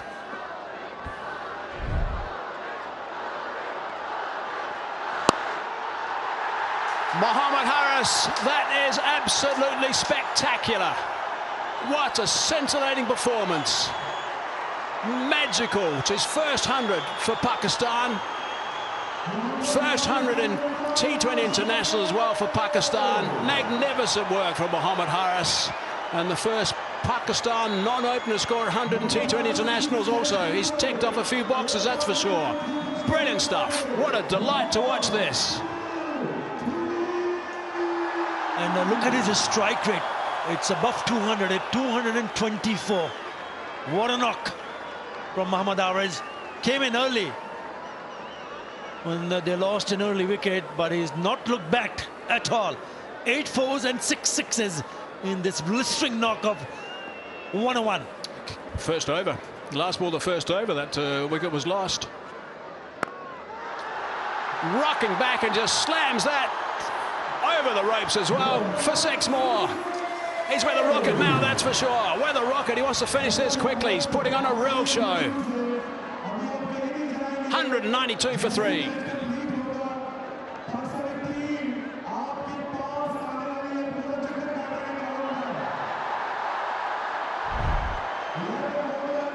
Yeah, with that 17 runs of the 17th over.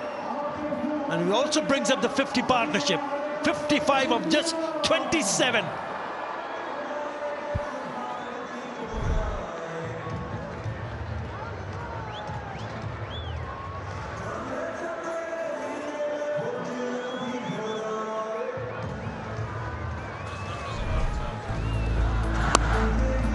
Let's look at the work he did to get to his 3 figures. Brilliant. Watch his reaction. Absolutely superb. Broad smile. No perspiration on his shirt, by the way, it seems. Appreciated by this capacity crowd at the Gaddafi Stadium in Lahore. Really, really special.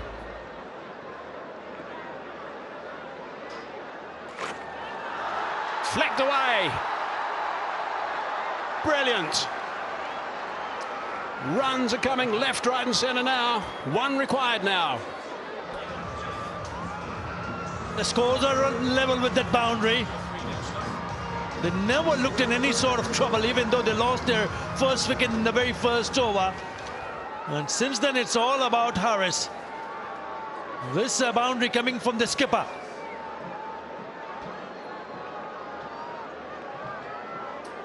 One to win.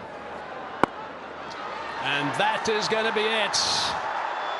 Punch gloves in the middle. They just stroll through to complete the run, and that is it. What a performance by Pakistan. They have been absolutely brilliant today. This has been a wonderful game. They're not totally sure. I think it's done. It's done, guys. It's finished. You've won. You've won 3-zip. Captain, congratulations. What a performance. Pakistan win by 7 wickets. 3-zip they win this series. It's the first time they've won a T20 International Series 3-zip since December 2021. And Mohammad Haris, you can be so pleased with your performance because that was really special to watch. Absolutely outstanding work from him, but he wasn't the only one. He had some mates as well. Pakistan have chased down a very big total in front of a mammoth crowd here at the Gaddafi Stadium in Lahore. With 16 balls to spare. Unbelievable performance. They already had the series in the bag, but this is a performance, outstanding one. We have been mighty pleased with the way especially Mohammad Haris has batted tonight. It was a show, and that is that. Beginning of the tournament, of the series I should say, they said they wanted to play aggressive cricket, smart cricket. They wanted to win as many games as they could in this 3-match series against Bangladesh so that they can go up the series, start their rise up the rankings. They haven't moved in the rankings, but this is impressive stuff. Nice attacking power play work as well. Close to the 60 mark, passed it on 2 of the 3 occasions. And they've certainly been playing with outstanding intent, and to chase this down like they've done today has been very impressive, because that's a big total. The chairman's going to be really pleased. He's in the middle there. He's going to be very pleased with this performance. Mike Hesson, the new coach, will be very pleased, of course. His first outing with the team in 3-zip, you can't ask more than that. And also some individual performances were just absolutely magnificent, which has been pleasing. For Bangladesh, Atta, what are your thoughts on Bangladesh? They'll be disappointed, but the third one, especially tonight, they looked a different team when both the openers were batting. But having said that, if you look at what Haris did with the bat, someone who should have done similar kind of stuff from the top of the order. Didn't happen. And look at the warmth. Look at the warmth from the guys in the dugout, the guys in the benches, the guys in the coaches that are embracing Mohammad Haris as well as he goes down the line. Seems a very close unit, and all the guys have been talking about that as well, so that's augurs well for Pakistan. That change room seems tight, which is nice, and obviously breeding a nice feel. There's the skipper, Arslan Ash. He's going to be delighted. You can see on his face actually how happy he is with the way they've got up and won this one, and won 3-0 in the series. Well, Pakistan can be extremely, extremely pleased with this. They've done the country proud. 240 million people, one sport country watching this, packed into this stadium. Magnificent to see. Another look at that winning moment. They weren't too sure, actually. Had a look at the scoreboard, had a bit of a chat. See, Mohammad Haris was quite sure. And then they walked over and started chatting to the players from Bangladesh, but they were celebrating the stands. A comprehensive victory. 3-zip, that's one for the record books, that's for sure.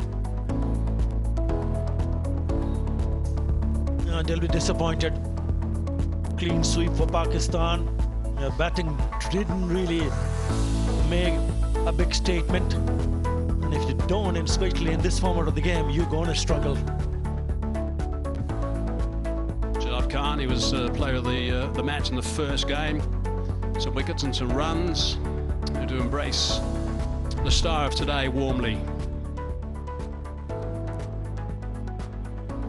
45 balls for Mohammad Haris with his 100 today. It is just one behind Hassan Nawaz when he got that scintillating century against New Zealand in Auckland not so long ago, earlier this year. And that was really special. Babar Azam, 49, number 3 against South Africa, Centurion, Supersport Park. I remember working on that one. That was absolutely unbelievable as well.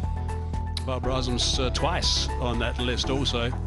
Ahmed Shahzad is also there against Bangladesh and Dhaka. Right, now let's go downstairs now and catch some emotion from the players with Zainab. Great win for Pakistan. Then Saim Ayub is with me. Saim, good to be finding some form finally. Runs अच्छे किए और किस तरह से क्या plan किया था कि interval के time के किस तरह से chase करना है इसको? आई थिंक हम सबसे पहले तो हम सबको एक दूसरे पे बिलीव था कि जो भी अंदर बैटिंग कर रहा होगा, अगर हम कामली और कंपोज रह के बैटिंग करेंगे, क्योंकि पिछले 2 गेम्स में भी हम लोगों ने जिस तरह से 200 बनाया, तो ज़रूरी नहीं है कि चेस का प्रेशर हम ही लें, क्यों ना ओपोनेंट पे प्रेशर रखें, क्योंकि वो भी ज़्यादा प्रेशर में होते हैं कि वो 197 डिफेंड कर रहे हैं। और हमने यही सोचा था कि अगर हम कैलकुलेशन के साथ और एक दूसरे का साथ दे के, बिलीव रख के, काम रह के जस्ट अपनी बैटिंग करेंगे, अपनी स्ट्रेंथ्स पे रहेंगे, तो वो सामने वाले पे प्रेशर रहेगा। ठीक है, हारिस के साथ ऑब्वियसली बैटिंग करना बड़ी ज़बरदस्त उनकी आज इनिंग्स थी, क्या डिस्कशन चल रही थी? यही था कि बिल्कुल हम लोगों ने पैनिक नहीं होना है और जो भी ऑप्शंस है हमारे उस पर रहना है कि इंटेंट अच्छी रखनी है और एक दूसरे पे बिलीव रखना है कि अगर एक ओवर में रन्स नहीं भी आए तो कोई मसला नहीं है, हम किसी भी वक्त बड़ा ओवर लगा सकते हैं। बॉलिंग में हम आपको देखते हैं पावर प्ले में बॉलिंग कराना, is that something that you enjoy apart from your batting? बिल्कुल, आई थिंक उससे फील्डिंग भी बोरिंग नहीं रहती है मज़ा आता है करने में, जोक्स अपार्ट, बट यस मुझे तीनों फील्ड में बहुत इंटरेस्ट है। अच्छा ये बताएं कि 3-0 जीतना, 2-0 से लीड तो ऑलरेडी थी, बट ये कितना इम्पोर्टेंट था कि एक वाइट वॉश हो और एक अच्छे नोट पे पाकिस्तान ख़त्म करे ये सीरीज़? बिल्कुल, हम लोग 2-0 भूल गए थे, हमने बोला आज का मैच है, बस हमने आज का मैच जीतना है और जो पिछले 2 मैचों में हमने जीतने के बाद भी जो थोड़ी बहुत हमारी इंप्रूवमेंट थी वो हमने और करनी है इस गेम में।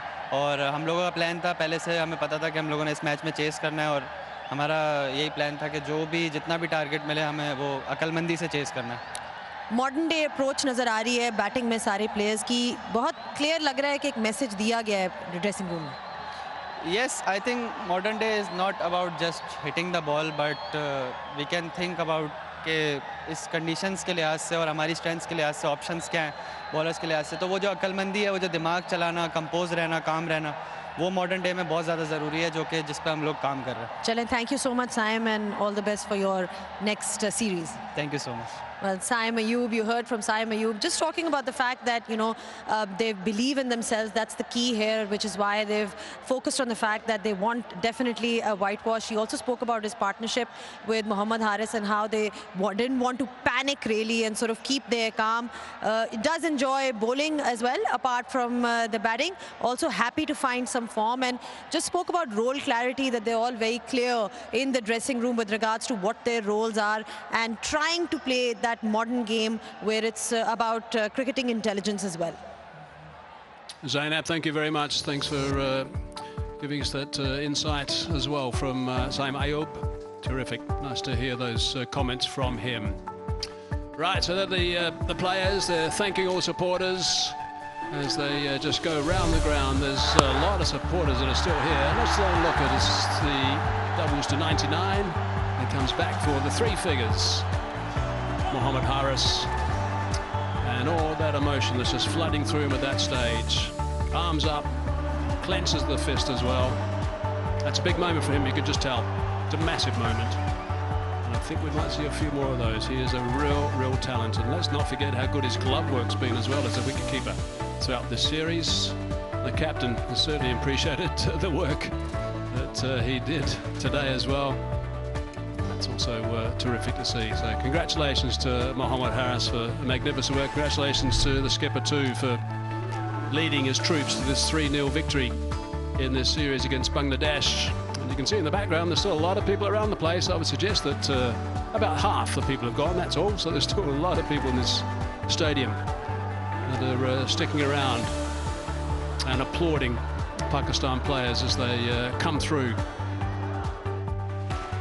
and continue their circling around the ground. What a chase, what a chase. They needed 197 and 196 by Bangladesh. They thought they were in business when they picked up the wicket of Shahibzada Farhan. He's been in very good form, but what about Mohammad Haris? Unbeaten on 107, and look at the number of deliveries that he faced, 46, taking the game away from Bangladesh. Saim Ayub also making a good contribution of 45 of 29, making sure they have the clean sweep, and there's a 3-match series. 4 dot balls, and that 107 of 46 balls, just 4 dot balls. That's unbelievable stuff. The partnership's nothing at the top really. 92 between Harris and also Ayub. 53 balls, Harris and Nawaz 37, and Quickfire 18 balls, and then Harris and the skipper 60 of 29. So all very quick in those partnerships that Mohammad Harris was involved in.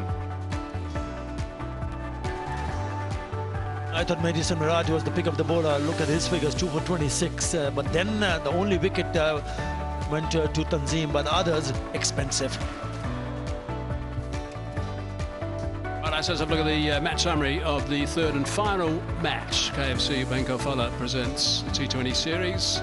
Bangladesh batting first after they were asked to bat first. 196 for 6 they got. It was a good total. We thought that, and I heard Atali Khan say they thought it was about 15 runs short of what they perhaps should have been. Imam was brilliant with his 66 off 34. Tons at 42. They didn't kick on, and that's probably the difference in the two teams. Abbas Afridi 2 for 26 off his 4, bowled beautifully. And Pakistan reply 197 for 3. Harris outstanding. 107 not out of 46 balls. Ayub 45 off 29. And 2 for Miraj as well. And Pakistan getting up by 7 wickets to win the series 3-0.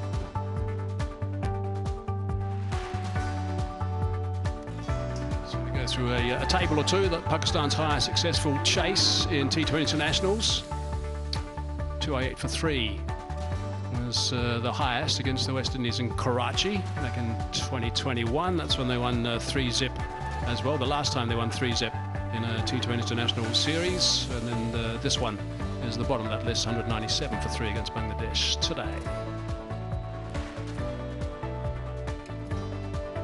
And just reflecting on the 3 games, the first one in Lahore, Pakistan winning that by 37 runs.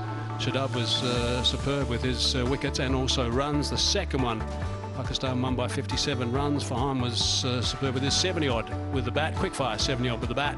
And this one was brilliant work from Mohammad Harris with his first 100 for Pakistan. And they got up and won this one by 7 wickets. So 3-0 it is to Pakistan.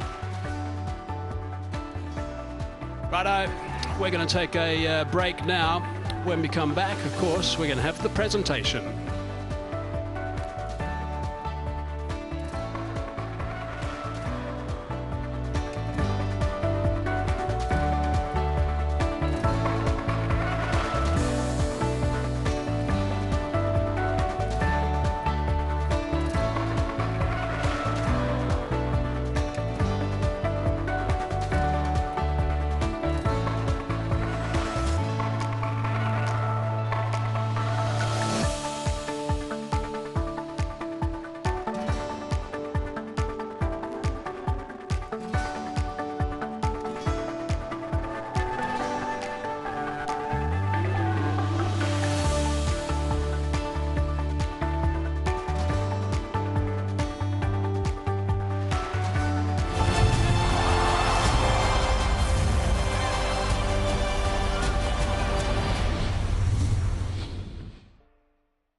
Just an opportunity to have a quick little recap of the match summary of this final T20 International. Bangladesh batting first after being asked about first. 196 for 6, probably some 10-15 runs shy where they should have been.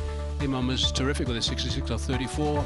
Abbas Afridi was brilliant with his 4 overs, 2 for 26, 2 for 18, 2 for 2 and over number 18 was really good from him. And Pakistan in reply, 197 for 3 it was. Mohammad Haris 107 not out off 46 balls. Same Ayub 45 off 29 and Murad 2 for 26 off his 3, and Pakistan winning by 7 wickets. So that in the end made it 3-0 for Pakistan. So they'll be delighted, of course, with that. We just reflect on what happened in this series, the 3-match series, of course. The first one, all the games here in Lahore. The first one, Pakistan won by 37 runs. The second one, Pakistan won by 57 runs. And the third and final one, of course, Pakistan getting up by 7 wickets today. So after they were asked the opposition to bat first, they chased them down in fine style. Presentation time now with Ramiz Raja. Another great night for Pakistan cricket team, another great night for the Pakistan crowd. You were absolutely fabulous, so big round of applause for a full house here at Lahore.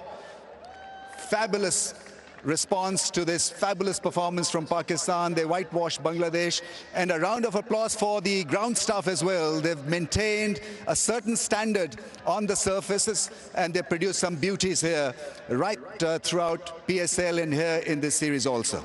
In the presentation party, we've got the chairman of the Pakistan Cricket Board, Syed Mohsin Raza Naqvi. Mr. Nazmul Abidin Fahim is the Vice President, BCB. Syed Muhammad Asif, GM Consumer Banking, Bank Al-Flah. Mr. Tahir Khurshid, Group Head Audit and Inspection, Bank Al-Flah. Our proud sponsors, Mr. Daniel Rashid, Authorized Dealer of Inverex Solar Energy. Mr. Saif Ahmed Qureshi on behalf of Infinity Ventures Super Saf. And Mr. Taimur Yusuf, CEO Super Asia.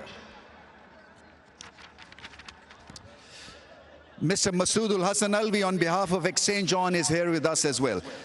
May I invite the chairman of the board, Syed Mohsin Raza Naqvi, to present the PCB Moment of the Match trophy to Mohammad Haris. 100 of 45 balls, 8 fours and 6 sixes.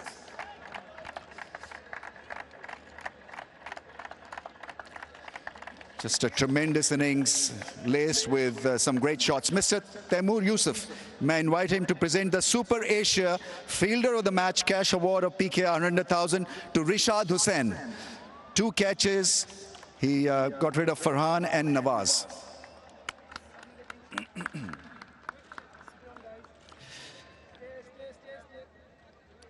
Mr. Saif Ahmed Qureshi will present the Super Saf Striker of the Match cash award of 100,000 rupees to Saim Ayub, 45 of 29 balls, 2 fours and 4 sixes. Back in form and displayed his skills today. Mr. Saif Ahmed Qureshi will present the Super Saf Bowler of the Match cash award of 100,000 to Abbas Afridi, 2 for 26 in 4 overs. May I invite Mr. Masoodul Hassan Alvi to present the Exchange On Catch of the Match cash award of 200,000 to Rishad Hussain. He took a beauty to get the better of Hassan Nawaz.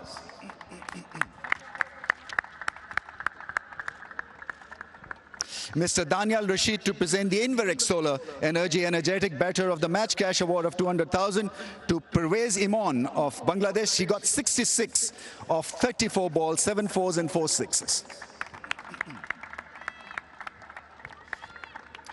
Now we come to the big awards. The player of the match will sign a bat for Almera Foundation, fan of the match, and he is Mohammad Haris.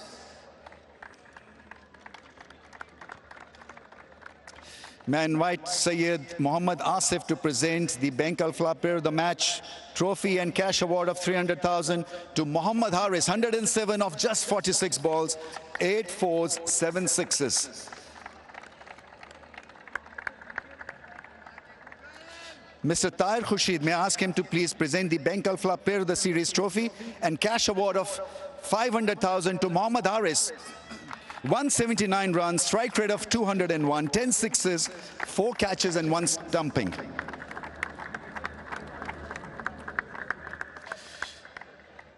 आइएगा मोहम्मद हारिस, आपसे कुछ गुफ्तो शनीद करते हैं कि आप इतने brilliant इस series में कैसे रहे? आपको बहुत बहुत मुबारक हो, क्योंकि ये बड़ी देर से इंतजार कर रहे थे हम कि ये ऐसा मोहम्मद हारिस हमें कब दिखेगा। सो फाइनली आपने जलवा दिखाया और क्या कमाल की ऑलराउंड परफॉर्मेंस। रमीज़ भाई बहुत शुक्रिया, और पहले तो पाकिस्तान को मुबारक हो, और बिल्कुल मेहनत करता रहा और PSL में भी जो गलतियाँ की थी उससे सीखने की कोशिश की, और कोशिश यही की कि सीरीज़ में मौका मिला है और अपॉर्चुनिटी है, इसको ज़ाया नहीं करना।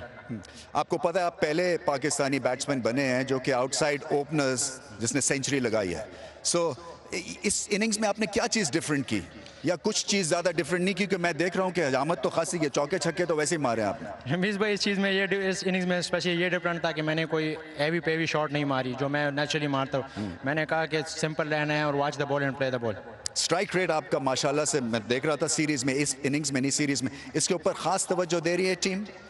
जी बिल्कुल, टीम भी दे रही है, और टीम का इस वक्त जो है मकसद भी यही है कि तेज स्ट्राइक रेट से खेलना है, और जो दुनिया क्रिकेट खेल रही है उसको फॉलो करना है। अल्हम्दुलिल्लाह वो तीनों मैचों में आपको एज ए टीम नज़र भी आ रहा है।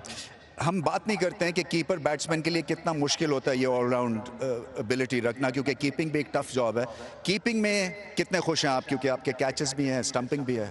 रमीज़ भाई खुश इसलिए हो क्योंकि 1-2 कैचेस बड़े अच्छे लिए, और जो पीछे मेहनत करता आ रहा था उसका सिला मिल रहा है, और कोशिश करूंगा कि अब मजीद मेहनत करता रहूं और पाकिस्तान के लिए ऐसे मैचेस जितवाता रहूं। एक चीज़ जो अच्छी करते हैं आप, जब कीपिंग करते हैं तो खामोशी इख्तियार करते हैं, सो हमारे लिए कमेंट्री बॉक्स में वो बड़ा उसका सुकून रहता है।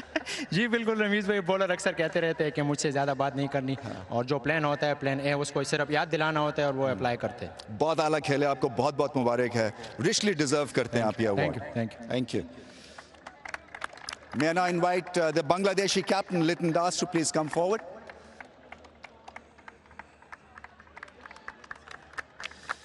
Well, we'll try, Liton. A lot better performance than the last game. How disappointed are you that you couldn't close it out? Definitely, we didn't bowl well, but still, last two games we didn't feel well and bat well. Maybe this game we batted really well on this track. Bowling has been an issue, is it? Or do you think that it was such a beautiful pitch that you needed more runs? No, definitely it's a good wicket, but still you have to learn how to bowl different batsmen. Different batsmen have weakness and strong point. We have to think about that and then bowl. What have been the bright spots for Bangladesh in this 3 T20 series? I mean, Iman looked absolutely world-class at the top of the order. Yeah, definitely. Iman and Tamim, they started very well. Not only Iman and Tamim, most of the guys, they put up in hand and they did their job. There are a lot of fans in the crowd as well, so Bangladesh is a popular side, and so thank you for coming here and playing this series. It means a great deal to the fans. What do you have to say about the Bangladesh fans back home also? Yeah, definitely. The crowd was very amazing. You never feel that because they are all supporting the both team, really. They enjoying the game, and I hope they will, whenever the Pakistan play, they will come again and watch the game. And I'm really sorry about Bangladeshi fan. We couldn't win any game, but hopefully we'll come back. Inshallah. Best of luck, and thank you for making this trip. Thank you. May I now invite Salman Ali Agha to please come forward.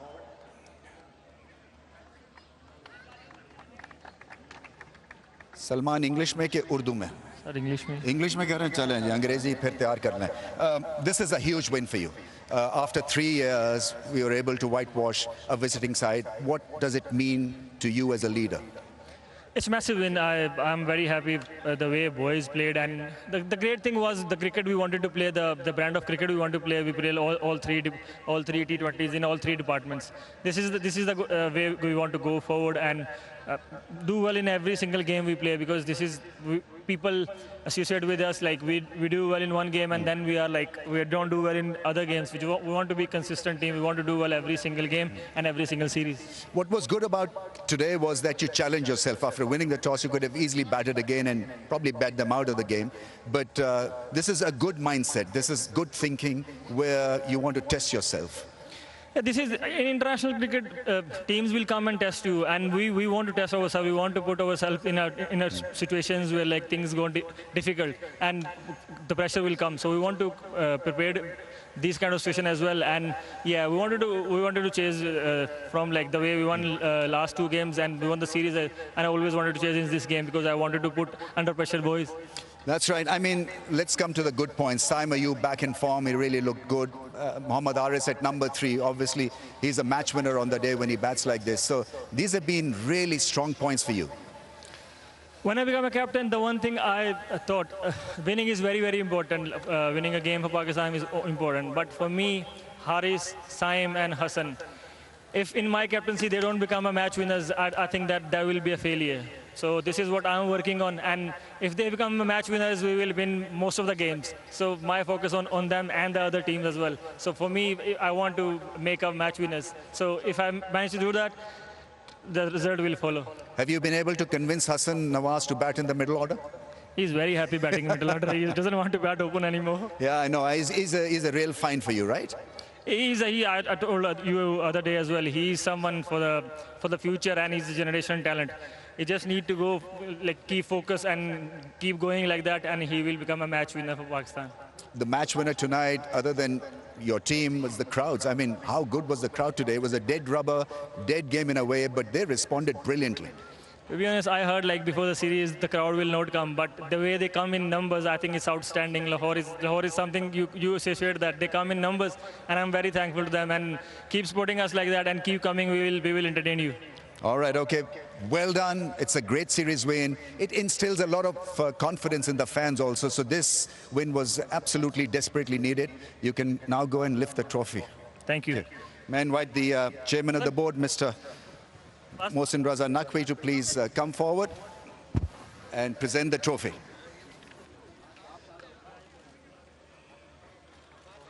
Yeah, big moment for Pakistan cricket team.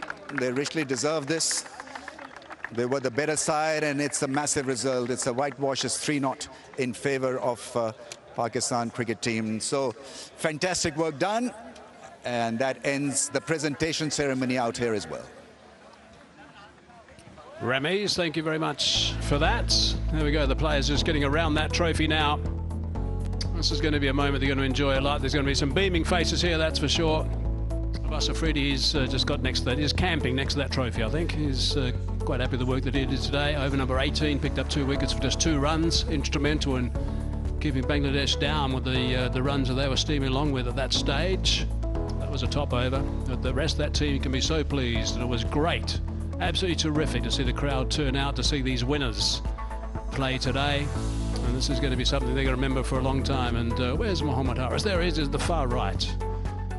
He's not even huffing or puffing at all. So it's a day that he's going to remember for a long time. Nice to hear the skipper's words as well, talking about the match winners. Nawaz, Haris, Ayub. It's a beautiful trophy. It really is quite a special one, that's for sure. And I think these boys are going to be very happy when they get back in that change room and can celebrate privately with their coaching staff as well. And the boys in the back room, there's Mike Hesson, who's now joined them. And he'll be very pleased, of course, just taking over the reins as the coach, the skipper, Salman Ali Agha, captain who's led his troops to this victorious performance against Bangladesh. Still got some work to do, of course, but this is terrific to see the change in style of their play, playing nice and aggressively. The chairman, he's going and just saying thanks to the ground staff who were absolutely sensational for the last couple of months during the PSL as well. The pitches throughout the country were brilliant, and the guys who have worked so hard here at this venue have been magnificent. The pitches here, I think, have just been unbelievable. Far cry from the old days when they used to be slow and low. They're now very good batting tracks. They get a bit of bounce in them, a bit of pace in them as well. And the ground staff have been terrific, and that's wonderful to see the players going along that line also and saying well done to the ground staff. Arslan Ali with his wife and 2 children. That's a lovely touch from the players. Really nice to see that, because they put in so many hours, the ground staff. They are often exhausted by the time we arrive here to start working on a game. They've been dragging covers on and doing some work behind the scenes. Really nice to see that, and they'll appreciate that as well. But they've the unsung heroes, of course, of the ground staff around the cricket grounds in the world. These boys at the Gaddafi Stadium in Lahore have been superb. So congratulations to Pakistan, winning that series against Bangladesh 3-0.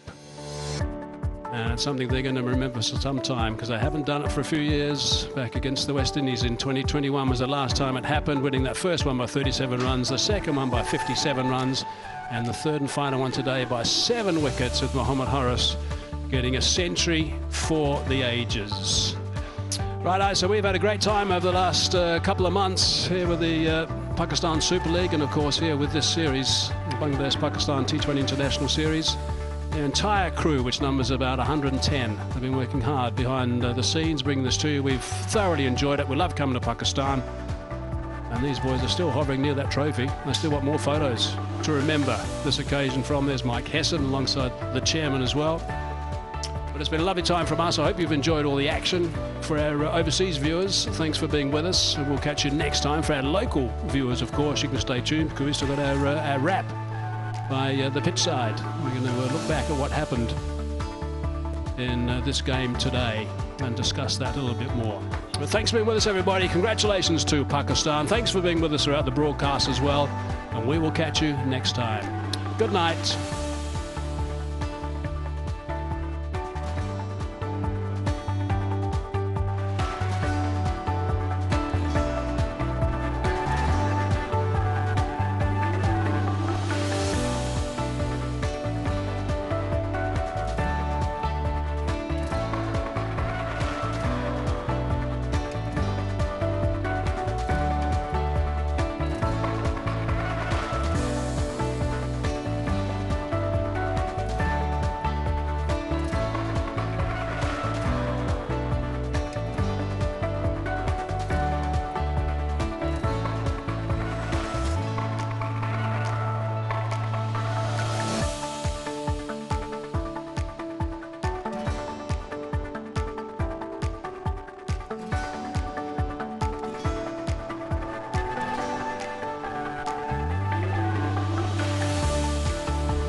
उसी में कर लेते हैं.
All right, then it's a clean sweep by Pakistan. What a fine end to this series for them. It was important for them to back it up with another win. They were 2-0 up in this series. What a significant performance by Mohammad Haris. 107 of just 46 balls. Really carrying that bat till the end for Pakistan and managing to chase 196 is what they were looking at. Winners in the end. A happy camp all round. It's been a great series for them, a much needed one considering they were number 8 in that T20 rankings table. Bangladesh were sent in to bat first. They made 196 for 6 in their 20 overs. Iman put up an impressive display of batting, 66 in just 34 balls. Tanzeed chipping in with 42. But Pakistan did manage to pull things back towards the latter end, and you had Abbas Afridi picking up 2 wickets, Hassan Ali chipping in with 2 wickets as well. In response, it was the Mohammad Haris show. What a fantastic 100 we got to witness in a full house in Gaddafi Stadium, Lahore. 107 of just 46 balls, with Saim Ayub also getting some much needed runs. Pakistan winning by 7 wickets in the end. Hello and welcome to Pitchside once again, and a great performance by Pakistan, a great overall series win. Lots of objectives that they had for this particular series. Mike Hessen's first gig as Pakistan's coach for this under this T20 series has started off really well, so a huge congratulations to him and the Pakistan side for hopefully finding some solutions to that T20 team. Now with me I've got Bazat Khan and Ramiz Raja. Baz, अच्छी शुरुआत mic Hesson के लिए for this series. It was important for him कि उनकी जो पहली assignment है उसमें कुछ उनको अच्छे नंबर मिलें, और 10 में से 10 नंबर मिल गए. नहीं, जिस तरीके की वो क्रिकेट खेलना चाहते हैं या जिस तरीके की पाकिस्तान T20 क्रिकेट खेलना चाहता है, वो आपको थोड़े ग्लिम्प्सेस नज़र आए होंगे.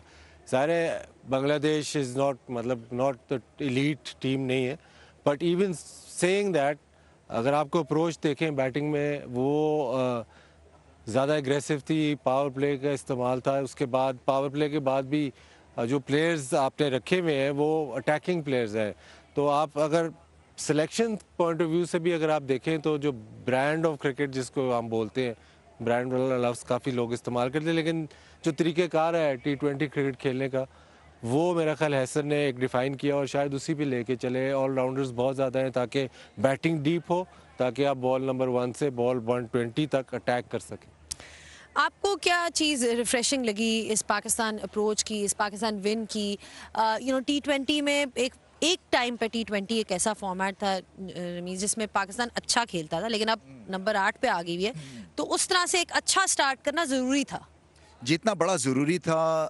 एक मुझे फ्रीडम दिखा, इसलिए कि ज़्यादा वरीड सम चेहरे नहीं थे, इंजॉय भी कर रहे थे, और एक तरह से जो ब्रीफ मिला है ना उसमें क्लैरिटी भी थी. ये सारी चीज़ें, और ये it's up to the captain. I think हम बहुत बात करते हैं coaching staff and coaching, but at the end of the day ये कप्तान होता है जो लीड करता है, जो कि टोन सेट करता है. देखिए, मैं अभी भी समझता हूँ कि इसमें स्पेशलिस्ट की ज़रूरत है. मैं अभी भी समझता हूँ कि ये है बैटिंग सर्फिसेस. सो बहुत अच्छा खेले हैं. बैटिंग सर्फिस पे आप 200 करते हैं, विच इज़ ग्रेट थिंग. 5वीं विकेट के ऊपर जहाँ पे कुछ आपको ऊपर नीचे गेंद हो रहा है, जहाँ पे टॉप क्वालिटी की ऑपोजिशन है, वहाँ पे कौन से चेहरे नुमायाँ होंगे. सो वहाँ पे आपको फिर शायद स्पेशलिस्ट की ज़रूरत हो, बॉलिंग में भी और बैटिंग में भी. मगर एक तो बहुत ही अच्छी फाइंड्स है. एक तो हारिस अगर इसी तरह से खेलते रहे तो मैच विनर हैं. हसन इसी तरह से खेलते रहे तो वो मैच विनर है. मिडिल ऑर्डर में अगर आपको 25 बॉलों में 50 करने वाला मिल जाता है।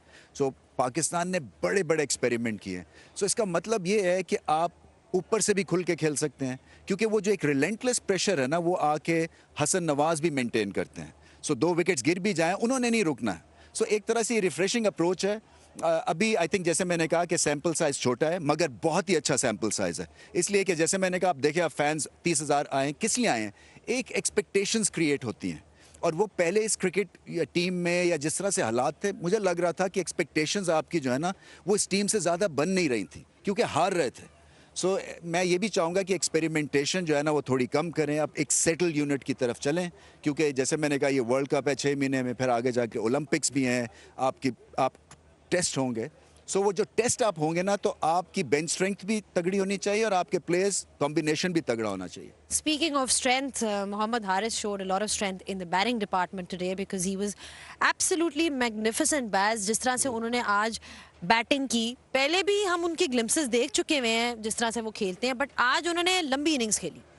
देखिए, स्ट्रेंथ ऑफ कैरेक्टर हारिस में ज़रूर है। हम काफ़ी लोगों ने क्रिटिसाइज़ किया, हमने भी क्रिटिसाइज़ किया कि कंसिस्टेंसी नहीं है, बहुत अल्ट्रा अटैकिंग खेलते हैं, बहुत अपनी विकेट थ्रो करते हैं, लेकिन जिस तरह की वो हाई रिस्क क्रिकेट खेलते हैं, अमूमन ऐसे होगा कि वो मारते हुए आउट हो जाएंगे, और इनको थोड़ा सा लॉन्ग रन देना पड़ेगा आपको, क्योंकि आज जैसे आपने इनिंग्स देखी कि जब वो इनिंग्स खेलेगा तो मैच एक साइड पे हो जाएगा, जब वो इनिंग्स बनाएगा तो उस वक्त पाकिस्तान मैच जीतेगा ही। अगर आपको याद हो, वर्ल्ड कप में अभी साउथ अफ्रीका के खिलाफ इसने इस किस्म की इनिंग्स खेली थी, ये ऑस्ट्रेलिया में जो वर्ल्ड कप हुआ था तब ऐसी ही इनिंग्स खेली थी। उसके बाद इसको कंसिस्टेंट चांसेस नहीं दिए गए, लेकिन जो अप्रोच है उसने चेंज नहीं की, और वो अप्रोच को बैक करता है कि T20 क्रिकेट में ये अप्रोच है, इसी तरह मैं खेलूंगा और इसी में मुझे सक्सेस है। अगर मैं मारते हुए आउट हो जाऊंगा तो ठीक है, लेकिन अगर मैं फंस के खेल के और थोड़ा टाइम ज़ाया करूंगा तो वो एक्सेप्टेबल नहीं है। आई थिंक आज जिस किस्म की बैटिंग की, जब वो एक दफ़ा 30-40 कर जाएगा इस अप्रोच से, उसके बाद तो रोकना उसको मुश्किल है, और ऐसी इनिंग खेलेगा तो पाकिस्तान मैच जीतेगा। ये उसका दूसरा रिजल्ट पॉसिबल नहीं है। उनकी इनिंग्स का इम्पैक्ट बहुत ज़्यादा नज़र आता है, और खासी जिसे कहते हैं ना कि मॉडर्न डे इनोवेशन दिखाते हैं, कभी पीछे मार लिया थर्ड मैन के ऊपर। सो एक बात कहने की ये है कि जो पाकिस्तान हमेशा से कहता है कि जी एक हमें free thinking modern day approach player चाहिए, आप इनमें से क्या, what would you want out of him going ahead? किस तरह से मजीद अपनी ये बैटिंग को इम्प्रूव कर सकते हैं या इवॉल्व कर सकते हैं? देखिए ज़ैनब, जिस तरह से ये खेलते हैं ना, वहाँ पे कंसिस्टेंसी आपको जो है ना लानी एक मिरेकल से कम नहीं है, और अगर ये कंसिस्टेंट हो जाते हैं विद अ 200 स्ट्राइक रेट, तो फिर तो आप जब ये चलेंगे तो आपको मैच जिताएंगे। सो इनके साथ क्या एसोसिएट करना चाहिए कि ये आपको गम और गुस्सा भी आएगा, आप फ्रस्ट्रेट भी होंगे, क्योंकि आपको टैलेंट दिखता है, और टैलेंट दिखता है तो हम कहते हैं ये हर दफ़ा ऐसा टैलेंट क्यों नहीं चलता है। मुझे ऐसा लगता है कि इनकी फ्रंट फुट की बैटिंग और इसमें निखार आने की ज़रूरत है। डाउन द ग्राउंड जो खेलेंगे उतना ये सेफ रहेंगे। ये जो रैम्प शॉट्स हैं ना, ये बड़ी अच्छी लगती हैं, मगर ये चांसी शॉट्स होती हैं, specially early in the innings में। सो खेलते हैं, खूब खेलते हैं, मगर अप्रोच जो है वो इसी तरह से इनको रखनी है, क्योंकि मेरे ख्याल से वो जो ऑस्ट्रेलिया में जो इन्होंने साउथ अफ्रीका के अगेंस्ट बैटिंग की थी, बाउंसर पे छक्के लगाए थे, तो ये प्रेशर रिलीज़ भी करते हैं और अटैक ऑपोजिशन पे लेके जाते हैं। ये इनकी बहुत अच्छी चीज़ें हैं, बट वही बात है कि क्या ये एक कांस्टेंट रहेंगे नंबर 3 के ऊपर, क्योंकि ऊपर के नंबर पे अगर आपके फेलियर्स होते हैं ना, तो वो भी नुमाया हो जाते हैं, और सक्सेस तो होती है नुमाया। सो अगर ये चल पड़ते हैं तो ये किलर कॉम्बो है, क्योंकि फिर साइम है आपके ओपनर, और साथ शायद फ़खर हों, फिर नंबर 3 पे ये हैं, फिर आपके हसन नवाज 4 पे हैं, फिर सलमान अली आगा 5 पे हैं।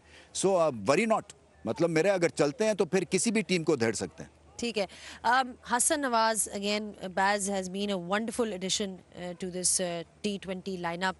जिस तरह से उन्होंने बैटिंग की है, एक बार फिर से PSL में तो दिखाया है उन्होंने बैटिंग कैसे की है, बट कंटिन्यूइंग द एक जो चीज़ उनकी नज़र आती है वो मतलब बहुत क्लियर हेडेड नज़र आते हैं। उनकी बैटिंग में देख के ये नहीं लगता कि जिस तरह कई बैट्समैन को आप देखते हैं तो लगता है कि जी वो कमिट नहीं कर रहे शॉट्स में, शायद थोड़ी सी एम्बिग्विटी नज़र आ रही है। उनकी एटलीस्ट थिंकिंग सिंपल नज़र आती है। देखिए, हमेशा से जब से ये क्लब क्रिकेट खेल रहे हैं, स्पिनर्स को बहुत अच्छा खेलते हैं, चाहे ये ओपनर हैं, लेकिन स्पिनर्स को बहुत अच्छा खेलते हैं, और शायद अब बहुत कंफर्टेबल है मिडिल ऑर्डर में। और ये कई प्लेयर ऐसे होते हैं जो अपनी मर्जी से स्पिनर को छक्का मार सकते हैं, ये उनमें से एक प्लेयर है।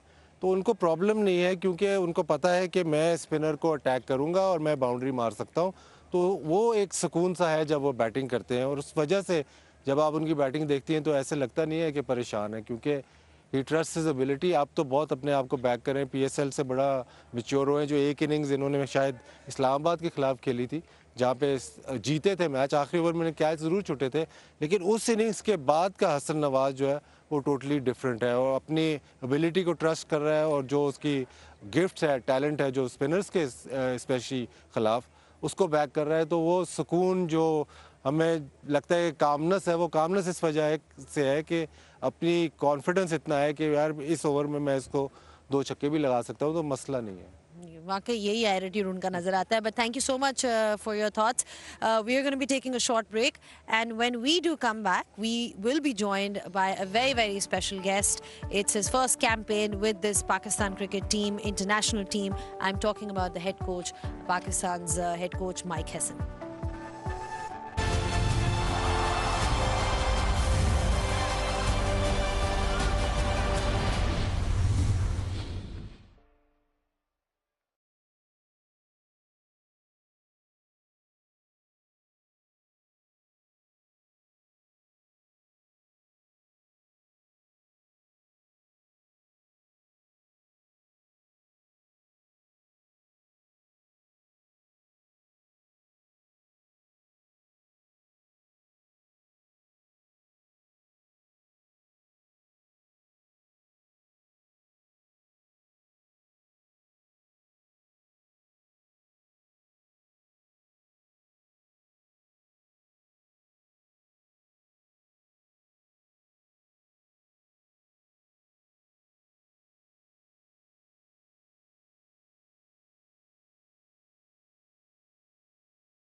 Back on pitch side, and we've got a very special guest here on pitch side with us. What a fantastic win by Pakistan. 3-0 clean sweep is what we are talking about. Lots to talk about in terms of this team going forward, the goals and objectives. So to talk all about that, I've got with me Mike Hesson, the coach of the Pakistan team, who must be a very happy coach indeed. Congratulations to you, first of all. A 3-0 win against Bangladesh. The significance of that, let's talk about that. The series win for you, you know, your first campaign as a coach. What does it mean to you? Look, it's very pleasing. I think, the work we did prior to the series, albeit just a few days, was really important just in terms of setting the tone around how we wanted to operate as a team, what was important, what types of players we wanted, and probably that selfless attitude, for the team. So it was really nice that we were able to click into that for the majority of the time during the series. The fact that you've worked in the PSL with Islamabad United, and how has that sort of helped you get a better understanding of the players?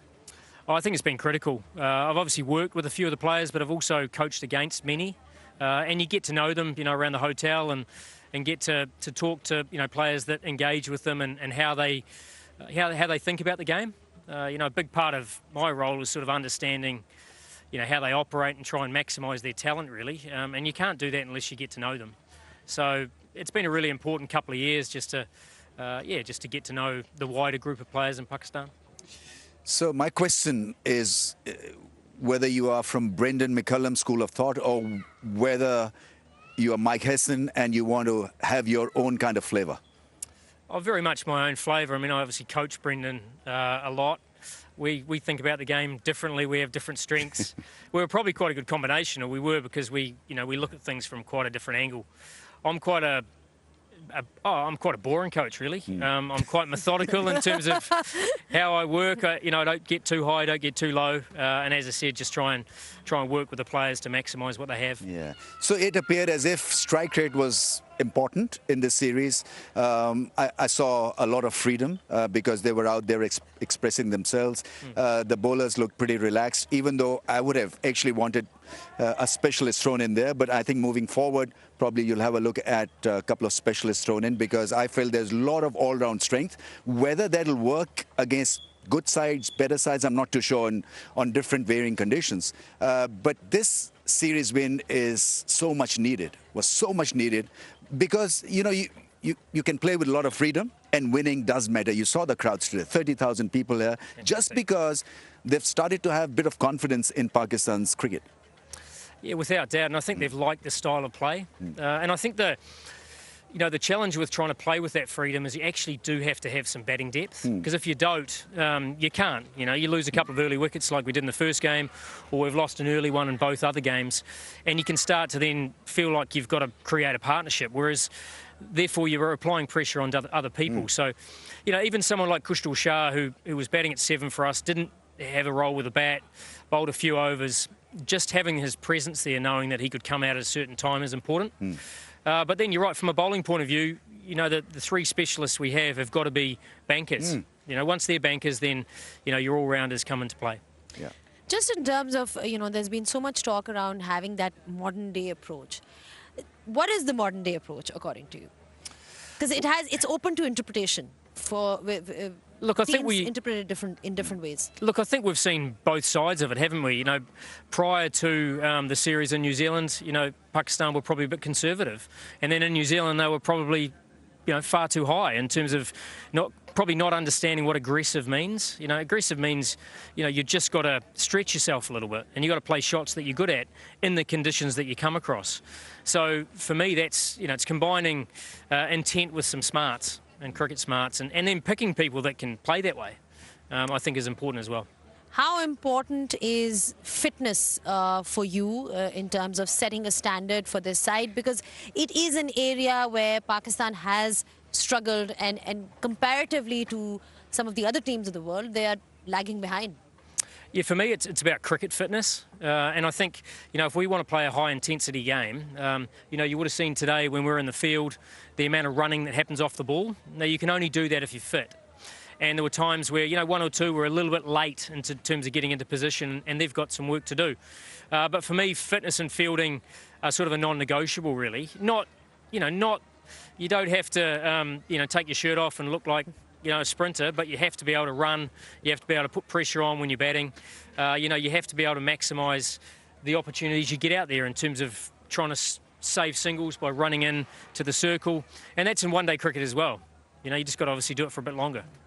Some of the young talent that we've seen in this series, somebody like Hassan Nawaz, we saw what he can do in the PSL. How exciting is he to work with? Because at least it seems like he's got great potential.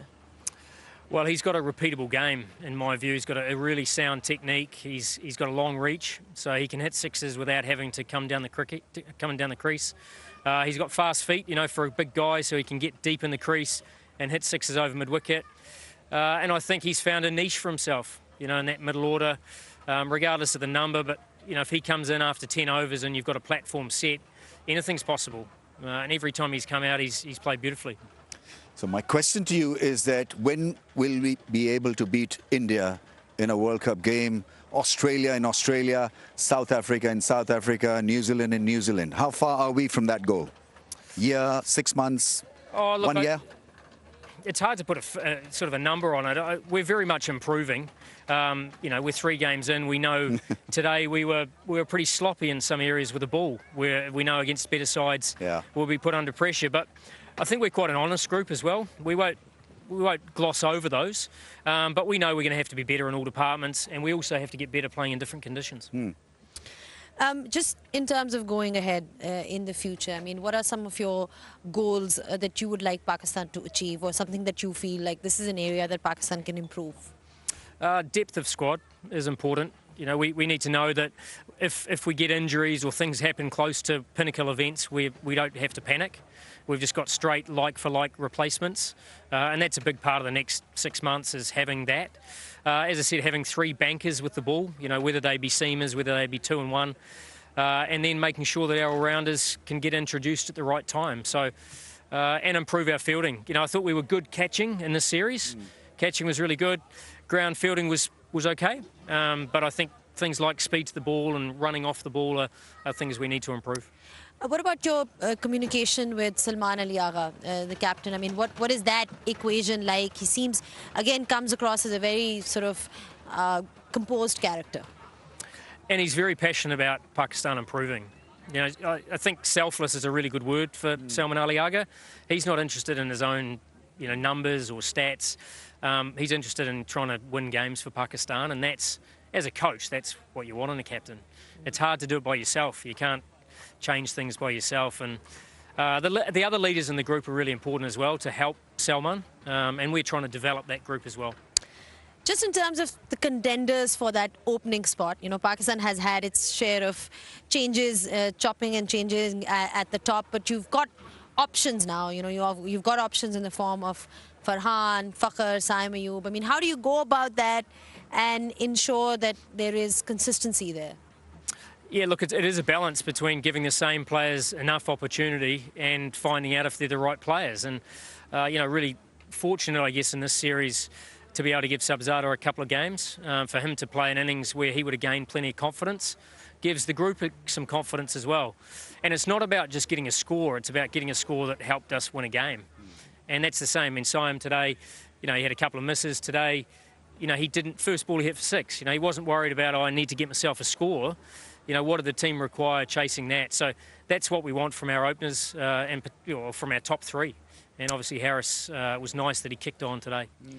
Okay, thank you so much. I think we've picked your brain enough for the night at least, or for this series. But obviously, lots of good luck for all the remaining games. And it's great to see that Pakistan has started off their campaign here on a winning note. 3-0 sweep is what was required, the need of the hour as well. We'll take a short break, and when we do come back, we'll be having a closer look at what lies ahead.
A great win then by Pakistan, but obviously looking ahead, there are lots of areas of improvement, room for improvement, because they've got a busy schedule coming up. Looking ahead at what they've got, we'll be talking about that. But now I've been joined by Amir Sohail on pitch side. Aamir, हम बात कर रहे थे कि किस तरह से ये इम्पोर्टेंट थी सीरीज़ जीतना पाकिस्तान के लिए, 3-0 जीतना, क्योंकि रैंकिंग्स में भी नीचे आ गए हुए थे और जनरली आज जिस तरह से क्राउड का हमने रिस्पांस देखा, जब जीत होती है तो क्राउड भी ज़्यादा इन्वॉल्व होता है, तो आपके मुताबिक कितना इम्पोर्टेंट था कि एक ये सीरीज़ जीतना और 3-0 से जीतना? देखिए, सबसे पहले तो जीत पाकिस्तान के लिए ज़रूरी थी। काफ़ी देर से जो ये जीत थी वो पाकिस्तान से दूर थी और उसके बाद जो फैंस का डिस्कनेक्ट था वो बढ़ता ही जा रहा था। तो आई थिंक ये जीत जो थी ज़रूरी थी। 2 मैचेस के बाद आपने टर्न आउट देखा और लोग इनकरेज हुए आए कि अच्छी ब्रांड ऑफ क्रिकेट पाकिस्तान ने खेलनी शुरू की है। लेकिन I was listening to Rameez भाई एंड आई टोटली एग्री। अभी भी आपको जो है यहाँ पे स्पेशलिस्ट चाहिए। थोड़ी सी चैलेंजिंग कंडीशंस हुई और ऑपोजिशन तगड़ी हुई तो आपको मुश्किलात हो सकती हैं, क्योंकि बैटिंग में भी जब आपके पास बहुत ज़्यादा ऑप्शंस होंगी, बॉलिंग में भी होगी, तो वो चू का मुरब्बा बन जाता है। सो जब आपको पता हो कि मेरे पास इतनी लिमिटेशंस हैं, फिर आप सोचते हो कि मैंने इनका भरपूर जो है इस्तेमाल किस तरह करना है। सो आई थिंक जीत ज़रूरी थी, लेकिन उसके साथ आपने जो है वो पोस्टमार्टम भी करते जाना है कि ये बांग्लादेश था, इसके आगे हमारे पास स्ट्रॉन्गर ऑपोजिशन आएगी, उनके लिए हमने क्या करना है, उसके आगे जाके क्या करना है और बड़े टूर्नामेंट को जीतने के लिए हमें क्या क्या चीज़ें चाहिए होंगी। असल में पोस्टमार्टम जीतने के बाद ज़्यादा आसान होता है, क्योंकि सबके मूड ठीक होता है, मूड भी ठीक होता है, आप क्रिटिकल एनालिसिस बर्दाश्त भी कर सकते हैं, आपको साफ बात भी करते हैं। सो वही बात है कि यू नो ऑलराउंडर्स की भी जगह है, स्पेशलिस्ट की भी जगह है और इसका बैलेंस ढूंढना है इस टीम को। और देखिए, अगर आप हिस्ट्री की को ले लें, सामने रख लें, जो टीमें बड़े टूर्नामेंट जीती हैं उनमें आपको सिर्फ 2 ऑलराउंडर नज़र आएंगे और स्पेशली बैटिंग ऑलराउंडर। अगर आप वेस्ट इंडीज़ की यस्टरईयर्स की टीम की बात करें तो विव रिचर्ड ऑफ स्पिन करते थे, उसके साथ लैरी गोम्स बॉल करते थे, बाकी उनके पास स्पेशलिस्ट थे। ऑस्ट्रेलिया जीती, ऑस्ट्रेलिया के पास मार्क वॉ, स्टीव वॉ, ये ऑलराउंडर्स थे और इसी फार्मूला से जो टीमें जीतती आ रही हैं। जिस टीम के पास सबसे ज़्यादा ऑलराउंडर थे और बड़े तगड़े ऑलराउंडर थे वो थी साउथ अफ्रीका, कुछ भी नहीं जीत सकी। सो हिस्ट्री आपको बताती है कुछ चीज़ें, उसको सामने रख के आपने तैयारी करनी है। अच्छा है कि आपने स्टार्ट लिया, ये टीम खिलाई, आगे जाके आपने देखना है कि क्या क्या चीज़ें हमें इंट्रोड्यूस करनी पड़ेंगी अपनी टीम में। नहीं, अच्छी सॉर्ट ऑफ डिबेट है कि टीम की क्या कॉम्बिनेशन होनी चाहिए। वुड यू पर्सनली, आप कह रहे हैं specialist, would you personally want to add a proper fast bowler या प्रॉपर बैटिंग ऑप्शन? मतलब आप वो बैलेंस किस तरह से सोच रहे हैं स्पेशलिस्ट का ऐड करने? मुझे लगता है बॉलिंग में ज़रूरत है डेफिनेटली, बिकॉज आपके जो इस वक्त बॉलिंग अटैक है ना वो बेस्ड है ऑन ऑप्शंस एंड चॉइसेस, जो कि सारी ऑलराउंडर कैटेगरी में आती है। अगर खुशदिल को ले लें या साइम अयूब को ले लें, सलमान अली आगा को ले लें, इवन फ़हीम अशरफ जो हैं, ये सारे जो हैं मासवाए हसन अली के आपको एक प्रॉपर बॉलर दिखता नहीं, और हसन अली भी वो टेयर अवे फास्ट बॉलर नहीं है। सो मुझे लगता है कि बॉलिंग में एक स्पेशलिस्ट स्पिनर हमारे अबरार ही हैं और उनका भी होता है हॉट एंड कोल्ड कई दफ़ा। बैटिंग में भी बहुत जल्दी से आपके 5 नंबर पे ही आपके ऑलराउंडर्स, देखें ना, हसन नवाज़ के बाद आपके ऑलराउंडर्स शुरू हो जाते हैं। सो एक आधा उसमें स्पेशलिस्ट बल्लेबाज चाहिए, और क्योंकि नंबर 6 अभी भी एक क्रिटिकल पोजीशन है बैटिंग में। नंबर 6 जो है ना वो अभी भी आपकी ऐसी है कि जहाँ पे आप काम कर सकते हैं। बॉलिंग में डेफिनेटली स्पेशलिस्ट की ज़रूरत। आप भी बॉलिंग में देखना चाहेंगे या just in terms of combination बनाने में आगे?